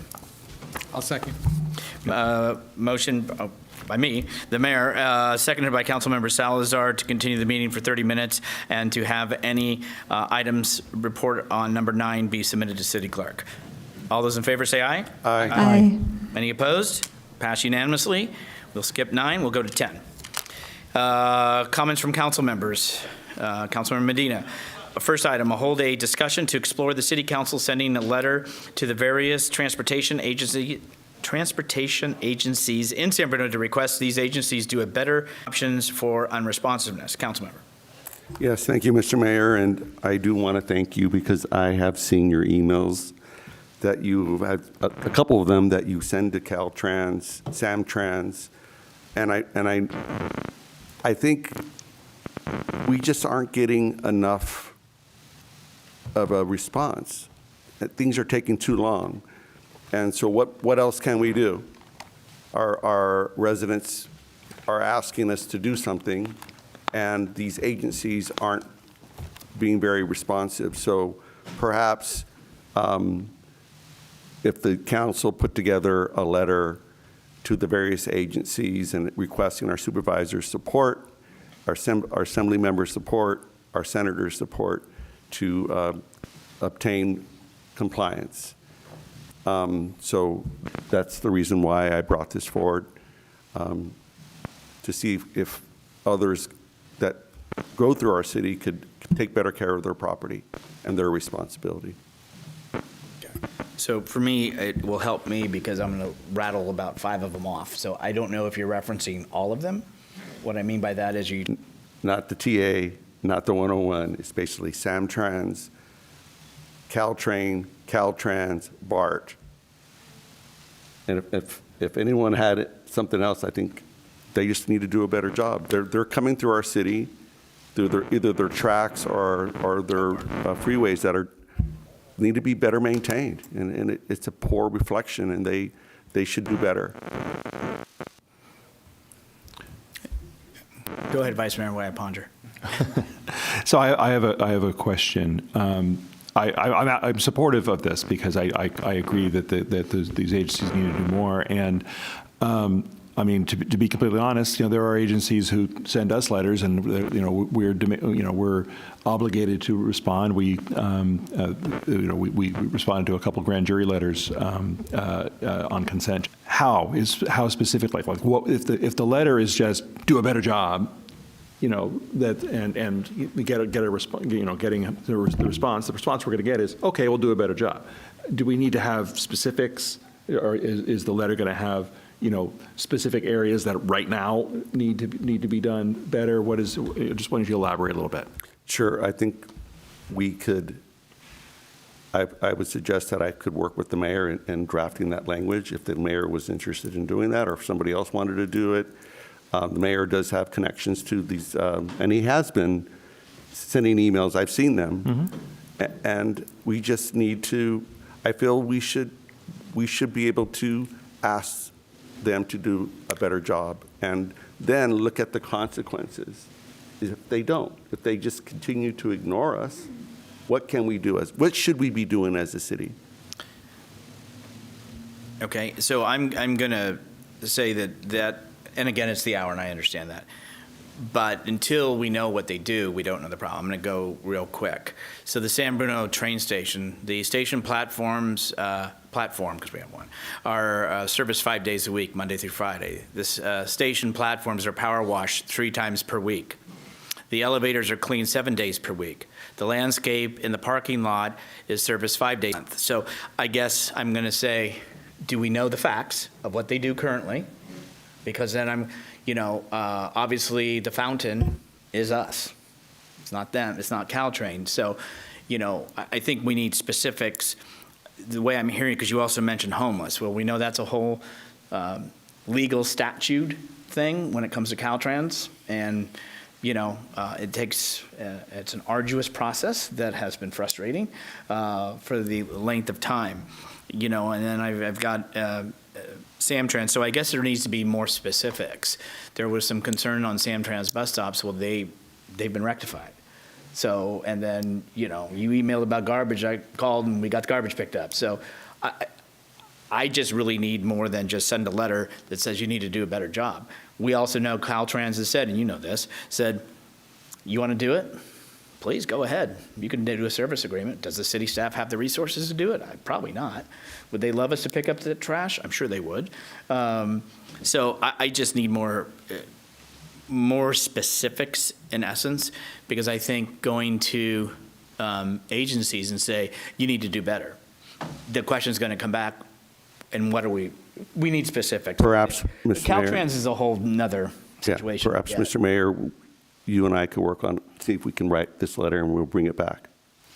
I guess I'm happy to have 2 Medinas in the room and to see it. Maybe I can bring more specifics. Sure. Because what I don't want to do is send a letter to an agency and say, you're not doing enough, and then they come back and say, okay, this is what I just read you. No, I totally, as an example. Totally understand that. And I do walk around, the train, and I've emailed stuff and whatever. So, and to my understanding, hot spots as far as for Samtrans, and I mentioned conditions and or homeless are not in our city. It's more in Redwood City, Sequoia, Samtrans area. So I just want us to be factual. Sure. I guess is my point. Oh, yeah. Absolutely agree with that 100%. Okay. Is the council okay with, I was going to say Marty Rico, the 2 Medinas to sit down and discuss the topic? And if there's an agreement, if there's not, you'll know right. it. Right. But whatever, because I do have an immediate reluctance, but I just think it's kind of vague. So that's the topic. I have no interest in speaker cards and no remote answer. Okay. Thank you. And I know, and to the last item, you're talking about homeless, and I don't know, I think that opens up, it's just, I don't know where we're going, but I guess we'll talk because there's laws. And so no agency can supersede the laws. Next item, hold a discussion to receive input from our community regarding SB 403. Councilmember. Yes, thank you, Mr. Mayor, and appreciate the late hour. I'll keep this really brief. So on July 29th, while attending the Assemblymember Papin community meeting, I was approached by a number of members of the Sanatan Mandir Temple. I know a number of these members. I see that Davin's here, Max was here earlier, Ben's here. They have something that's very important to them. And I understand that Mayor did write a proclamation for Hindu phobia. However, I was approached by Dr. Amin after speaking to the members a number of members at the temple, and they wanted the council to support. And so I was explaining to the doctor and everyone on that email that there's a process to do that. And that process involves agendizing the topic and then letting the council be able to decide if they wanted to agendize it and to take any action. I feel that having them be able to make their case and what the council does afterwards will be dependent on what the council wants to do. But this is the way that we can agendize something, and there's no other way. So that's the point, and I see that they're here. And so thank you for your proclamation. I think it was very well done. I did see it on YouTube, and I did read it. So you did a very good job. So members of our community could be heard by this council. Vice Mayor Hamilton. So I had the privilege of attending a meeting with the folks at the Mandir and to talk about the issue at length. I learned a lot, and they were very, very gracious in answering my many questions. And then I provided some advice on the proclamation process and working with our mayor, and I did see the result of that. I read the proclamation and watched the lovely ceremony where it was delivered, and the ask that was made of me during that meeting was wanted assurance that their community supports them, and that we stand against discrimination in all forms, and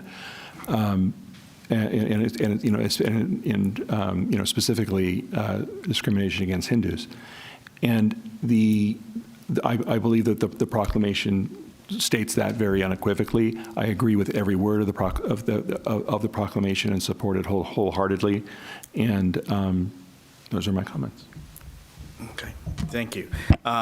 And before I was just thinking, and I should have said, let's hear from the speakers. You have been here so late, and you may need to speak and go, and I get it, because you may not just be living down the street.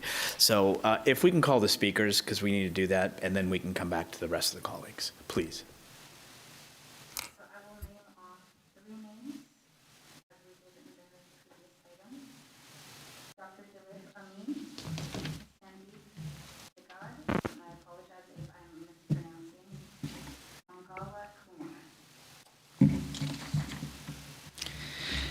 You have a very difficult job. Thank you for doing for us all. Keep it up. Right. My name is Dilip Amin from San Bruno Hindu Mandir. You may know that this is Mandir was built by Fijian people from Fiji, not India. And this is the only Hindu temple. People travel some 20 miles to come to San Bruno, giving business to San Bruno.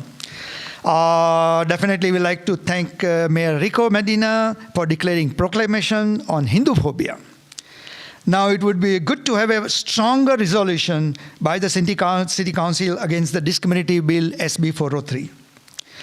Californian bill SB 403 is not facially neutral and unequivocally targets Hindu Americans. The likelihood of this bill becoming law is causing a great deal of anguish in our community. In fact, a well-respected community leader who was actively involved in fighting against SB 403 recently died of heart attack right after a hearing in Cupertino Township, just like this township, and potentially due to the excessive stress because of this bill. That guy, Milind Makwana, he's one of the person from a so-called lower class community. So even those people, and Apna DB will be talking soon, they are also hurt. They don't want this kind of bill, even though those states looking into helping them. We expect an increase in Hindu phobia, bullying in schools, negative stereotyping, and increase in Hindu discriminations. Hindu phobia. 1. Hindu mandirs are desecrated. 2nd, Mahatma Gandhi's statue was cut in pieces in Davis just in 2 years before. In Fremont, Taco Bell, someone was accusing another Hindu, a dirty, ugly Hindu, go take bath in cow urine. 4th point, dotbuster signs are going out. 5th, Cisco case. 2 Hindus were harassed by the state for 3 years for being a casteist. Even one of them declared that he's an atheist. He has nothing to do with Hinduism. He doesn't go to temple, nothing. But just because he had the last name sounding like he's from a higher class, And that's why he was busted. Ultimately, there was no case, they let him go. The point being, this bill will hurt many, many hardworking Hindus for many years to come. Any resolution against Hindu phobia, especially that leading to, because of all the discriminations, increased discrimination because of SB 403, will assure our Hindu community locally here. As said, we are stressed out, we are in pain. We need assurance from our local city council that Hindu will not be discriminated in this beautiful city of San Bruno. Thank you. Thank you for your comments. We'll have our next speaker, and it is 3 minutes, and there's a timer that you could be able to see on the TV. Yes. First of all, thanks a lot for your services. I wouldn't call it as a work. You're doing a service, so really appreciate that. My name is Sandeep. I'm speaking on behalf of ApnaDB. This is an organization of individuals from marginalized background from Indian subcontinent. And we have thousands of members in California, including in this particular city. We are officially designated as protected classes by the government of India, and there is a lot of significant and carefully maintained records in India about us. SB 403 essentially is introduced currently in California Assembly. This is one of the bills which has the caste, and any bill that basically has a caste that looks to protect the identities like us, but it actually does not. It actually does a lot of harm to us. And we strongly oppose, as the members of marginalized communities, any bill that has the word caste. Codifying any explicit definition into the law essentially is a cruel mockery of our struggles as marginalized people, since now anyone can claim or self-identify themselves belonging to lower caste, and it's essentially cruel mockery of our existence. Caste is currently defined, for example, in SB 403 as a social stratification, which means a caste hierarchy, which is essentially unconstitutional, and it permanently labels us as oppressed victims. We are not victims, we are contributors. Third point is that implicit labeling of our communities as oppressed, again, it puts us as victim, but it also puts us in awkward stage with the rest of the community, which is unfair. Also, if someone is trying to codify the word caste, they would need to also codify the words tribes, clans, sects, kin, groups. You know, we as the people of Indian subcontinent cannot be just discriminated with the bill which claims to be actually anti-discriminatory. This bill, for example, is about us but without us. Neither the author nor the sponsors have sought wide community input to understand what are our real concerns. The sponsors made many claims that discrimination happens, but the reality is that they are all based on the fraudulent surveys and nobody really took our inputs. Last couple of points, the UK government, essentially after doing deliberation around 16,000 individuals over the period of 6 months, essentially threw this kind of proposal into trash and did not make any law out of that. The last point I would make is the Milind Makwana that was referred to have died just last month was the member, in fact, of our community, and he was vehemently opposing the bill such as this, which is bill about us but without us. It's really the appropriation of our identity. So we would like really simply a proclamation from the city which will say that, you know, we oppose any bill that basically presents a caste. Thank you so much. Thank you. Next speaker, please. Oh, it's almost good morning. Thank you, Mr. Mayor and council members. My name is Mangala Kumar. I am a very proud Hindu, practicing Hindu.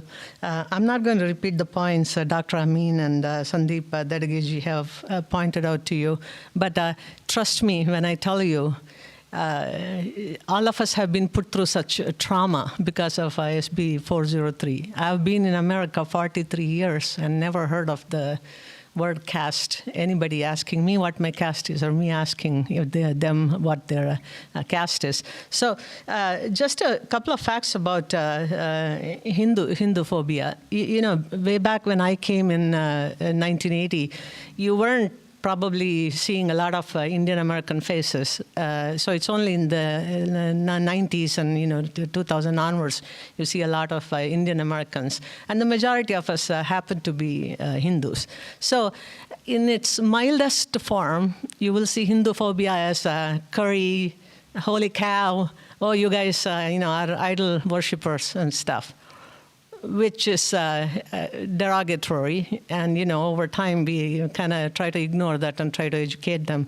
But when the lawmakers come after us for some things that they don't have a gut-level understanding of and try to legislate something, that is extremely hurtful. The reason I'm saying that is because if I turn around and ask you how many of you know what caste means, you have a very blank expression because you don't have a caste, you don't have a caste, he doesn't have a caste, and neither do you. But I am assigned a caste because I happen to come from a social cultural background where casteism, was an inherited baggage from the colonial system. So 2000, Indian culture is very old. Hinduism is extremely old. 2,000 years ago, the society had put in some rules. So people actually picked the professions that they wanted to practice. So just like in the rest of the world, right? Tom Shoemaker made shoes. Ted Farmer was a farmer. And so people had last names that kind of showed what kind of profession they pursued, but that had nothing to do with how the society worked. But when the colonials came to India, what they decided was they took that opportunity to divide the people.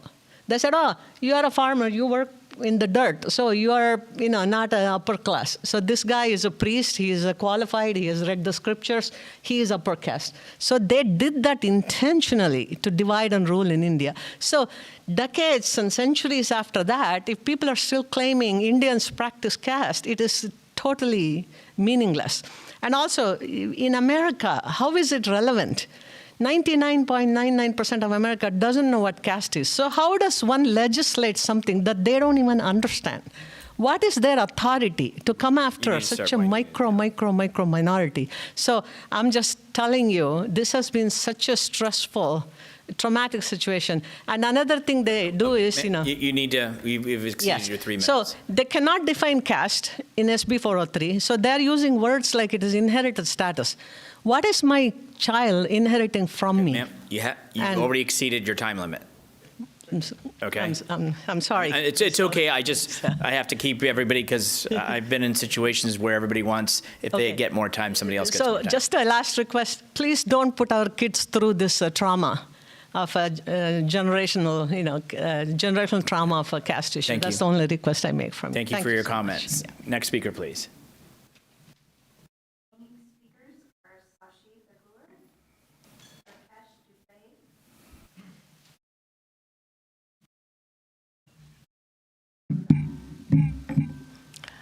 All right. Thank you very much, Council, for giving me this opportunity. Really appreciate you staying this late to hear all of us. My name is Sashi Bigor. I am a proud Sanatani, or as is commonly this way of life described as a Hindu religion. Having said that, I think religion is private. But thanks to SB 403, I'm forced to come up here and have my right to keep my religion private violated. All right, so I request you to please pass a resolution that condemns and opposes SB 403 and any future or current law that includes the word caste. Let me start by saying most of the people that are against SB 403 do not believe in discrimination. Okay, we are all against discrimination. But why are we asking you to provide this proclamation? First of all, the bill states, if anyone has read the bill, they will know that the current law covers caste. So why are we wasting everyone's time here by creating another law where all of us, you have to stay and listen to us? Why is this happening? Is there a need for this nonsense? Secondly, the Santa Clara County District Attorney has very clearly said that there is no clear definition for caste.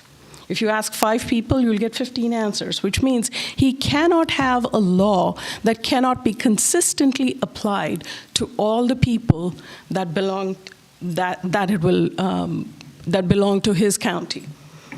Secondly, Equity Labs, who was the brains behind this SB 403, is a for-profit organization. This for-profit organization stands to benefit from DEI training, diversity, equity, and inclusion training. She is looking forward to making millions of dollars, which your city and all the other cities in California will have to do in order to understand what this crazy caste thing is. Thirdly, I want to say, so the 3 reasons why SB 403 came about was because of Equity Labs survey, which was doctored survey. That was proven wrong by Pew Research and other people. Secondly, the Cisco case against the engineers, which was dismissed by CRD. And thirdly, there was a temple that they claimed was in human trafficking. So the result is, if this bill becomes law, we will have state-sponsored hate against a minority, a micro-minority that is mostly law-abiding. So I request you to please pass this proclamation that is against SB 403 and any current or future laws that have the word caste in it. Thank you. Thank you for your comments. Next speaker, please. Good morning, everyone. Once again, I'll thank everyone being here tonight. May I thank you for coming out to our beautiful Sanatan Mandir, for supporting us and giving us a proclamation. Mr. Marty Medina, Councilman, thank you for bringing up on the agenda today. I know you guys are all great people here, our great city, being here with our team and our 2,000 devotees that come to Sanatan Mandir, San Bruno, will support you guys and will thank you guys for giving us the opportunity tonight to come out here and express our feelings. And thank you so much and have a great evening. Thank you for your comments. Next speaker, please.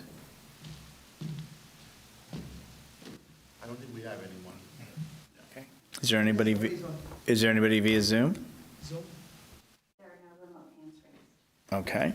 And I'm sorry, and I thank you, colleagues, for allowing me to pause for anyone that needs to get home. Were there any other comments? I thought you had, and I cut you off, and I apologize. No? Okay. We good? Okay. So I'm going to echo, what the Vice Mayor said, too. I did go... I was called earlier. We met a few times, and had discussions, and so that's why, as I have said, that San Bruno clearly, when we have the we stand united against hate, that we established in November, and has taken that through the county, is because we do not condone hatred, bigotry, or bias to anyone. So I stand by the proclamation I gave too, because obviously I wouldn't have signed it. So, but anyway, those are my comments. Councilmember?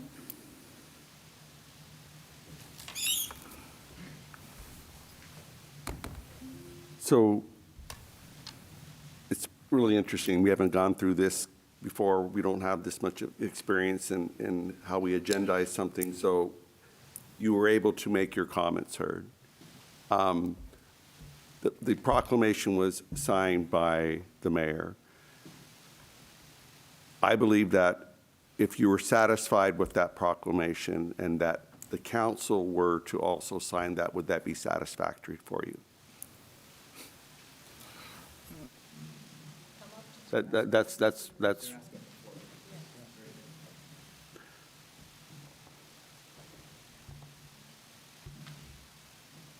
Well, that was the whole point of having the to agendize to talk about it. But during public comment, you're allowed to talk about it. So that's kind of where we're at right now, Mr. Mayor. So I'm trying to find out. I'm trying to get to where we can compromise to get you satisfied with what we can do and what the mayor just said, that he signed a proclamation. So I'm trying to understand that, Mr. Mayor, so excuse me. I know it's late, so The process is you put it on the agenda. It is open to the public, which, again, thank you for staying last night and this morning.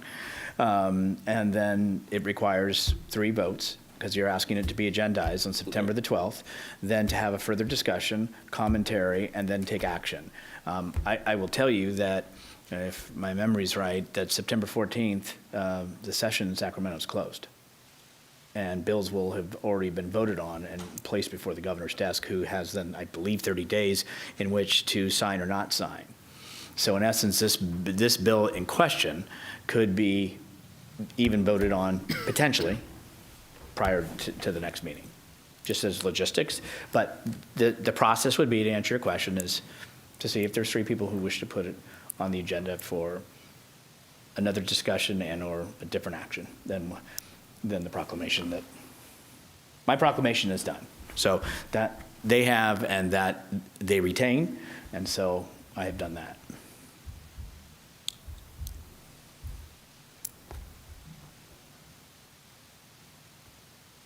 Okay, so that's where we're at then. I think that I would like to be able to have this agendized topic. It would be on the September 14th. The 12th. 12th, I'm sorry. That's right. And I make a motion to agendize this topic for the 12th. Okay, there we go. So there's been a motion made to agendize the discussion and topic. Is there a second on it? Is there a second on? I'm going to ask one last time. Hearing no second, it dies for lack of second at this time. May I make a comment? Absolutely. This is a really difficult spot. The not wanting to take what would be a fruitless action of us having a proclamation against SB 403, where it has absolutely no chance whatsoever of affecting the vote because the vote will have already happened. I do not want anyone in this community to equate that with that we condone discrimination against Hindus and that we do not fully 100% support our Hindu community. We issued, through the mayor, we issued a proclamation saying exactly the opposite of that how much we support, value, how much stronger San Bruno is because of the Hindu community's place in it. So I just want to be very, very, very clear about that. So that's it.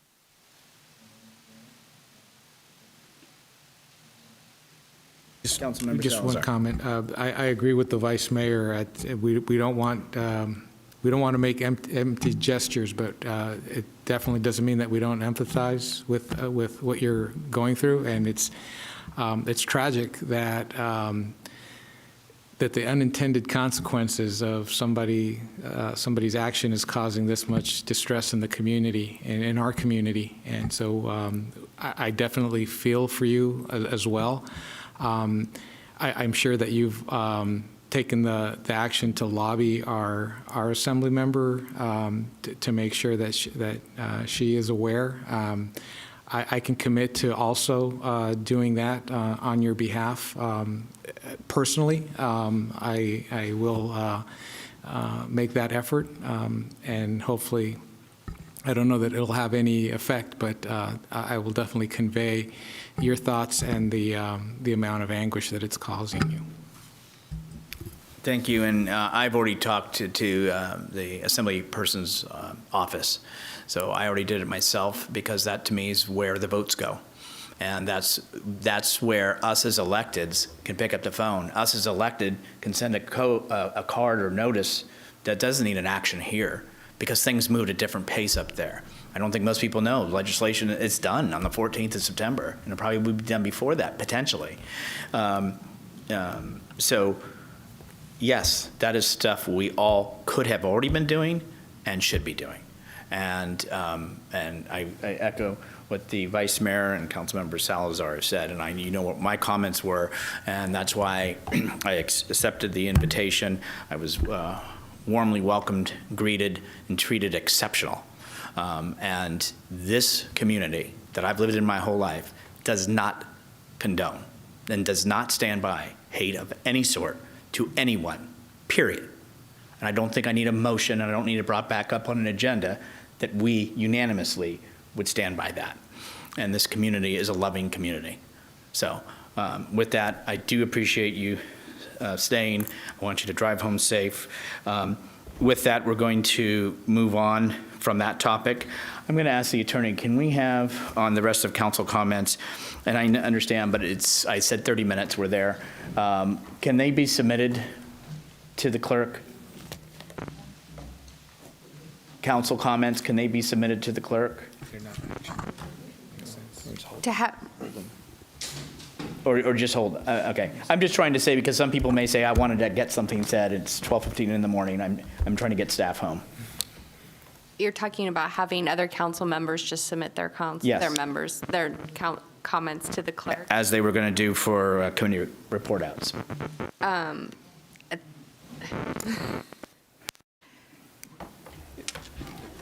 May I make a quick suggestion? I mean, like for the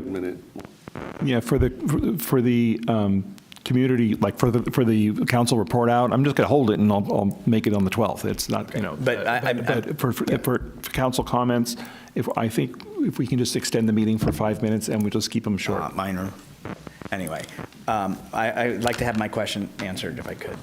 So Mayor Medina, I think you could ask council members to submit comments to the clerk. I think you could also ask them to provide comments at the next meeting. Okay. All I'm trying to do is get staff home. And I think they. 30 minutes to 30 seconds. Excuse, can I finish? Okay. I want to get.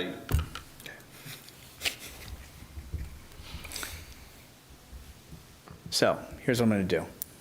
I want to get staff home, and some of them don't just live down the street. I want to be mindful and respectful for what they do and what they're going to be doing for us tomorrow morning. With that, I'm going to encourage to hold off.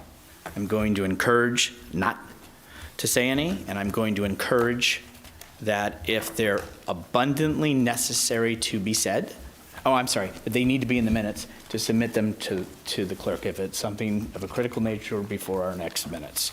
So with that, Councilmember Medina, we were on you, and you said you had things. Oh, I'm sorry, I got to stop us. We've already surpassed the 30 minutes. So in order for it to continue, I needed another motion per the policies and procedures that were adopted on December 13th. So somebody want to make a motion to continue the meeting? Make a motion, 3 more minutes. I'll second. Motion made and seconded to continue for 3 more minutes. All those in favor say aye. Aye. Aye. Okay, it's unanimous. Got a 3-minute timer? And I have it at 12:19. Councilmember Medina. Yes, Second Harvest Groceries distribution is tomorrow. That's later today at 2 o'clock, Bel Air Elementary School, 453rd Avenue. We are serving 280 families. Signups are available on site. We do need volunteers. If you have time, please come. We could use your help. Thank you. Anyone else? Okay, with that. Sorry, very fast. American Legion Pancake Breakfast, our monthly American Legion Pancake Breakfast is coming up on this Saturday, starting at 8:30, going to 11, same as every month, and encourage people to come out and support a great organization and get a good breakfast. Thank you. I'll submit mine or hold mine, and staff, I appreciate very much. Thank you. Please drive home safe. It concerns me at times. For that. With that, we're going to adjourn this meeting to the next regular city council meeting, which will be held September 12th, 2023 at 7 p.m. Meeting adjourned.